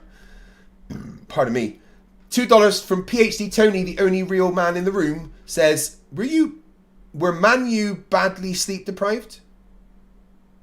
Oh, right, yeah. I know what you mean, yeah, thank you. Nivox Spilkerman for £2 says, sea lining, lobstering. He had no clue what I was on about, by the way.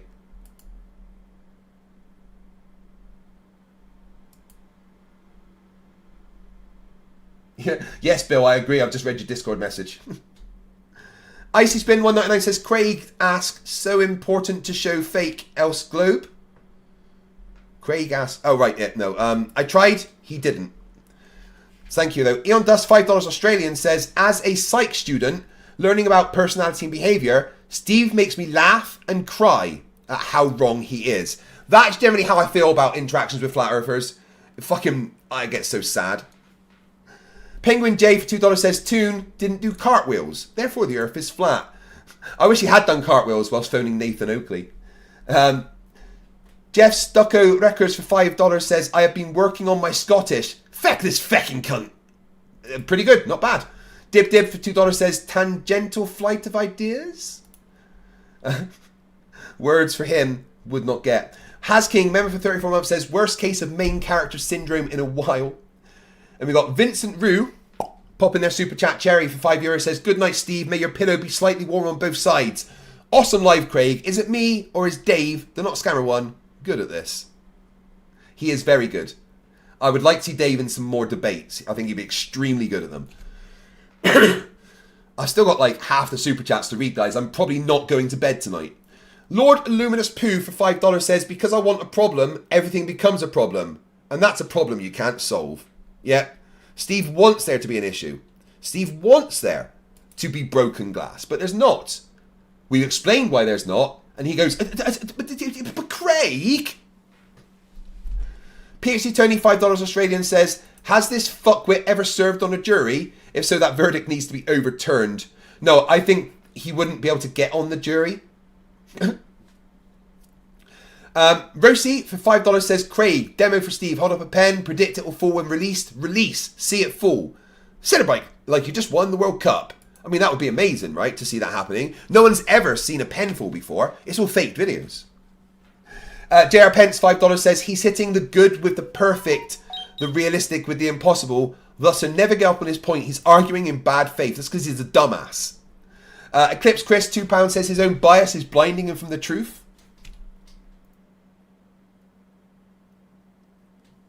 Thank you very much. JSS Tiger, $5 says, Steve, you have said you would never believe until you go to Antarctica. When will the Flat Earth community do a crowdfund and pay their own way? Never. That's not happening. Borg Emporia says, well, at least you made the 2 hours portion where FDR reads the super chats to do everyone know. You guys like just torturing me with money, right? Basically. I really do appreciate the support more than you guys know. Thank you very much. And you know what? I don't like it when YouTubers don't read out all super chats. I'm legally obliged to read whatever you send, and so should they be. It is legal, right? Someone put a gun to my head and made me sign. PhD Tony, only real man in the room, $5. I process satellite data to produce real-world results and have been to satellite construction facilities. Steve just lied about me. Steve lies about everyone. Eclipse Chris for £2 says the anomalies are in his imagination. Dishonest flat earther. Man, I've gone for so long that my TV keeps turning off. Guys, in the chat, tell me when my TV turns off, please.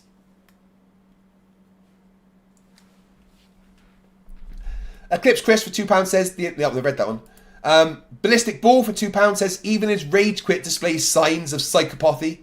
Psychopathy, yeah.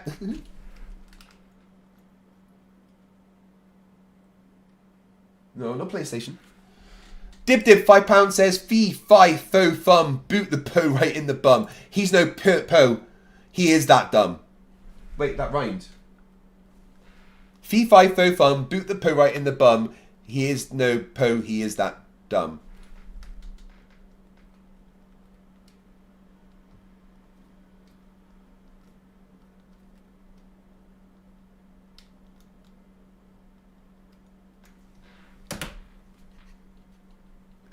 Thank you, Lisa. I appreciate that. Oh, who's this? Earth is still measured flat. No, it's not. You cannot debunk the geometrical concept of a tangent. For the dumbass in the chat, I can use your measuring flat to measure the angular separation between two spheres.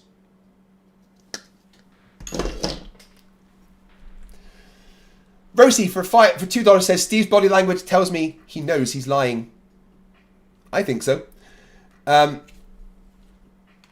Jay Donkey for Donkey for $10 says, you're 64 and you still think the Earth is flat. I thought it was flat when I was 5. Then my dad explained it to us that it's moving, not the sun. I scratched my head for a second and agreed. That's because at 5 you were smarter than Steve is at 64.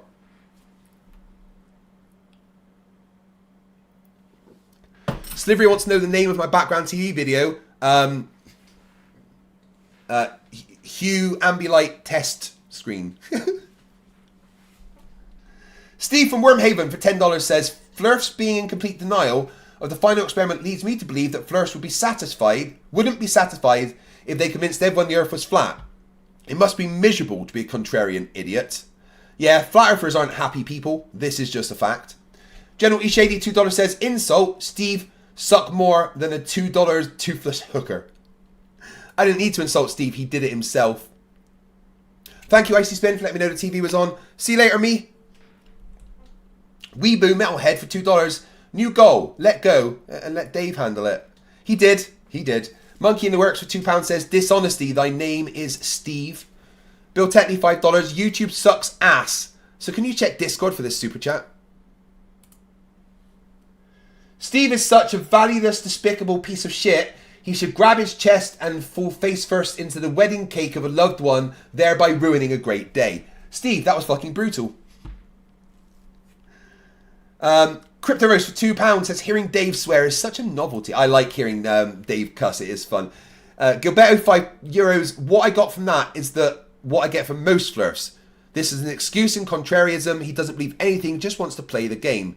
No, he's brainwashed and stupid. That's all there is.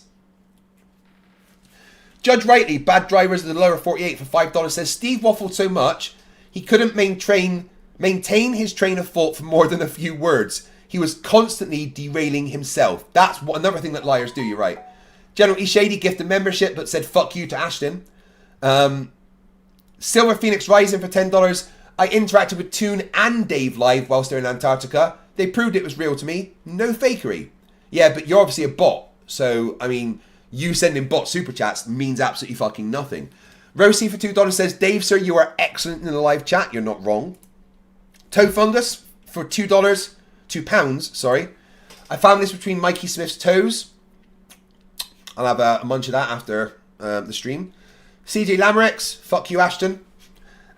Angry Andy pops their super chat cherry and gives me £1. Thank you very much. Really appreciate it. Every super chat and membership, I really, really appreciate it. And Andy, thank you for being a member, someone on the channel, and for giving your first super chat. It means a lot to me. It's a Rubik's gift of the membership. Fuck you, Ashton. JSS Tiger, $5. Oh shit. Oh my god, how many more super chats is there? Are you kidding me? I'm like halfway done. I need a Riley, but oh my god. Yeah, I need a Riley break. I need a Riley break before I can finish fucking reading the super chats. Back in a sec. What is a full moon and what is a new moon on your model? Probably like a magnetic cycle, and just like the center of a barrel cell image of a magnet.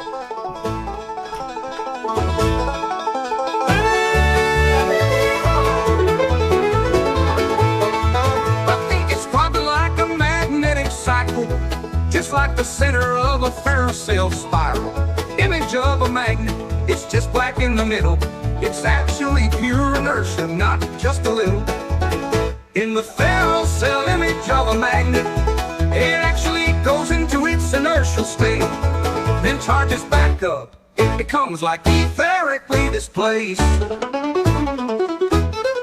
Yeah, you start to see it charge up once more, and it goes back like it did before.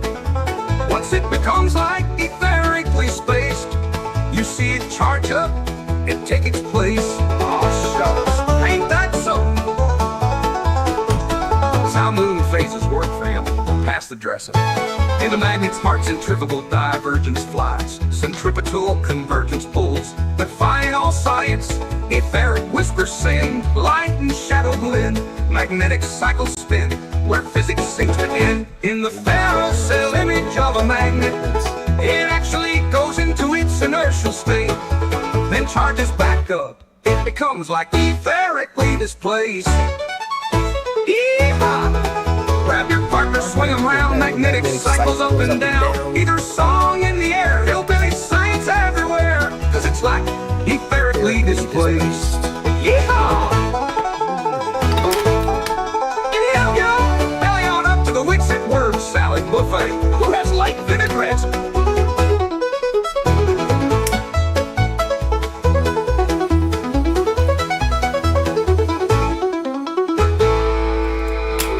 The Jugger Ranch. Then charges back up, and once it becomes like etherically displaced again, you start to see it charge up throughout a cycle, and it goes back. Well, that was a big bong. Sorry. James Cater for $10 Canadian says, out of many excellent live streams, this was definitely one of your best. Thanks, FTFE, for all your righteous anger. Thank you. Well, but that's the newest one. I've literally got like another 100 or so to read. Look, guys, you need to stop super chatting me, okay? Just quit it. In fact, you're all banned from super chatting me, every single one of you, because you know I need to go to bed at some point. So you're not. I want to be clear. You're not allowed to super chat me, okay? Do you understand? JSS Tiger $5 says, Dave, do you think Durf only agrees that you went to Antarctica because Toon showed up on his app down there? Maybe. That's a good one.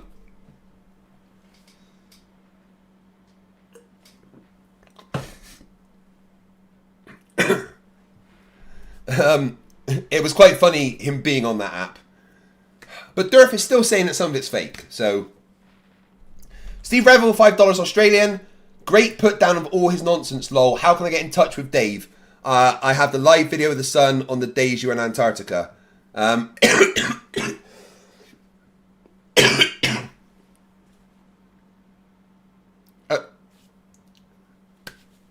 didn't any of you listen to me? Steve, just contact Dave through his channel. I'm sure he'll get back to you. But, why... No, I said you're banned from super chatting. Stop it. Rosie gives $2 and says, all right, I'll stop. No. Weeboo Metalhead got to go. Pathfinder group expecting me. Well, they understood. No. General E. Shady says, fuck you, sleepers for the... Steve6464 says, you're not my boss. Yes, I am. Cal for $2 says, okay. No, you... Stop sending... I've got to read these out. James Kerr for $5 says, no more super chats. Understood... You don't get it. No. Lisa for $2. Here's your non-super chat on my fucking... No! Glitch, $2. Yeah, we'll stop when you stop being awesome. Okay. Wait, I don't know how to stop being awesome. Fuck. I'm never going to bed, am I?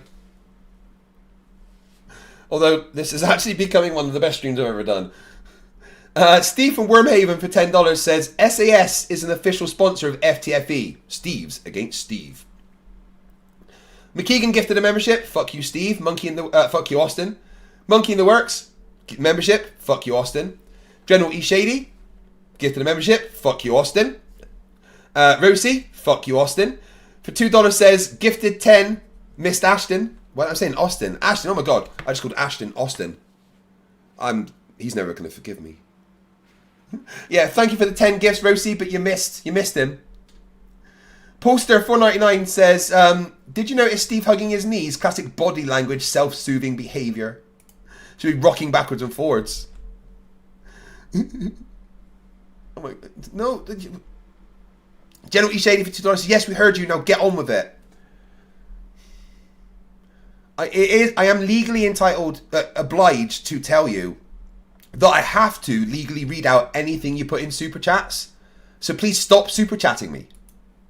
The Rabbit for $2 says, when do we get Ensign Wits in engineering in Star Trek? No, the ship would blow up.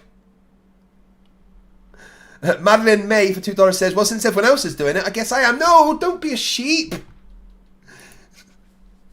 The Gig Boss Man for $2 says, Dave, did anyone film a camp to camp drive? Yes. MC Tunes already put that out, I think. CJ Lamrick says, for $2, did you say more? No. Stop super chatting because I want to go to bed. Citizen 9 for £2 says, this is just an ordinary chat, nothing super here. Oh shit, I didn't need to read that one out. Steve6464 for $5 says, when you're at DebateCon, just waffle, overtalk, and nuh-uh. Nah, at DebateCon, I am going to be the best debater I have ever been. It's going to be fantastic.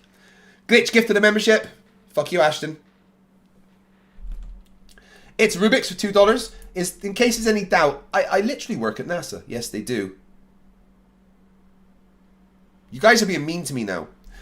Mark Boots for €2 says, I changed settings, allow gifts, and instantly got one. Ashton has that setting, but he still can't get memberships.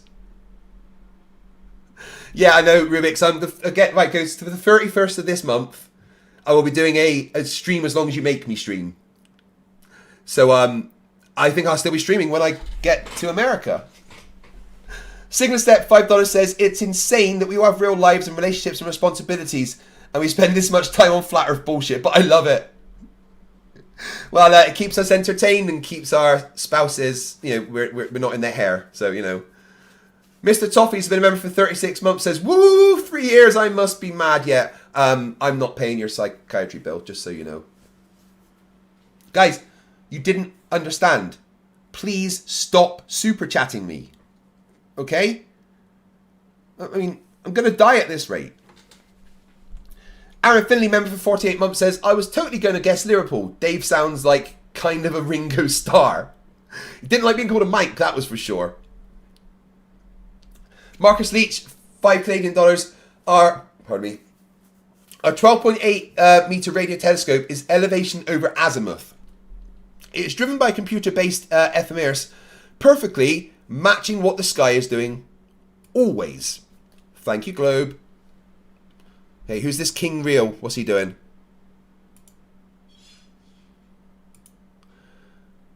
King Real says the death threats got this vampire energy drained. What the fuck?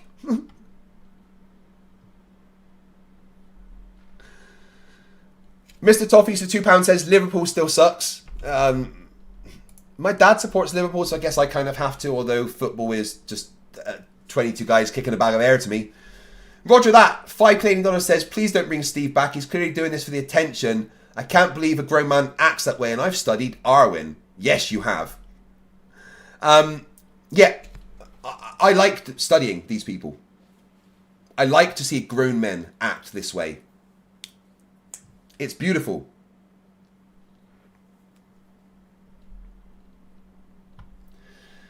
Where's Wally? Gifted a membership. Fuck you, Ashton.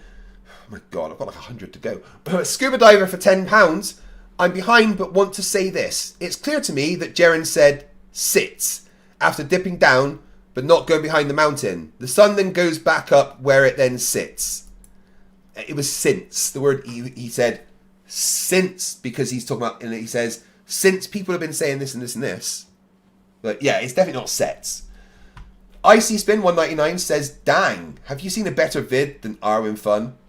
Dave, have you seen a better vid than Arwen Fun? The Arwen video on Jamie C. Levels video channel is fucking hilarious. Ashton, you definitely are still in the ticker right now. Darkstar 4400 to $10 says, I love the way the final experiment has brought the anti-Flerf community together. Watching Flerfs eat their own is just a bonus. I'm loving it. Greg for £2 says, self-medicated tonight. Thanks for gift, whoever it was. Yeah, I'm very running low on my self-medication. That's all I got left. Wait, is there any dust? Let's check the Keef. I mean, that'd probably do a bong or two. But that's what I'm running on.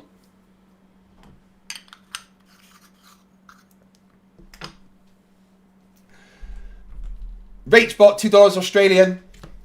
Love back at you. Religion is Fiction became a member. Thank you very much. Didn't want to gift one to Ashton, I guess. Marcus Leach, $5 Canadian says, I actually have an instrument running at Haley 6 Station there. Amazing looking place. Yeah, but you're a liar and a shill, clearly. Because that's not real. How dare you? Glitch, $2, says from NASA, $2 payment for debating flat earthers.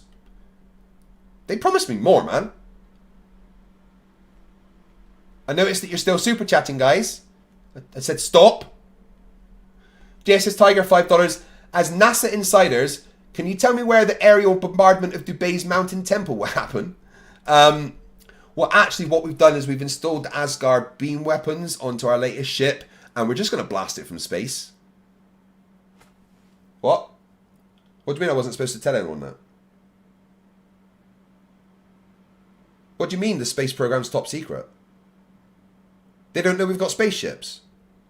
Oh shit, 2 secs. Guys, if you just look over here for 1 second. Back to the super chats. James Ketter for $5 Canadian says, make a supercut of every and her while Steve waffled. It would make more considerably sense than what he actually said. Yeah, it 100% would. It's the right whiskey. You're watching my stream, so you'll be fine. You've been here for ages. No, I think we got away with it. Yeah, I used the memory wiper thing. Yeah, no, we're good. Like 1,000? Okay, cool. Thanks.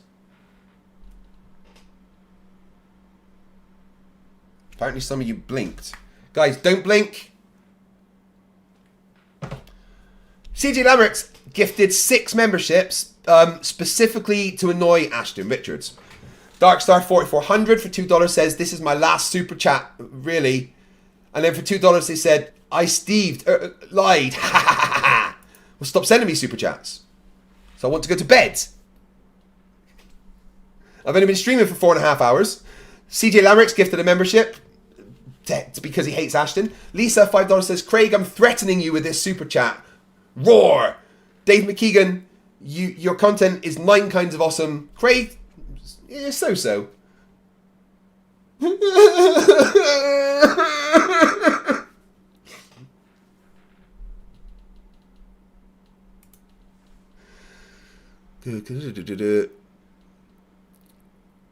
Right, good. No one seems to remember the talking about the spaceship. For fuck's sake.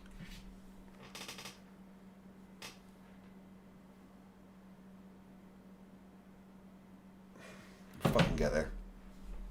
I've been a bad guy. $5 says, you still up tonight? Dave's explanation videos are top notch, but seeing her live, his sense of humor shows epic. Best when playing off MC Toon. Yeah.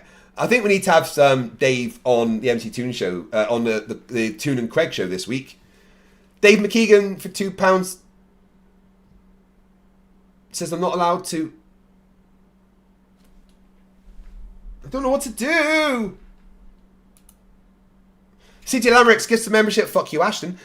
Shane Esk for Shane Esilk for $5 Australian with their 20th super chat on the channel. No, read that one, thank you. Baux became, he's been a member for 11 months. Dude, just one more month and it's around the sun. Dave seems like a reasonable lad for Scouse. Must have been murder in Antarctica with Nout and Nick. Aye. Where's me car? JSS Tiger for $2 says, tell if 3 flat earthers walked into a bar joke.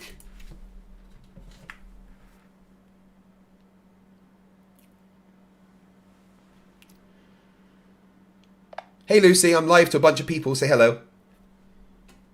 Hey everyone. It's great to be here with Clegg. Hope you're all having a fantastic What did you call me? Of course. No, what did you just call me? I called you Craig. If you'd prefer Craig. something else, just let me know. Not Craig. Craig. Oh, my mistake. Got it, Craig. Thanks for the correction. Alright, so JSS Tiger for $2 says, Lucy, tell a 3 flat earthers walked into a bar joke. Alright, Craig. Here it goes. 3 flat earthers walked into a bar. You'd think if the earth was flat, they would have seen it coming. Oh, the bar. Okay, yeah, I get that. Right, that was a bit meh. Do a better one. Alright, let's give it another go. 3 flat earthers walked into a bar. The bartender said, sorry, we only serve people who live in reality. How's that? Not really a joke, more of an insult. Come on, give it one more go. Try and be actually funny. Alright, one more try. 3 flat earthers walked into a bar, and the bartender said, sorry, we don't serve flat beer here. How about that? Yeah, do me a favor, don't become a comedian, okay? I'll stick to what I do best. Anything else you'd like me to help with? Yeah, launch the nukes. Right, cool, she's doing that. Glitch for $2 says, you're not done, Craig. Give this $2 to Dave for me.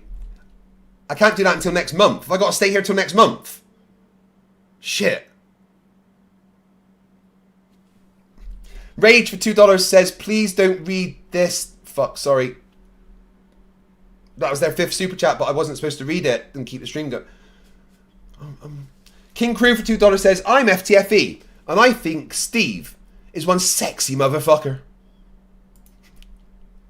Jesus says, he's been a member for a month, says Superman and Crypto are visiting the moon on July 11th, 2025. I know I had my reservations about James Gunn and getting rid of Cavill, but the trailer for Superman was fucking amazing. Someone became a new member, but then not. I'm not sure. That's weird. Rosie for $2 says Einstein Whitsitt airlock tester. Ensign Whitsitt airlock tester. General E Shady for $2 says wah, because they don't want me to go to bed. I've literally still got about 30 fucking super chats to read. Ballistic Ball for £2 says had to go to the loo. What did I miss? People insulting me via super chats. You know you can insult me via super chats, right? You're allowed to do that. Dib Dab for $2 says bah. Not sure why. Bill Tetley 199 says I found this one in Steve's crusty beard. I'm gonna burn it. Jesus for $2 with their 20th super chat on the channel says hold your tongue. I'm an apple born on a pirate ship. What? Madeline May for $2 says your bed is fake. It's measured flat. This measured flat thing is so fucking dumb. Darwin Teague for $5 says, are you going to be an asshole like usual? Or are you going to try something different? I mean, I can't stop being an asshole, but I'm going to be a much more level-headed. There will be Craig at the debate, not FTFE.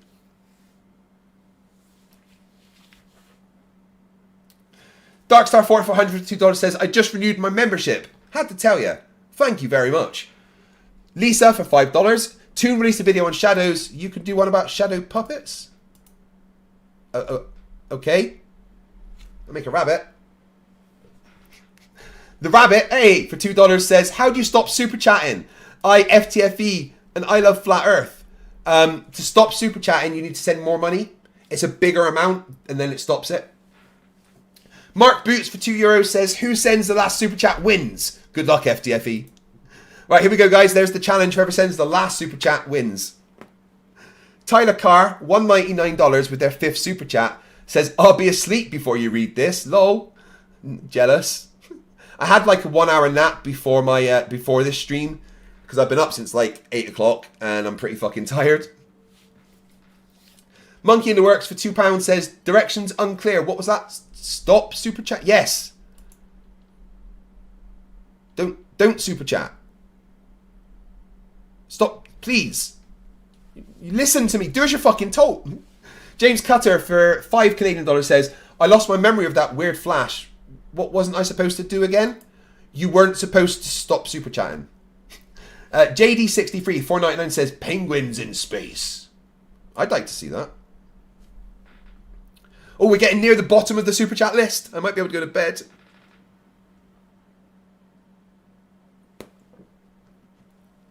Yeah, albino bad guy. I've got your picture. That's for later. Darkstar 4400 $2 says Basgardween Apens. No, Asgard beam weapons.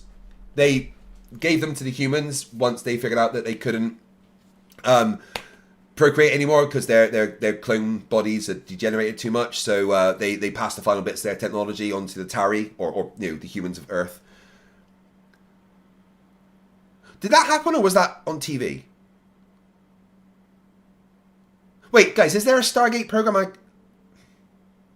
I can't remember. General E. Shady for $2 says 14 for fuck's sake. Get it right. Get what right? What did I do?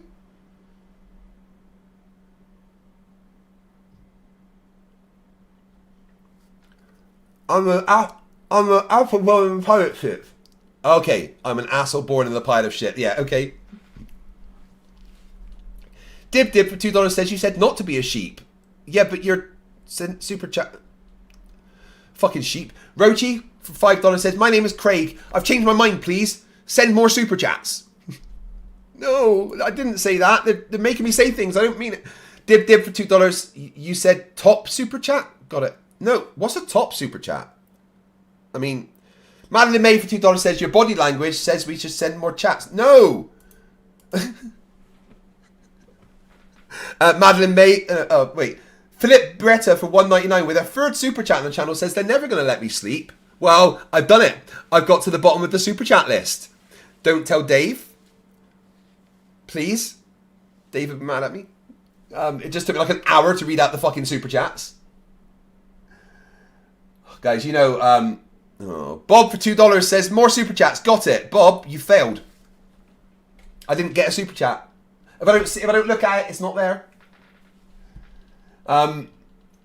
Honestly, I can't say thank you enough for the ridiculous levels of support that you show me.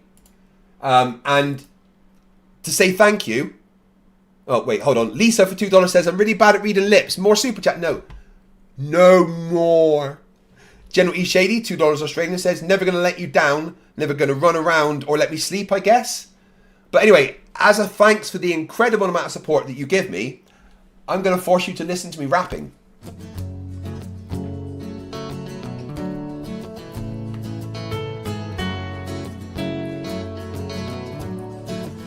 Can we pretend that airplanes in the night sky are like shooting stars? Should be wishing for a brain right now, brain right now, brain right now. Good morning. These words come with a storm warning. Better batten down the hatches, grab some matches and brace yourself for a long day of misery. YouTube has given me the power to reach up into the sky and show you all that we live on a ball. I bring you science that's comprehensible. Your view is indefensible. You're reprehensible. No one's too sensible. When I was young, I never thought I would be here to see this. A pile of random nonsense dressed up as bullshit. Your ignorance will be the death of us all, like running head first full speed into a wall. You could always read a book, buy a telescope, set it up and take a photo of the moon, or just be a buffoon. I send you in a balloon up to the stratosphere, page 3. You're a few fries short of a happy meal. You're dumber than a box of hair. The wheel's spinning but the hamster's dead, and you're as smart as bait. You forgot to pay your brain bill. You're missing a few buttons on the remote control. 24 cents short of a quarter. You're surfing in Nebraska. You're as bright as Alaska in December, and you fell out of your family tree. You don't have all the cornflakes in one box. You got an IQ of 2 and it takes 3 to grunt. The elevator doesn't go all the way up and there's a vacancy on the top floor. Your antenna doesn't pick up all the channels. You're several nuts short of a You're Mr. fruitcake. Sensible, calm down, don't go too hard. You don't need to add Liberian Flerfs in your backyard. You're a man of science, poise and grace. Mage 2 did everything to wipe the grins off the face. So Nathan, get away from those kids. The world is not flat and it doesn't have a lid. Recognize the differences between a textbook and the Bible and control yourself. Lay off your slander and your lies. You're a bunch of knobs poisoning the well of the youth, spreading lies that you like to claim as knowledge and truth. Stop spreading fresh bullshit like the butter on your bread. Maybe your musical assault will knock some sense into your head. I hope one day you'll hear these lyrics and smile, and you realise you used to be a 40-year-old child. Now it's time to wake up, open your eyes and see, and acknowledge the existence of. You're a few clowns short of a circus. Your phone is off the hook. Your sewing machine is out of thread. You're all foam and no beer. You don't have all your dogs on one leash. An intellect rivaled only by garden tools. There's no grain in your silo and your skylight leaks a little. Your belt doesn't go through all the loops. You couldn't pour water out of a boot without instructions on the heel. Your slinky's kinked, and you're proof that evolution can work in reverse. A few feathers short of a whole duck, one fruit short of a full bowl. Airplanes in the night sky are like shooting stars. Should be wishing for a brain right now, brain right now, brain right now. Can we pretend that airplanes in the night sky are like shooting stars? Should be wishing for a brain right now, brain right now, brain right now. You thought it was over? Well, I'm still standing while you're swinging, flinging feces, talking shit just like the human centipede. You got the mind of a chimp, and I'm here to expedite your shore leave. Cause I'm a seaman, but not the kind I ripped up on your mum's gums. I'm the kind that sailed submarines and fired guns. I could float a boat across the ocean with my eyes closed, circumnavigate the globe with a compass and a bag of sausage rolls. Well, all you can do is nibble on your toes. I'll smack you with the hose that you taught a water level, sit and swivel. You nasal gazing muppet, you can stuff it harder than the wallet stuffed by Warren Buffett. And I don't care about your sauces unless you're serving them. And I don't care about your lines unless you're curving them. Now step away from me, you're sucking up my oxygen with the vacuum where your brain should be, you dumb fuck. Apparently you guys can't understand the instructions because you keep sending super chats even though I'm trying to end the stream. Ballistic Ball for £2 says, what happens if I press this button? No! Oh my god. Why did you press that? Let me check something. That was an orphanage! Next to the children's hospital! Why would you do that? I told you not to press it. Fuck's sake. Oh my god. Look, I don't know you. We've never met, okay? Dib for $2 says bottom of the chat list is fake. Apparently so. Glitch for $2 says 20 push-up to earn all these super... Okay.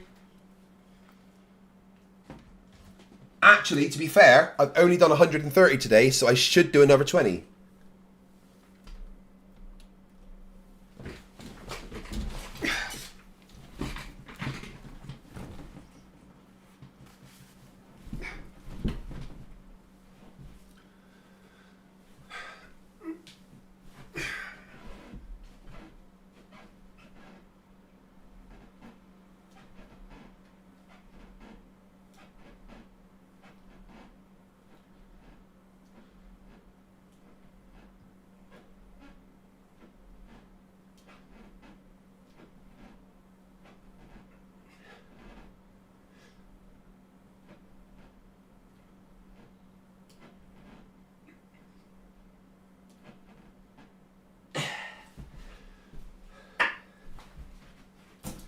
There you go, there's 20.